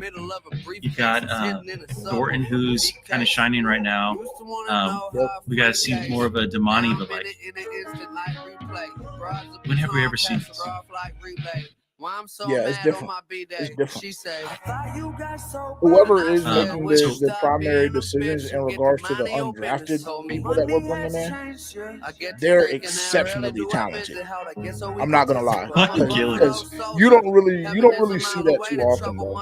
Hitting on 3 guys that like can actually be productive, 3 undrafted guys in 2 seasons, like that's low key crazy. Like if you think about it, like that's crazy.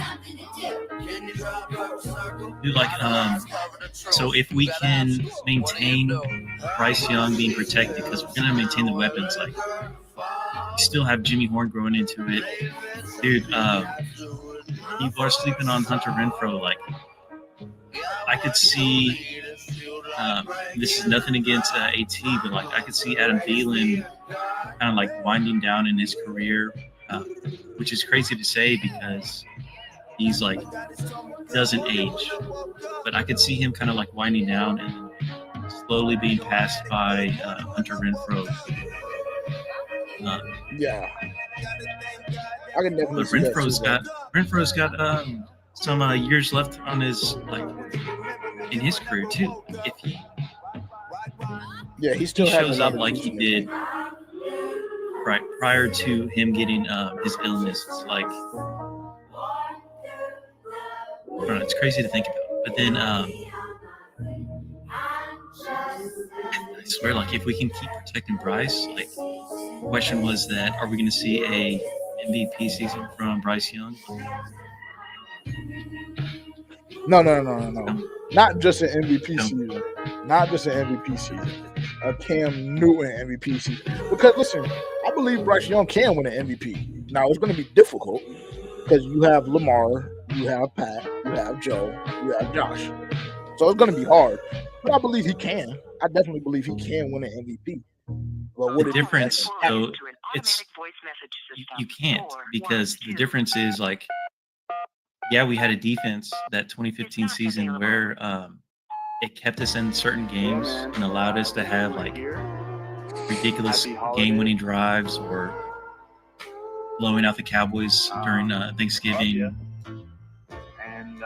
It's different because what we put around Cam versus what we're putting around Bryce, you can't compare the two. You know, Oh yeah. Yeah. you can't recreate that 2015. Will be simple, problems will be in the past by now. Me and the homies will be sitting on millions reminiscing. Tough, bro. Listen, all of that being said, like I know you said, I know you said you like don't like comparing the team, right? And like, unfortunately, long story short, those guys weren't able to get the job done. So like I said, like when Bryce and Canales were able to do it, like my life will damn near be complete. No cap. dude. No cap, like it's like You know what elusive like feeling goes through my from that head 2015 on season on, a bro. daily basis? What goes through my head on a daily basis is like Panthers have to get one from Yeah. like I'm not gonna lie, chills bro. thinking about it like on a daily basis. They gotta get one for it. Yeah, I'm not gonna hold you, bro.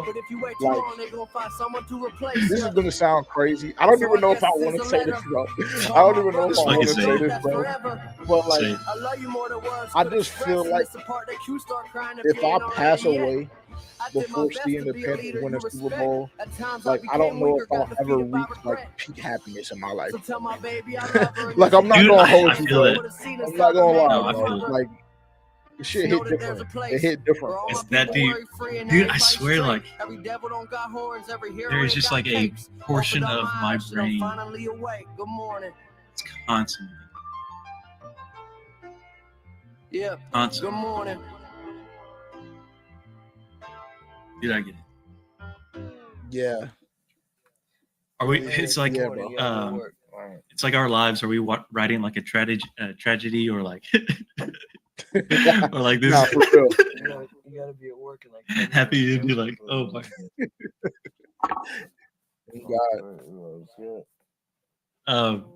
Dude, so the 2015 team. Are you watching the special that Panthers are dropping on YouTube? They just dropped their first episode this week. I have not watched it yet. It's actually on my content pieces to get through this weekend. So it's on the agenda. I've got a spoiler. So the intro fucking hurts, bro. Please understand how bad this intro hurts, because like you see 2015 Carolina Panthers. This shit, that shit is in silver when it should be in gold. Yeah, see, I don't even know if I want to watch it, bro. Because listen, I'm not gonna lie, I was damn near getting emotional, like watching the Charlotte Observer piece. Like, you know what I'm saying? Like, I was on my patio. I haven't seen that, bro. Like, you haven't? No, what? So I know that they like went back into it. I don't even know what that's about. So you didn't see the Charlotte Observer? You didn't see what they did. They did like an hour and 15, like an hour 10, hour and 15 minutes like documentary where they had like Josh Norman, Thomas Davis, Ron Rivera, Jay Stu, and then a couple of like they had the Make-A-Wish kid, Braden, or I think his name is Braden. They had his mom on there. Like it was just, you know, they did a good job with it. They did a good job with it. Like I said, I was like on the back patio, like damn near getting emotional outside, bro. Like no cap. In my field, I can't watch that Super Bowl game. I cannot rewatch that. I still haven't. Yeah, I still haven't rewatched it. I've literally watched that game one time in my life. Try to make a Coney Ely video. Like going, and I was kind of like speeding through that game to kind of get the content.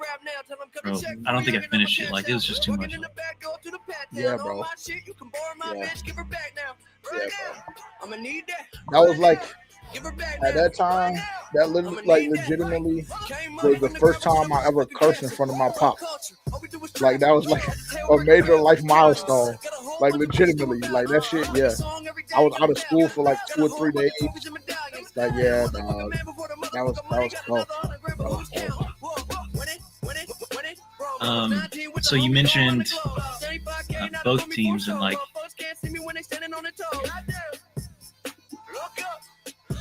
I don't know. I still don't consider that. I still don't consider the Patriots game a loss. I know deep down, like that was our win. And I do not consider it a loss because these fuckers were recording people's practice. Spygate. Yeah. And the fact that they know that this team was recording practices and haven't done anything about the Super Bowl. Still feel like we won.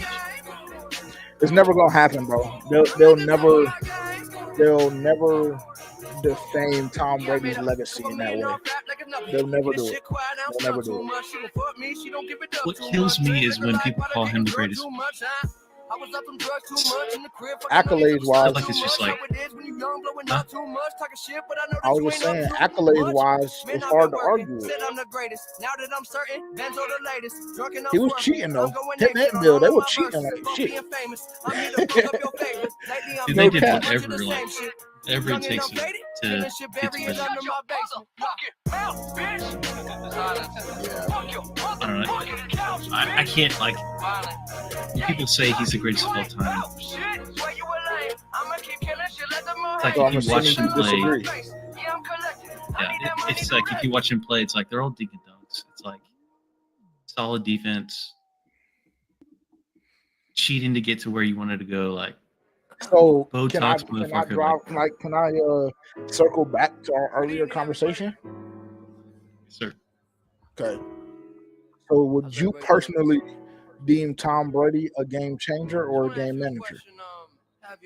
Oh yeah, that's manager for sure. Okay, cool.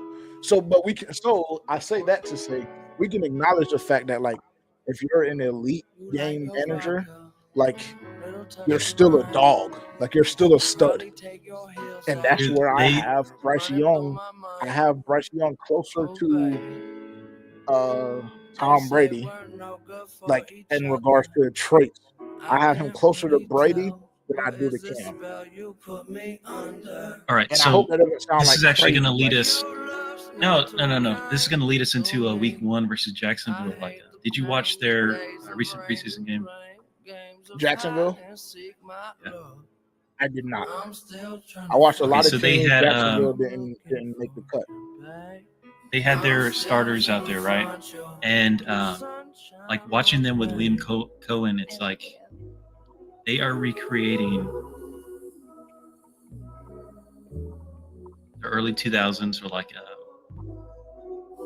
early 2000 Patriots. Like with Tom Brady, it's quick dink and dunk passes. And it's like it makes me nervous as hell because, dude, like watching Lawrence in that offense is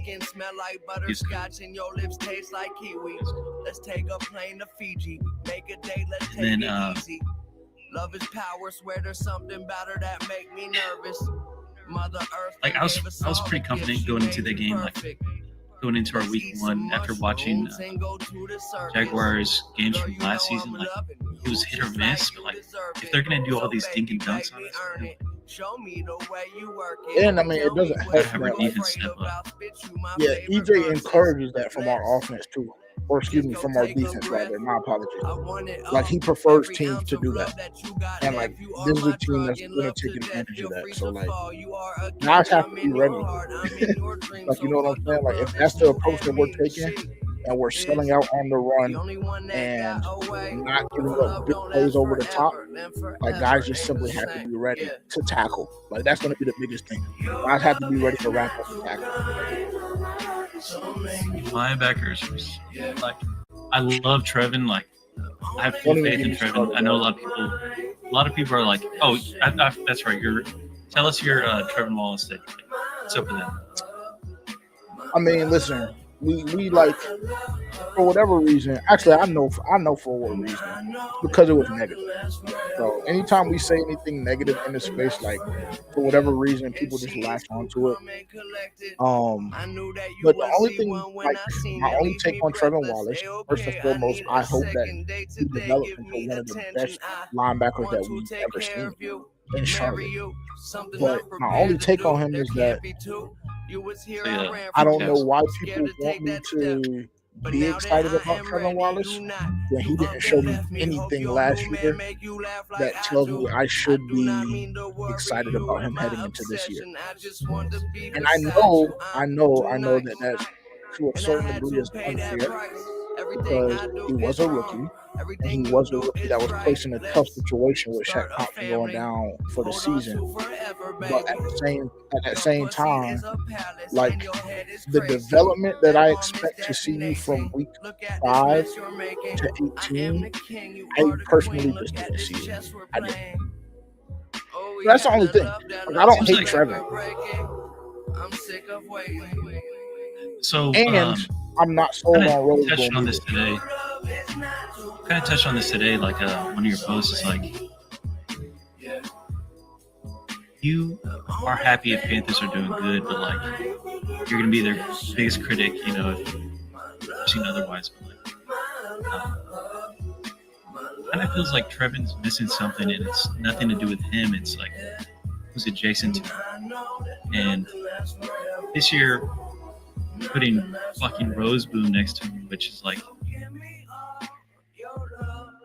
I'm not the biggest fan because I could see him like helping with the run game, but he's a liability in pass coverage. It's gonna be a mess. Like, yeah, it's got to be our weakest. Now, this is the thing, bro. When you talk about the linebacker plan, and we had this conversation last week, or maybe even 2 weeks ago. Actually, no, it was Tuesday of this week and last week. The thing with the linebackers, and it puts a lot of pressure on the defensive line, right? It puts a lot of pressure on them. But the thing with the linebackers are, if they can actually just make the tackles, they'll have the ability to be successful because the way we've constructed this defensive line, we should be winning up front more times than we're losing. I genuinely believe that. So in that regard, right, we should be okay. And Trevor should be okay. And Rose Bowl, like you said, specifically in the run game, should be okay. But if they can't tackle and they're not fast enough laterally to make the plays we need them to make with that defensive line, keeping bodies off them, then that's when we'll run into problems. Then that's when we'll run into problems. But yeah, those aren't the two sexiest names that you could have in that linebacker run, though, bro. I'm not gonna lie. You can do a little Trevor's bit a dog. better. Dude, so last we spoke, it's kind of, I believe Bryce was still benched like last we spoke. So time went on. I got to go to the Chiefs game, and bro, I kid you not. So like, I've never met a Panthers fan, or I've never met a Carolina Panthers player, right? This may be like the closest I've ever been to like saying that I met a Panthers player. But like, so I'm walking around the stadium, going to meet up with you, right? And dude, like, I forget your name. So not at this moment. Like, so I'm going to meet up with you at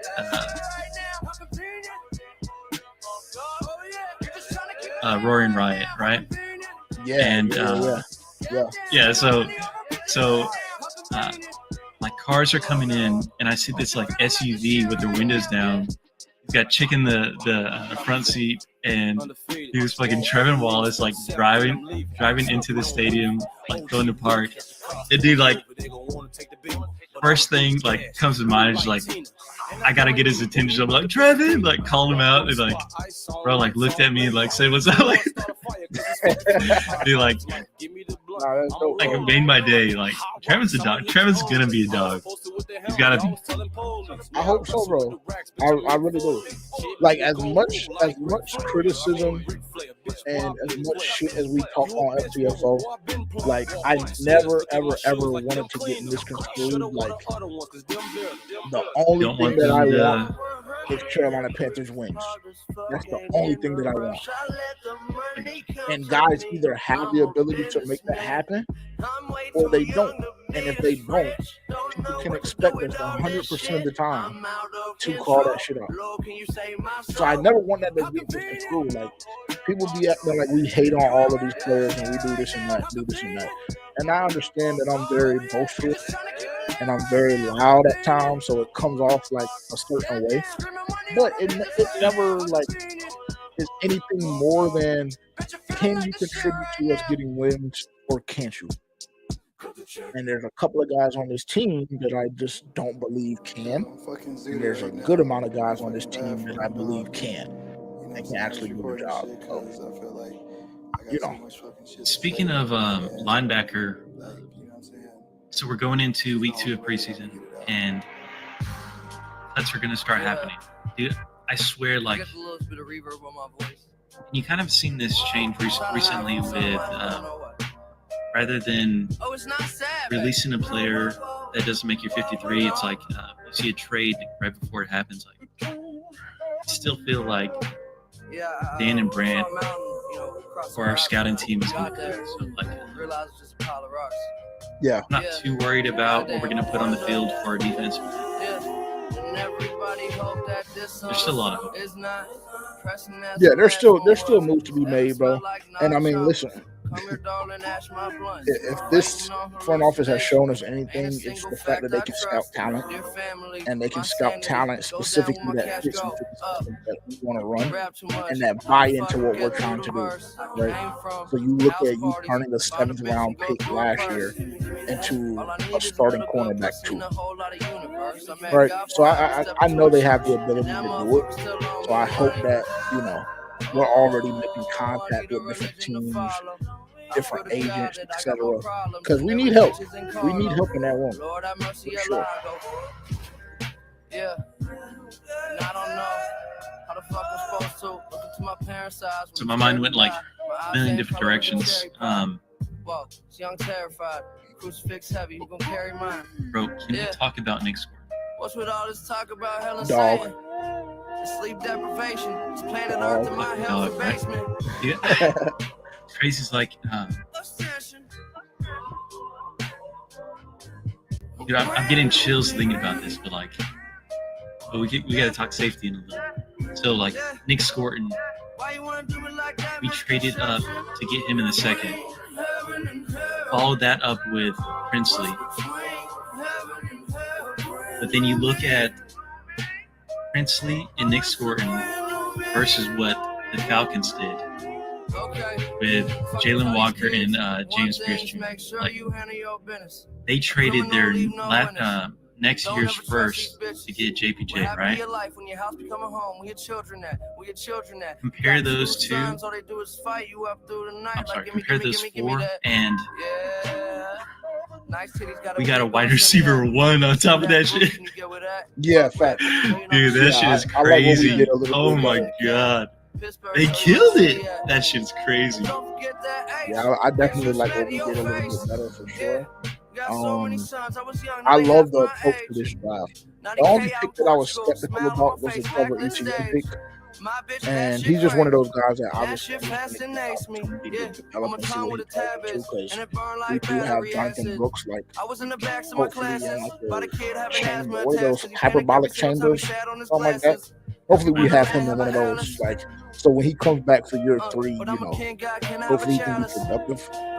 So I don't think that he'll play like a huge part in what we do in the future, Trevor Etienne specifically. But outside of that, I love what we did in this draft, bro. Like the double dip play for guys that you have, like Nick Scorton. They said they had a 1st round grade on Nick Scorton.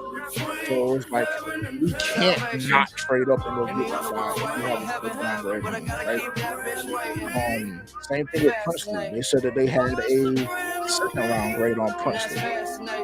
He falls to us in the 3rd. Like, so the first 3 picks, bro, insane.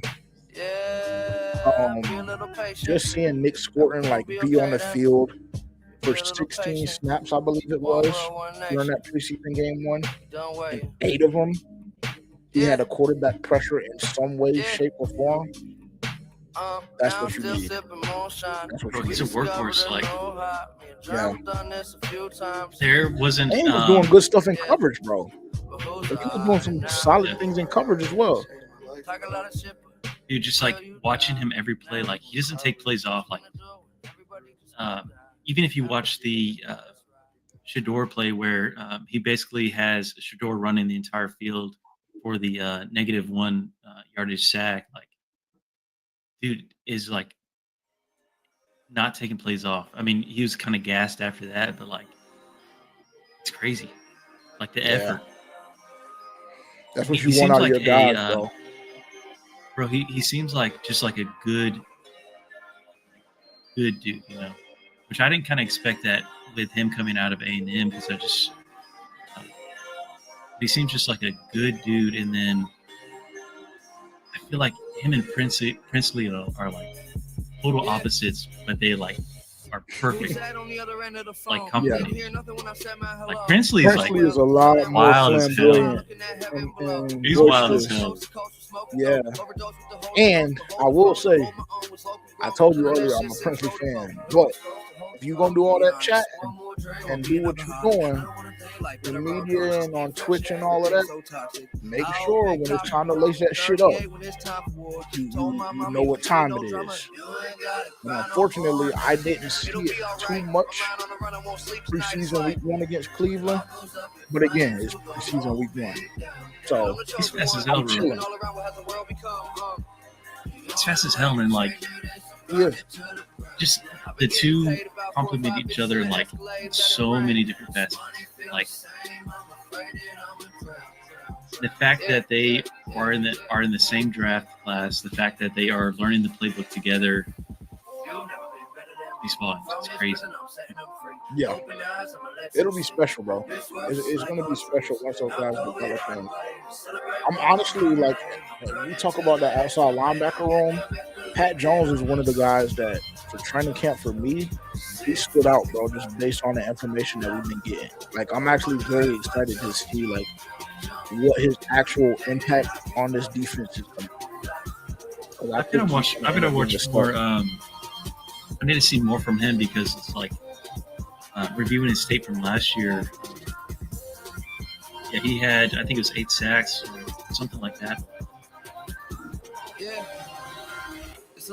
Yeah, and a lot of them, like a couple of them were just effort sacks, but there were a couple of ones that were like actual, like him winning off the line of scrimmage, and that's what we need more than anything else, to be honest.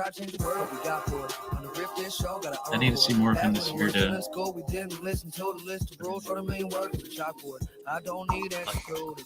Do you mind if I vape? I'm fiending bad, bro. Yeah, okay. You got like the late night show going on, bro. I'm not gonna lie. Like, I feel like I'm on Colbert. Bro, dude, this is your stream and I'm just on it. You know that.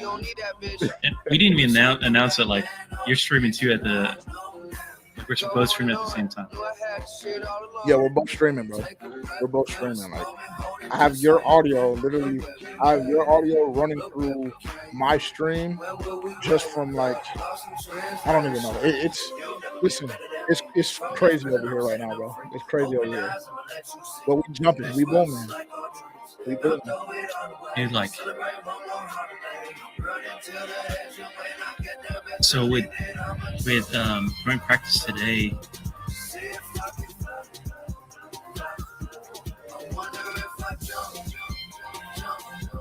and I guess so the preseason game, I don't know if they haven't announced starters are playing, correct? Have you heard anything for Texans or Panthers?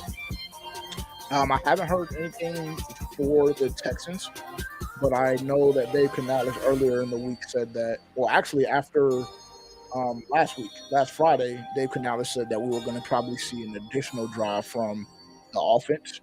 So I'm expecting like 3 drives from the offensive starters. And then defensively, like, I'm just comfortable with whatever we roll out there. Like, I don't want to see JC. And I think they actually announced like earlier in the night, if I'm not mistaken, that he was going to be down for this year or this week. So I don't want to see JC. I almost don't want to see Derek, but I know that like it's a bit different in the trenches. So I understand. Or like seeing him in practice today is like, you can see him in practice today is like, yeah, I feel like it's too like that soon. shot he took, bro. That shot that you seen, I'm not worried that I about know that. you seen. I'm not worried about that. I'm not worried about him losing the rep. I'm just worried about like a freak accident happening, bro. Like, there's just a couple of guys that I'm just like, hey, bubble wrap them. JC, Eric, Who would I say on the offensive side of the ball? Chuba, really? I don't really need to see Chuba in the preseason either, bro. Like, let Rico and Trev get that work, and Raheem. Because I think Raheem is going to end up making the team just because of his value in the return game. So let those guys work. I don't need to see Chuba. I don't need to see Chuba, DB, or JC. Honestly. So I don't see Raheem Blackshear make this team. Okay. You don't think we keep 4 running backs? There's just too many mouths like. I don't know. Our defensive line and linebackers, it seems like it's going to take. Even our defensive backs, like. Yeah. And I mean, we're going to hit that waiver wire too. Yeah, that's another thing. We're going to hit that waiver wire. So, like, it's a couple of guys that are going to just be like 53-man casualties, unfortunately. So maybe Blackshear is one of those guys, to be honest. Like, it's hard for me to see us keeping 4 running backs, but the only reason why I say that is because, like, both depth charts that have been released is Blackshear punt, is Blackshear kick. And you know how much this coaching staff harps on special teams. So if you feel like you don't have a guy that stepped up, specifically in the rookie class, because like Jimmy Horn is all the way at the bottom of both of those depth charts. Like kick return, he's 5th string. Punt return, he's 5th string. Trevor Etienne, like we saw the off punt against Cleveland. Like, you know, if there's not anybody else that you're comfortable with that's already in the building, then you almost have to keep Blackshear. You watch that play, see Nick Scott run into him. Like, so that's not on Etienne at all. I could see Etienne being that special teamer as well as Jimmy Horn. Like, Etienne had some good returns too back there too. Yeah, I think that my problem with Etienne, like, yes, he ran into Nick Scott, but like even before that, whoa. He didn't run into Nick Scott. Oh, my bad. Right, because he's fielding the punt. Thank you. Fault. Bro, hey, technicalities, man. I gotta technicalities. I respect it. Even with that, right? My biggest thing is like, bro, he never even got under the ball. Like, there was at no point that he was under the football, and like even the fact that Nick Scott ran into him, like, bro, you should be under that football. Like, so he never even got there. That's what makes me nervous. So who took the opening punt? Was that who's the first one to take do the punt return? You remember? I do not. Do you? Is that a trick question? I'm trying to lead you into it. So it's Blackshear. So Blackshear took the initial punt, right? Like, do you recall him losing the ball in midair? You see where I'm leading you to? You see where I'm leading you to? I see where. So there was reports that the stadium lights had a big factor with them returning these punts, like losing the ball in the lights. Like, if it happened to Blackshear, maybe it happened to Etienne, bro. Like, hey, I was trying to lead you into that one, and you didn't. I'll let you do it. Because listen, if I do it, then my co-host is gonna rewatch this and he's gonna tell me that I never stand on business and I never do this and that. So yeah, no, I gotta let you do it. It's your world. I'm just living in it, bro. Yeah, I gotta get Terrence on the stream. The world is so small. Yeah, we can definitely make that happen for sure, bro. We can make that happen for sure. Whenever you want to, whenever you want him on, bro, just let me know and I'll relay the message, or I'll even like shoot you his number. And y'all can, correspond and do what y'all do. I don't want to keep you waiting. Bro, I would actually be very intrigued by that. I don't think Terrence is. Terrence is hilarious. I think I know it. Bro, Terrence is one of the funniest people I know in my life, bro. Like, legitimately, dog. Dude is like, if we had him on here, like, I feel like my stream is like we're just kicking it. And we started a new weekly video with What's Up, Doug? I don't know if you saw that. And Fire. I try to lead him into like, who's your favorite poor Panthers fan only member? Like, he didn't fall for it. Like, he's like, I like them all the same, but like, I try to lead him into it. I was like, man, Terrence is pretty cool though. Like, bro, I'm not gonna lie, like that's what makes it so fun for me, bro. It's just like being able to have this vision, right? But like also like having the opportunity to like give my boys a platform. Like, you know what I'm saying? Like, I love the fact that we have like on YouTube we have Tavian's Burner, who is our producer, right? So we just have a Tavian's Burner that like every now and then they'll just pop up in the chat, and it's just like a fucking fan page for Tavian. Like, you know, and I know that there's people that tune in for Terrence. I know that there's people that tune in for me. Like, that's fire to me. Like, you know, it works. It works. It works. The personalities mesh. You guys are like inspirational too. Like, I told you that we're trying to. Have you seen the new like brand? What we did with Panthers Keep? I have not. Okay, so the brand is The Keep, which we are live on our YouTube channel right now. You guys are inspirational because, bro,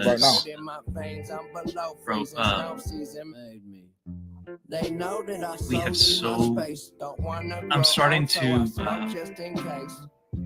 She say that I grow below the waist, and it's so, like you said earlier, like it's so hard to kind of do things yourself. Bro, we're building a team, and y'all, I swear, like you guys are the inspiration. That's love, bro. There's a lot. Somewhere above, you keep reaching up. Yeah, that's love. That's really all it takes. That's greatly appreciated. Don't need nothing but today.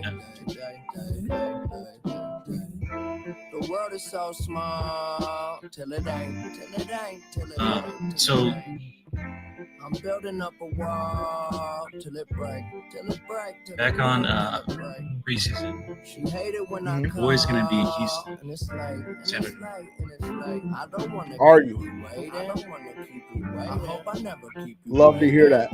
Love to hear like, that. Please understand that it's very, very rare for me to get to go to a Panthers game and to see them in person. Like, hoping that we get 3 or 4 series with the offense, or like the first string team offense and defense. Even get to see like Texas starters would be crazy, just to see how our defense matches up against them. Yeah. It's gonna be a good matchup Saturday, I think. And I don't want like I'll tell your viewers, like I told mine after the game. We did a live stream on Tuesday as well. Or actually Monday night, my apologies. But like I don't want people to get caught up in the win and loss of a preseason game. I just want to like focus on individual performances more so than anything else, and see how guys develop through from week 1 to the end of the preseason, and then heading into Jacksonville. Like that's really the key for me. So it's going to be a good matchup, because we're going to be tested, like just like we were at camp today at practice. Like it seems like by all accounts we were tested in more than one way, and the only thing you want to see like during this part of the season is guys stepping up. Like Dave Canales, we actually on my stream we just watched the Dave Canales press conference, and he was just talking about like guys having to remain disciplined, like through the heat, through being exhausted, etc. Like those are the things at this part of the season that you want to focus on, and you want to see growth and development in. Because listen, once we hit Jacksonville, bro, it's essential for you to win 3 of those first 4. And I don't care what 3 it is, but it's essential that you win 3 of those first 4. Because if you don't, things only get tougher. Like you have a stretch where you go Miami, Dallas, Buffalo, like all in like 3 or 4 weeks span. worried about the game. I'm not either. I have that I game feel being a win. I have that game being a W. I feel like But they're still a tough Buffalo's team, though. definitely gonna be our hardest test. Like even just like thinking about Dallas, like I don't know, it's like we don't match up well against them, but like, that's gonna be a tough ass game. Well, listen. But imagine starting 3-1. I think, and this might sound crazy, and this might be JJ being way too overly optimistic, but I think that we can start 4-0. I don't see why not. Honestly, like we beat Arizona last year already, and they were way better than us. They were fighting for a playoff spot during that time. But they're gonna have a bad taste in it, you know, so we're gonna get the best of them. Yeah, but I mean, you can have a bad taste in your mouth, but if you're not able to do anything about it, then it's just like, okay, so you just mad and you can't do nothing about it. And I don't think Arizona can do anything about it. No cap. I don't think that their defense can match up with our offense. The biggest difference too is like they were running all over us, right, with James Conner. Bro, and like I swear we fixed our run game. If we're gonna fix anything, it's gonna be our run game. Yeah, I would agree. With They're not gonna be able to do that again. Yeah. And so if they don't have that, it's just like, bro, it's a long day for you. It's a long day for you because that offense is gonna put up points. Like I'm to that point in the offseason and training camp, like where offensively, I believe we're gonna make things happen. And it could even be a situation, God forbid, but we take a significant injury in that wide receiver room. And I'm just confident in the group, like so much so that I just believe it would legitimately be next guy up and we would still be productive. So, like, if we can semi-stop the run defensively, we'll be okay, bro. We'll be okay. Because JC and Mike, I like the tandem. Like, I'm a huge Mike Jackson fan. Dude, he's stepping it up. Yeah, man, for sure. For sure. And then you see the development of Shaw Smith-Wade and Corey Thornton as well. It's just one of those situations where, like, I think we'll be solid. Like, the offense is going to score the football. I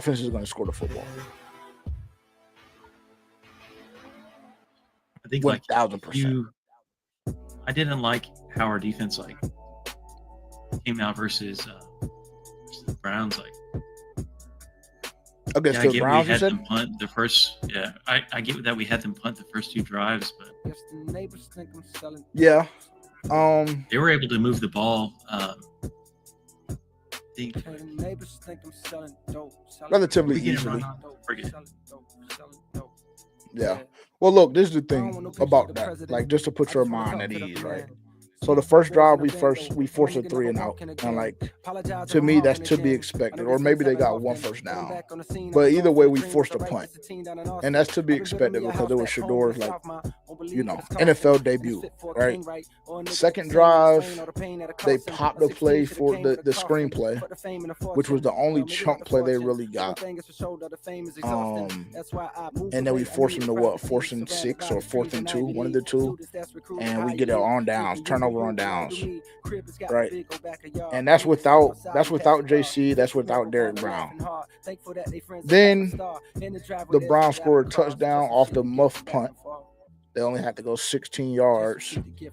And at that point, like after the first 3 or 4 drives, it's just like I said, bro, you just got to take individual performances.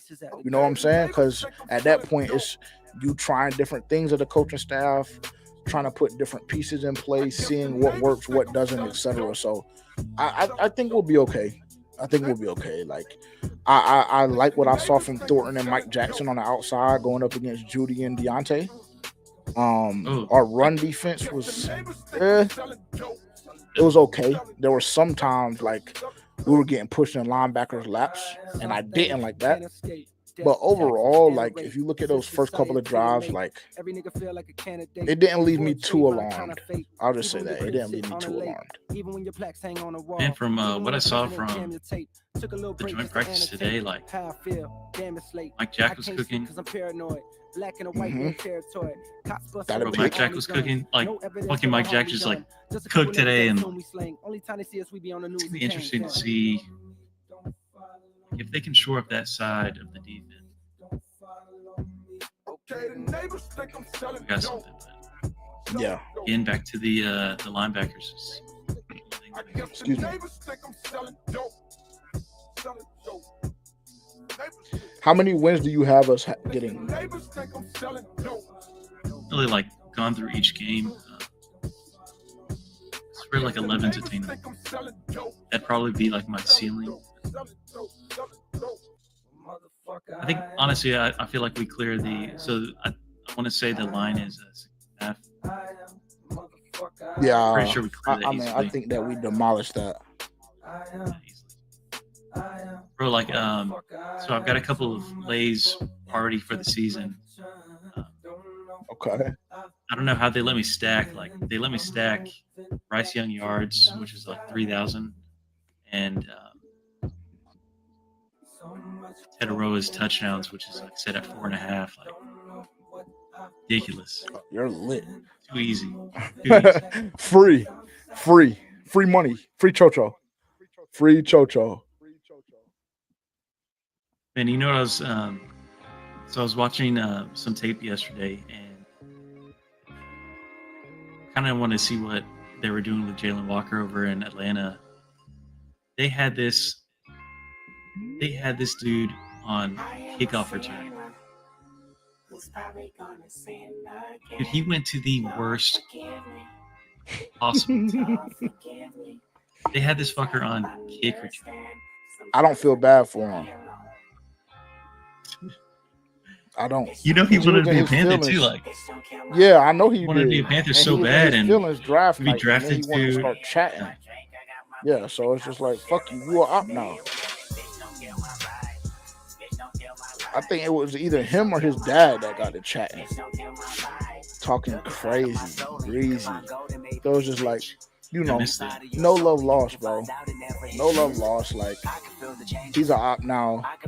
And unfortunately, 2 times a year for the next 5 years minimum of his life, we got to do him bad. We got to do him bad. Crazy that I don't know if he's been overshadowed by James Pierce. Dude, because the only reason why he's like being overshadowed by James Pierce is because James Pierce is literally like crashing out twice a week. So I just expect quite a few 15-yard penalties from James Pierce when it comes to our games, honestly. And if he tries Xavier Legette, he might get that work put on him. You know? You saw my boy. You seen the mid work. You seen the mid work, Bland. You seen it. Tedoroa has the opportunity to do the funniest thing. Imagine like if he came out and started like throwing fists like we have Excel and then D-Man. Bro, this team is different, man. So Machado hey, I'm not gonna lie, if you look at his vlog when he be in that boxing gym, he got hands, bro.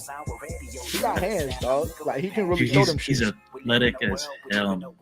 Yeah, and he's long, bro. So it's just like, yeah, he got hands for real. Like when he first introduced like that idea, I think it was like the second episode of his vlog or whatever. I was like, damn, like he was talking about how his dad used to be a pro boxer or whatever, and he used to have him in the gym over the summer. I was like, oh, his hands is nice, though. But just like anytime that he needs to catch the ball, it's just like. Just reminds me of like Christian McCaffrey, but like bigger hands, man. Just like dude, he's catching everything around him. Yeah. Yeah. Real quick, so Machado in the chat said, how do you feel about the baby switching up during preseason?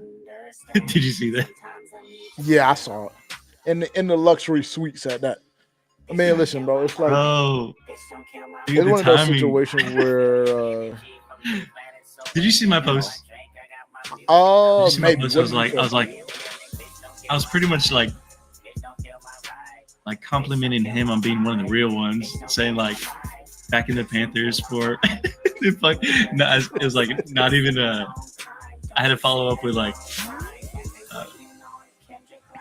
something like 2 touchdowns later, and he's wearing a fucking jersey. Listen, bro, like unfortunately, like celebrities are held to a different standard. You know what I'm saying? So it's just like, I mean, I think that I think the baby is a Panthers fan. I know a lot of people like hated that, like him switching the jerseys in the middle, and I totally get it. But like, bro, it's preseason, dog, and like when you look at all of the bullshit surrounding Shedeur, it's just like, bro, I'm not gonna hold you. Like, I'm in the stadium at some point or another, and I'm like, okay, I'm hyped that he scored a tutty. Because like his organization, as well as the whole league, so it's just like one of those underdog stories. Almost like, even though he's as flashy and as confident as he is, it's still like an underdog story to me. So like, I'm not gonna be upset. Like, you know, Panthers fans will say that shit, bro. But I was literally in the stadium, dog, and when Shedeur threw that first touchdown pass, like everybody, whether they were in a Browns uniform or a white, or excuse me, Carolina Panthers uniform, like, dog, everybody was turned up. Everybody was turned up. Like, it was almost like a sense of relief. But it's like everybody wants to cheer for an underdog, bro. Everybody wants to cheer for an underdog. The fact that he was supposed to be a top 5 pick, to Browns drafting Dylan Gabriel before him. Right. Crazy. It's disgusting, bro. It's nasty, nasty, nasty work, bro. So, like, you know, everybody was in their feelings, but it's preseason for one, and for two, like, given the context of the whole Shedeur Sanders debacle that has been up to this point, like, I'm not gonna tweak about that. Me personally, I'm just not going to. I literally, bro, listen to me. I literally went to that preseason game, Bland, because my dad wanted to see Shedeur, and he sold me on the idea of like wanting to see Shedeur. So I literally went to that preseason game to see Shedeur. So it's just like, bro, how are you not going? You know what I'm saying? And Bland, the stadium was packed, bro. Like, oh really? Probably the most fans that I've seen in the last 2 years outside of Dallas, both games, Kansas City, and Cincinnati last year. And like 5 would be the game last Friday. And a good amount of people had Shedeur Sanders every Like, bro, he's just must-see TV. Like, he sells tickets. He puts asses in seats. He's a superstar. Like, that's just what it is. Dude, so he had I'm not mad at it. Kind of had an iconic first game in preseason. Oh, Makes yeah. me think of like Cam's preseason game. Yeah, I watched so on the way back, you know, I live like 3.5, 4 hours away from Charlotte. So on the drive back, like, I measly my way over to ESPN Cleveland just to hear like their live like post game reactions or whatever. And I mean, their fan base was so turned. Their, like, you know, hosts, the personalities of the actual show were so turned. And then, like, of course, you see this week he's injured with an oblique, hasn't practiced full team the last 2 days, and it's just like, damn, bro. They've got a kind of crazy situation. Somebody even said today, like, don't be surprised if they go 7 quarterbacks. 7 quarterbacks. That's insane. That's insane, bro. Insane. I seen a crazy thing, and it was on TikTok. So take this with a grain of salt, but I would love like if somebody in your chat or somebody in mine can confirm or deny this. But I seen something crazy that like part of the reason why teams weren't trying to draft him and pick him up was because like in all of his contracts or like all of the discussions and negotiations prior to the draft, like he was like very, very upfront about his NFL contract being very similar to NIL deal, in which case like he negotiated a certain percentage of his jersey sales with the team. And like he's already sold $18 million in jerseys. And the number that I heard was 20%, which is a significant amount. Like he's already made his rookie contract. Already. I don't even know like context with that with what it would be without the negotiation. What is it compared to any other player? If he did negotiate that, if he didn't negotiate that in there. Well, if he did negotiate that 20%, like what is that compared to other players? Like I don't even know. Oh, I mean, I don't even know, bro. I don't even know. Like legitimately, I have no idea. Like it's like one of those things where like we've never seen it. And if we have seen it, like we don't know that we've seen it.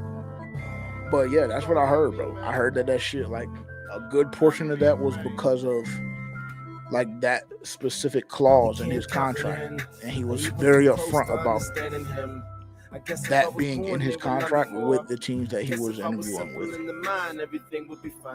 It's all alleged, but it sounds very believable to me when we talk about the NFL and big business.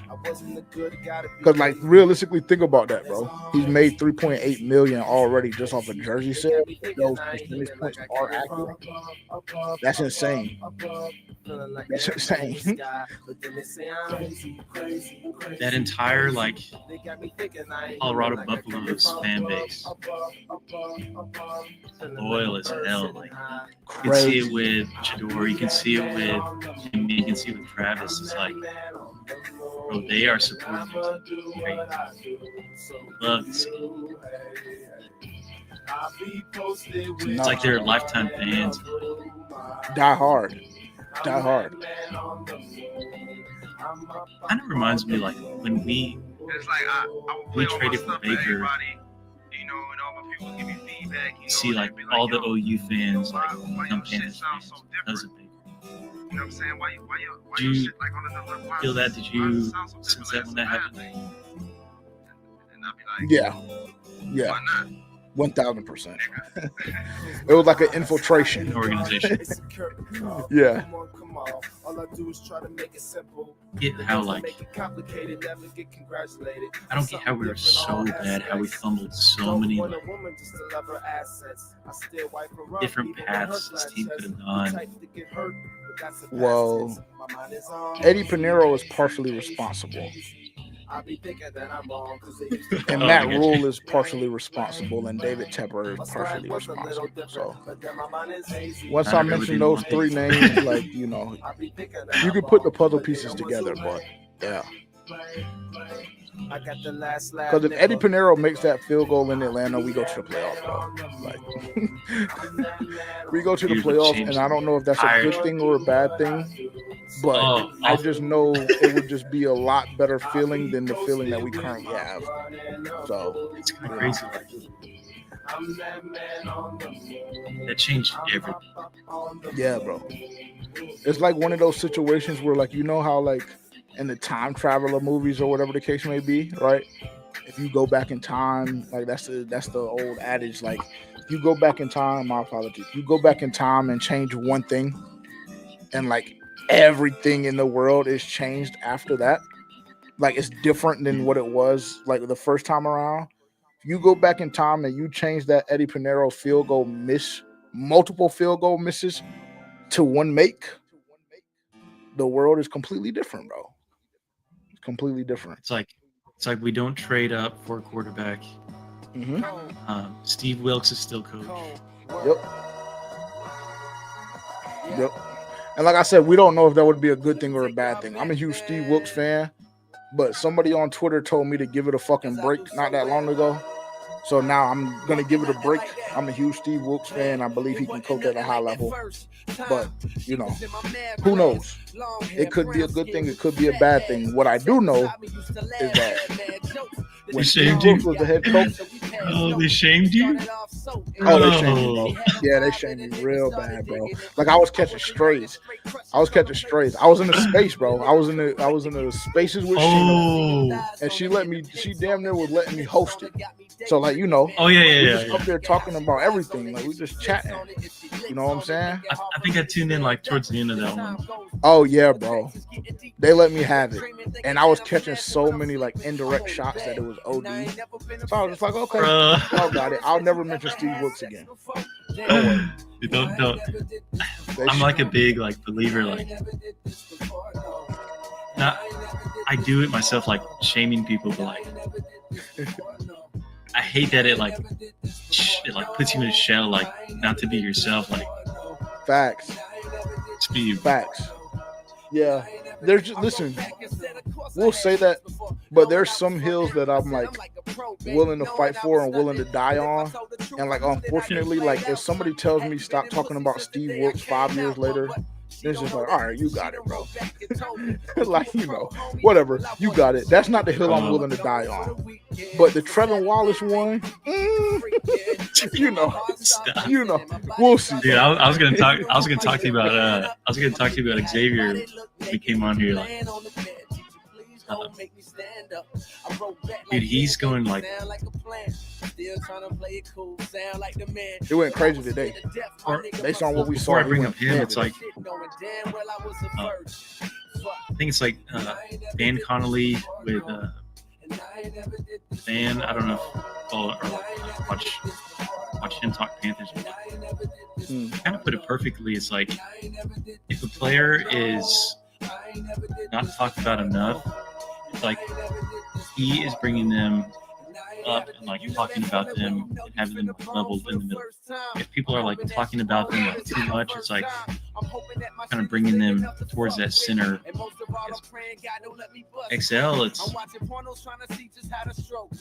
people are shitting on him because his hands were getting in fights like what's the first drive of preseason. Bro, before I get into that, like imagine if he would like injured his wrist from punching. Yeah, I mean it's a tough situation, bro. With XL, it's a very, very tough and touchy situation just because like it's a guy that you traded up to get in the first round. I will tell you, I still wholeheartedly believe in XL. Yeah, I'm telling you, like God honest truth, I still wholeheartedly believe in XL. I think that he was in a dangerous place at the start of this week, and this is what's so special about. Why do you say it like that? Why do you say it like that? Because you get ejected preseason 1 after a below average rookie campaign. We saw the drop that wasn't really a drop at FanFest where Mike Jackson was holding him, or Corey Thornton, whoever that was in cover, was holding him. But that was a thing. And then like Nick Scott, I forget. Yeah, one of those guys. Either way, it was a holding, right? That we just didn't see live. Like obviously, I'm sure they saw it on the film. But I say all of that. We get ejected preseason week 1, and Jalen Coker balls out, right? And we didn't hear anything from Jalen Coker. Yeah, we haven't heard anything from Jalen Coker really like the first week and some change of camp. But then like you see him score the touchdown, you see him with the one-hand catch that gets called back from Andy, like, you know, and then you see like he's going ape shit in practice Monday. So it's just like, bro, XL, my guy, they benched Bryce. They benched Bryce last year, dog. #1 overall pick. They'll bench you too. And they already brought in a guy to replace you because they feel like you can't do the job, and Tedero and Millen. So it was very dangerous for XL at the beginning of this week. But I think he helped his case today. I think he helped his case today. And like I said, I'm an XL fan, bro. Like I'm an XL truther, and I've had to fight so many battles this summer, bro. It's like I almost don't have any. Yes, bro. From the Hurricanes game to the Glorilla video and cover art to the route guy video where he's still dropping passes on air. Like I've had to fight a lot of fucking battles, Glenn. I'm not here to lie to you, bro. I've had a lot of fight a lot of battles, bro. A lot. But I'm riding with my dog. So where I'm coming from is like sales my dude. I'm gonna back him. I think that I give the players 3 years to hit their potential.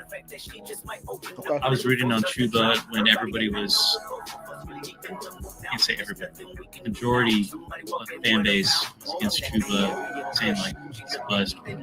Like something about the year 3. So I'm still kind of giving Excel that time. Dude, he had some flashes last year. He shows that he can get over it. He did. He Even had with some Fan flashes Fest, last when year. he did take that, when he took the ball to the house. Yeah, and there were some people that were saying that I think it was Ben Martin Scott that had an angle on him. It was either Ben Martin Scott or Rose Boom, one of the two. But they were saying that he had an angle on him, and that it potentially in game would have been a tackle.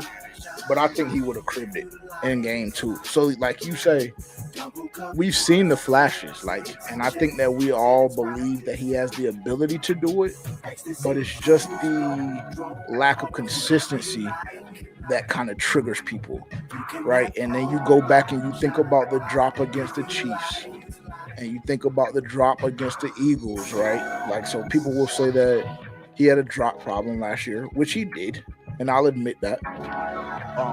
But it's not necessarily like about the drops themselves. I think it's more so like about at what point they occurred. And those two games were very, very winnable. And if XL makes those two plays, it's a little different. It's crazy too. Like you mentioned Coker, and like bro has just been like clutch as hell. Yeah. Even when like Bryce was coming back, like to have Coker in the lineup was like, and not to cut you off, Bland. Huge boost. Not to cut you off, bro. But like that's why I say it was very different, or that's why it was getting kind of scary for XL. It's because every time Coker has an opportunity, he maximizes it. Every single time. The only thing that really stopped Coker from like going absolutely crazy last year was the soft tissue issue. Like that was the only thing. He had that going into this year's preseason too. It's like, yep. So if he ever gets that worked out, bro, and like it's one of those situations where it's like completely cured, yeah, it's a problem. It's a problem, and XL is gonna have to do what he has to do, dog. Like, because this is my whole stance. This is what I've been saying about XL. I believe XL got that dog in him, right? And so when you're a guy that they traded up to get you in the first round the previous year, you have a mediocre campaign, and they bring in another receiver. What a dog is gonna do is internalize that and turn that shit into fuel and take it to another level. Right, I believe Jalen Coker heard some of the whispers about fans saying he was on the bubble and how he was having a quiet camp. I believe he heard that shit, internalized it, and took it to another level. And I think that's what I'm waiting on from Xavier Legette. That's what my stance is. And Coker, just circling back to the original point, every opportunity Coker has been doubted, or there's been whispers, or there's been rumblings, he's acknowledged them via his play, and he's elevated his play. So I get where fans are coming from on like, but only to a point where I'm thinking about the future. Like, you're gonna pay Tedero, you're gonna pay Coker, How are you going to keep all three? You know, it's like make it work. Make it work. But then make it work. But then, like, Bryce is just going to be getting paid. Like, we're going to have to maintain the offensive line. I don't see them keeping all three. Hey, bro. And like you're saying, like, you look at it now with what Coker has been showing, it seems like XL is the odd man out. But I still think he's going to be a huge contributor to this team. Yeah. Well, the thing about that is, the good thing about that is, we're discussing those problems, but we're like 4 or 5 years away from shit really hitting the fan. And if you begin to win, guys will start to volunteer to come to your organization and your program. So winning cures all, bro. Winning cures all. If we make 2 or 3 deep playoff runs in the next 5 years, these guys aren't going to want to leave, bro. Especially not the homegrown talent like XL, the South Carolina boy. Like, he's not going to want to leave, bro. He's not going to want to leave. Seems like he has like all his endorsements thing. It's like, yeah, he's got another stream. That's another thing too, bro. Like, everybody has their own view on wins. Dude, look at everything that XL did this summer, and that was after having like I mean, for lack of better terms, a shit rookie season. And look at all of them. This man got a Reese's deal. Like, we talked about the Glorilla thing. Like, the Kentucky Derby was like on his body. Dog, bro, they gave 5 wins the and league 450 yards. Yeah, the league gave XL like the keys to the car for that Kentucky Derby. Yeah, bro. Yeah, bro. So it's just that's like, not even everything. Like, he's got a ton of, like, he's doing like even with just like food, but like he's got a ton of endorsements, man. Yeah, and you know he's Like, getting paid for them appearances. Like, when he does them little at home like TikTok video shits or whatever, bro, he's getting bread from that, dog. Like, he's not just doing that for free. Like, he's touching something from that. So, like, the money, it's not bland. Listen, bro, we can't think about that right now, bland. We have to win right now, bro. I don't care what happens in 5 or 6 years, dog. We got to win right now. Please understand, like, my mind is either in the past or the future. You will not find me in the present. Like, that's just who I am. I understand that. It's tough too, because like I'm trying to contemplate what's gonna have to do after the season, where this team's gonna go. But like, it's a tragedy, like we talked about. Like, I cannot live in the moment. Like, my biggest, like, yeah, I understand that. Why is that though? All you gotta do is take advantage to maybe you can get yourself a horse and carriage. Then pimping, you can think about marriage until then get it, then find yourself and let's begin. I'm gonna tell you how in a minute. I'm gonna show you how I'm living. So like, I'm always thinking, like, it's hard for me to. I'm a soul now, homie, not even. I'm a zone not till I lose feeling. Remember, I'ma be gone way past November. Even stay up there, floating, hoping I can find peace somewhere. In my mind. Jamming out to Cuddy right now. Say it again. So I'm jamming out to Cuddy right now. I feel it. He kind of like feels it, like, I kind of related to Cuddy because, like, he calls himself like the moon man. It's like, dude, just not always there, like, in the present. And it's bad too, like, if I'm trying to like have guests on here, like, they say something and I just totally miss it, or like, I'm thinking something else. And we've had you, I think this is the third stream we've had you. Third time we've had you. I think so. Yeah, I think so. And I think every single time I have a problem with like getting into my Discord like 10 minutes before the stream, and then like, it's always like one second thing. I'm like, oh, bro, we're lit. We had so first one was like audio issues where there was a feedback. Second one, I don't really remember. This one we started off with, we couldn't hear you, like. Yeah. So, yeah, I was like muted on your joint. Like it was just But we got it. I will say we got it fixed quick. We got it fixed quick. So I'm still kind of like trying to clean up the look of the screen. I like the direction we're headed. I like it. Like I've been switching between mine and yours, like on X, and just seeing, what's going on. Like it's smooth.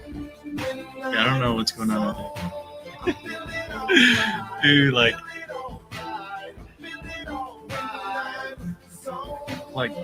been so just spread thin with putting out content, having a family, my career, and then with the content, it's like trying to run the.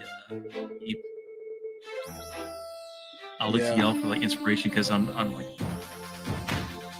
I want to say we're bringing on people. When you get your team in place, bro, it'll make life a lot easier, bro.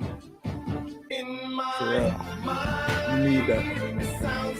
I've had that conversation with a couple of content creators. Like, bro, you need a team, bro. You need a team that believe in the vision. And when you do that, you can make a lot of things happen, bro. Like things that you wouldn't even imagine for real. Because you're not stretching yourself as thin. You're able to do what you need to do. You feel me? That's the key. What I don't get is like, I mean, I got like some haters out there. 33 years, damn, I'm grateful I survived. On my downfall. We wasn't supposed to get past 25. I get it. But like the people that do support me, popping now is young. I don't know how I got here. Like, they make is dumb. I remember I don't know what the next 18. move is. Like sometimes I'm Money just parties, like, I was on the same you're like, gotta give a boy a chance to grow some.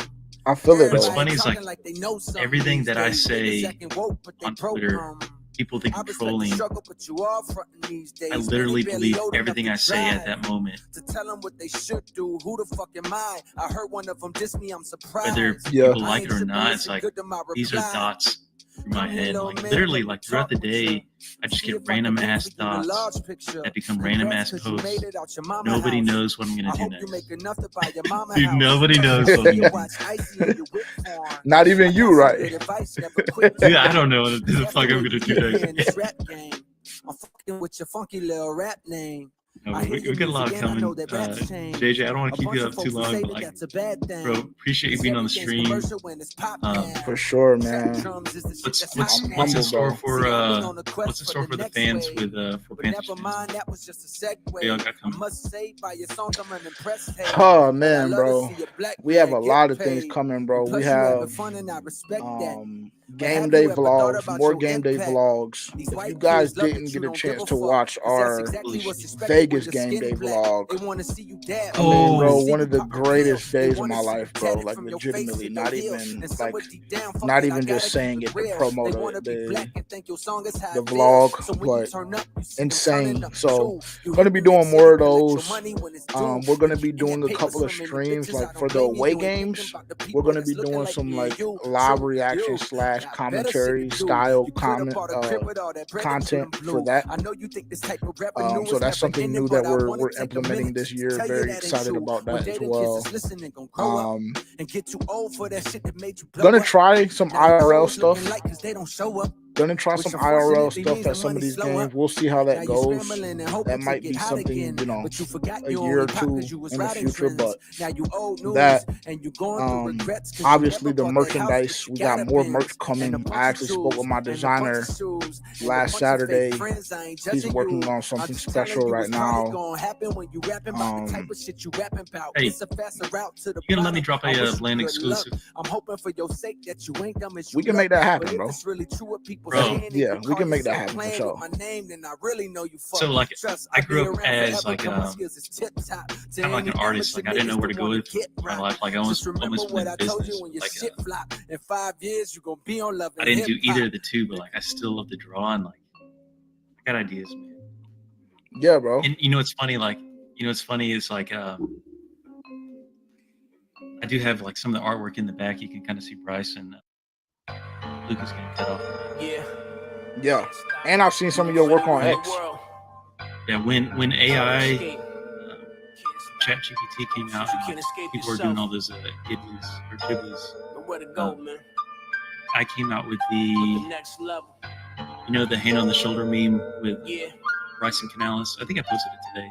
Yeah. Like, but that is digital art from your boy. Like, hey, a masterpiece. A masterpiece.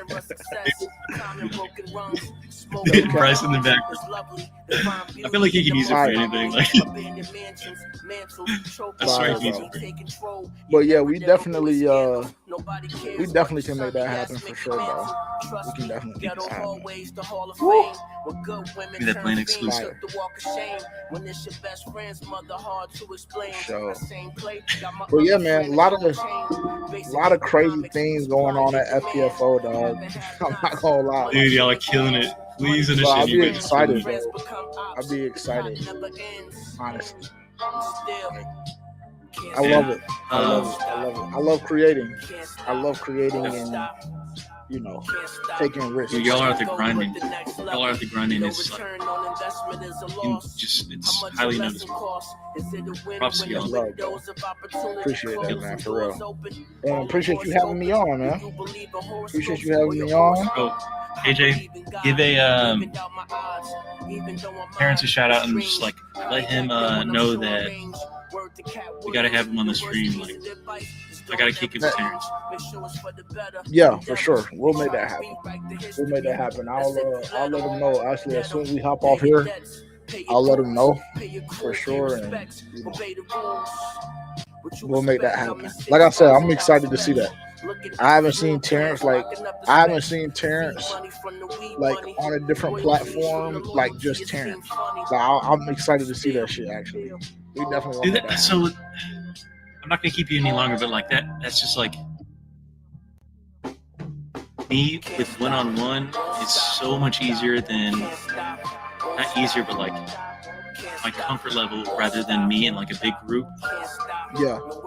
It's just who I am, but like if I have like other people, I'm just gonna be observing the whole time. So I gotta get Terrence on it. Yeah, we can make that happen. I'll let them know. Like I said, I'll let them know tonight or tomorrow morning. But either way, like I'll send him your number, and then I'll send you his number, and then y'all can talk like that. Or I can just start a group chat with all of us in it, and then y'all can exchange. Ooh, drop that. Yeah, I mean, like however we want to do it. But I'm sure he would be more than happy to do it. If you are following me on Twitter and you are not following For Panthers Only, y'all gotta follow these guys. Follow them on YouTube, bro. You guys are everywhere. What platforms are you on? Literally everywhere, bro. Literally everywhere. TikTok, Instagram. You can find us at For Panthers Fans Only. IG. Yeah, bro. YouTube. You can find us For Panthers Fans Only. Y'all run the YouTube game for sure. X at FPFO_podcast. And of course, you can come to our home base, ForPanthersFansOnly.com, on the World Wide Web. And Spotify and Apple Podcasts and all other DSPs. My dumbass has chills right now, y'all. Yeah, bro. We everywhere. JJ. Man. Shout out to the team, bro. Shout out to the team. Shout out Dylan, Rod, Tavian, Terrence, Haley. You know, the team makes it possible, bro. The team makes it possible. Taking over. For sure. Bro, I gotta bring it back. Like, can I get a keep pounding, man? Keep pounding, baby. Go, bro. Hey, 10 wins. Please, 10 wins. Or this season is a fucking failure. That's what I read over. Or maybe that's too optimistic. Please, Panthers, for my wife's sake, like, give me some wins, because like the way I'm depressed the rest of the day is like. So I don't think people will really understand it, bro. That's why I said I don't know if my life would be complete, like if I died before the Panthers won the Super Bowl, like that. I would be in dead ass serious, bro. No cap. No, I'm with you. All right, JJ. Dude, I appreciate All right, having you bro. on, man. Of course, man. Thank you so much. Love.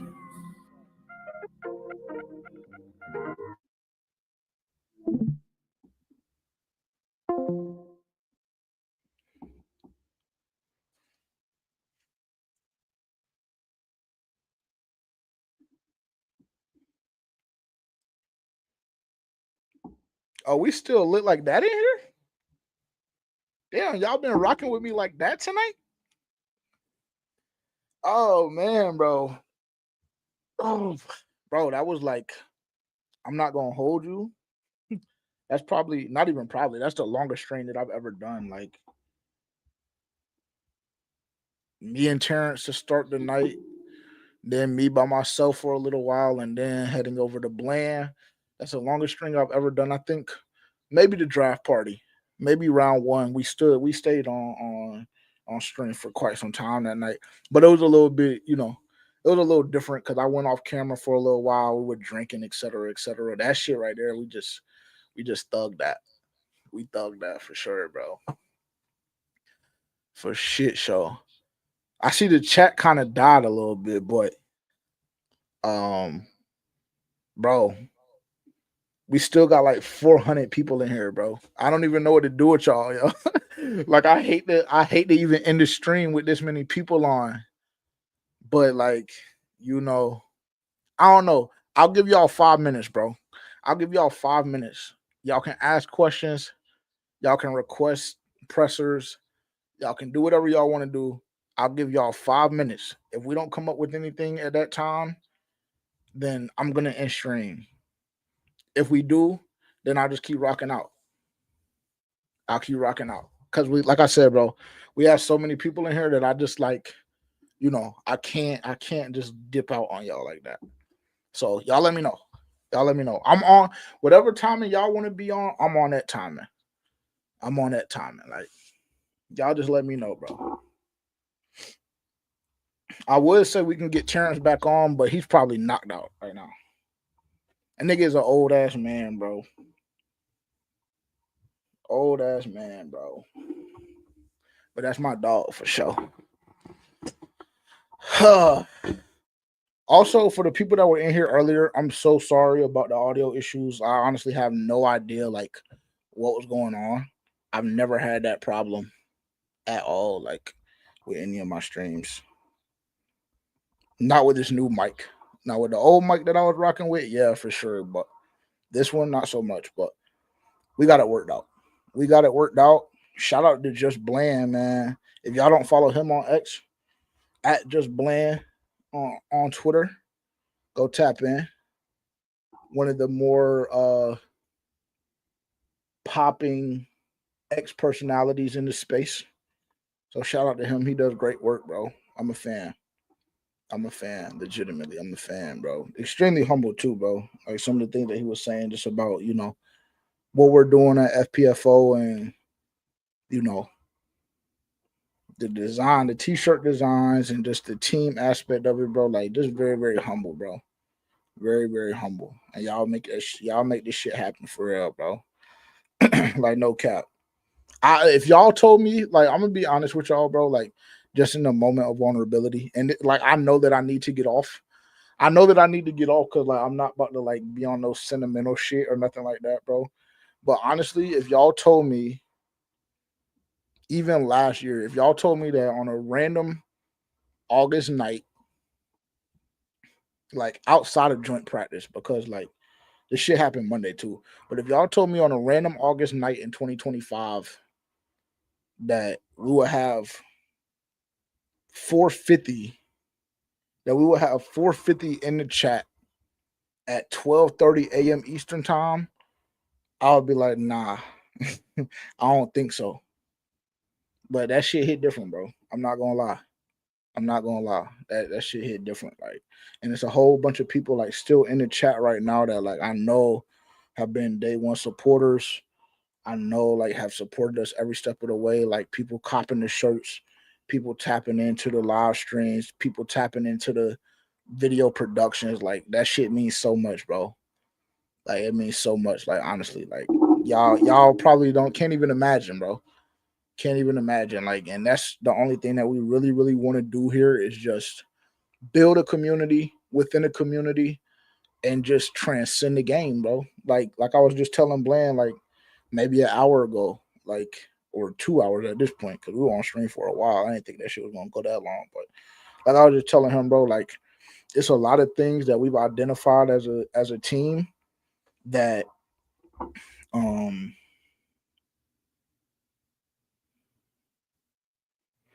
okay, bet.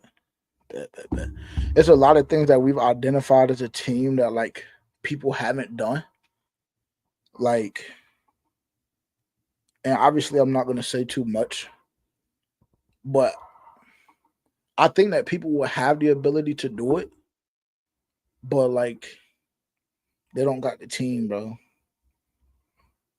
They don't got the team and they don't want to take that risk, bro. And I think that's like one of the things that makes us special. Like, no cap. Like I said, not to get on my high horse or nothing like that, because like by no stretch of the imagination am I saying that this shit is perfect or anything like that. But like we got a good thing going on, bro. We got a really, really, really good thing going on. So if y'all are unfamiliar with For Panthers Fans Only, unfamiliar with myself, unfamiliar with Move the Chains, whatever the case may be, I'm JJ. This is For Panthers Fans Only. This is Move the Chains. Like, whenever y'all see me, bro, just know I'm representing both. I'm representing the whole movement and the whole culture, bro. And, you know, that's it. That's it. That's just how I be. Let me see what bro said. Cameron Walker. At the end of the season, what is your hope for the wide receiver room? That's a great question, bro. This is, and we just kind of like touched on it a little bit with Bland.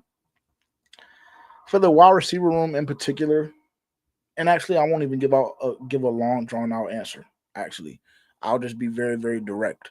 My hope for this wide receiver room at the end of the season is two things: that Tedero McMillan is what we believe him to be, and he executes and shows that throughout this entire season. That's the first thing. The second thing is that we find a consistent replacement for Adam Thielen. Because no matter if people want to acknowledge it or not, bro, Adam Thielen is like, this is his last year. This is his last hurrah. It's over with.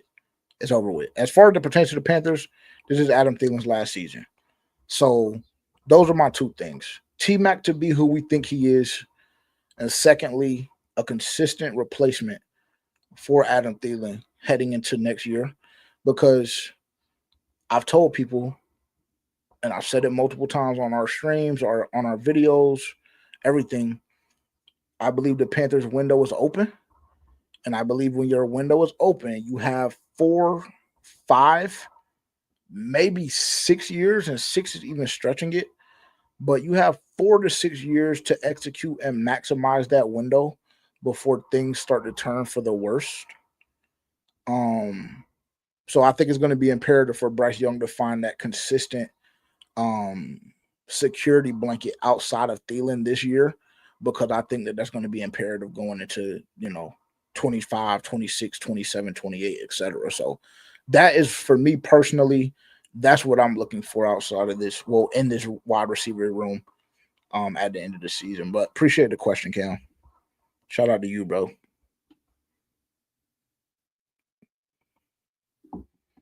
We got Germany love in the building, man. What's popping? Eli, what's popping, bro? Shout out to you, man. We real life international with this shit. We real life got people tuned in Germany right now. Crazy, bro. Like, I'm telling you, if y'all would have told me this shit last year and a half ago, bro, I wouldn't have believed it, dog. For real, for real. And just seeing this shit is crazy. Shout out to Eli, man. Shout out Eli, bro. Eli, you got to get to the States, bro, so you can hit a game with us. No cap. If you're ever in North Carolina and you're ever like in the Charlotte area and it's during football season, we'll buy your ticket. We'll buy your ticket, bro. Tap in with us. No cap. Shout out to you. Appreciate the love. All right, bro. I can't. I can't, bro. I can't. Well, I can. And that's probably the problem. Like I just get up here and get the yapping, but in order for my day to go as planned tomorrow, it's essential that I go ahead and shut things down, man. So I don't even know what to say, man. Shout out to all of y'all. Like I said, the chat is still booming. Like we still got motion, but I appreciate it. We were supposed to go over expectations for week 2 of the preseason. And I'll just give like 2 just very, very quickly. Improvement in the pass rush game defensively and offensive execution. Those are my 2 expectations heading into preseason week 2, Saturday at 1 p.m. Eastern time in Houston. Also, actually, since I'm doing the outro and since I'm wrapping everything up, and I promised everybody, I think like maybe 2.5 hours ago, 3 hours ago, that once I did the plugs that we were going to, shut things down. I told y'all the next time I did the plugs. So here we are. I'm about to do the plugs. If you haven't already, go buy your Carolina Reaper t-shirt. It looks like this. If you see the full design, it looks even better. For PanthersFansOnly.com, you have 9 days to cop your white and or cream colorway of that. They'll never be sold again. The blacks are currently being restocked or are currently restocked. So you have the opportunity to get those as well. Tap in with us down below on social media. As you can see, for Panthers Fans Only. If you search it on Google, I promise you it'll pop up. We do a damn good job with our SEO, and we work very hard to get that shit where we want it to be. Saturday, after the game, we will have a live stream. It's going to be our 2025 FPFO Fantasy Football Draft Live. So if you're in the fantasy league and you want to hop on stream, then DM us. We'll shoot you the link. We'll have you on stream. We'll do a couple of dope things in that regard. And if not, nobody wants to take that opportunity, I totally understand. What we'll do is like kind of very similar to the way I did the Dynasty League that I'm in. I did a live stream probably 2 or 3 weeks ago with the Dynasty League, and I'll just run it like that. We'll run it like that, get off some initial reactions and emotions from week 2 preseason against the Houston Texans. So that is happening, I believe, 5 o'clock, either 5 or 5:30 on Saturday. But just make sure that you're tapped in and in tune with us on social media, because we'll make sure that we get that out and start kind of pushing that the day of on that Saturday. The draft, I believe, starts at 6 p.m. Eastern time. So if you don't do anything else, make sure on Saturday afternoon or Saturday evening, whatever the case may be, you tap in with us by 6 p.m. because I think that's going to be a really, really dope opportunity. Our first annual fantasy football league. And I'm not gonna hold you. Like if there's niggas in the chat right now that's in that fantasy league, I'm coming to bust y'all's ass. I'm not gonna lie. I'm not gonna lie. I want to be the champion, and I'm gonna be the champion. Actually, I'm gonna be the champion. So yeah, I got smoke for everybody in that league. No ifs, ands, or buts about it. I'm gonna draft the best team, and then I'm gonna move like a top tier general manager, and we gonna get some pieces in place, and we gonna go get that chip for sure. So that's coming up on Saturday. As y'all know, Tuesdays, 9 a.m. Eastern time. The past 2 or 3 weeks have been crazy, so we've just been doing different things as far as live streams or whatever the case may be. This week, we do plan on staying on track. So 9 a.m. Eastern time, Tuesday, that'll be our full video production. Me, Terrence, Carter will be with us this week, actually, because Tavian took a trip to London. Haley will be in the building, so it'll be high vibes for sure. Not gonna want to miss that episode. We'll take a look at that, and then we'll be back on the live stream probably sometime next week, taking a look at our matchup with the Pittsburgh Steelers. And then y'all know what time it is, bro. Y'all know what time it is. Jacksonville is not that far away. We're about 3 weeks away from Jacksonville, week 1. We will be in attendance, and they've been chatting online. They've been chatting online, and y'all know how that shit get me. And if you don't, go watch the game day vlog on YouTube. That's all I got, man. Make sure to like, comment, subscribe, turn that bell notification on. Talk very soon. Love y'all, man. Peace.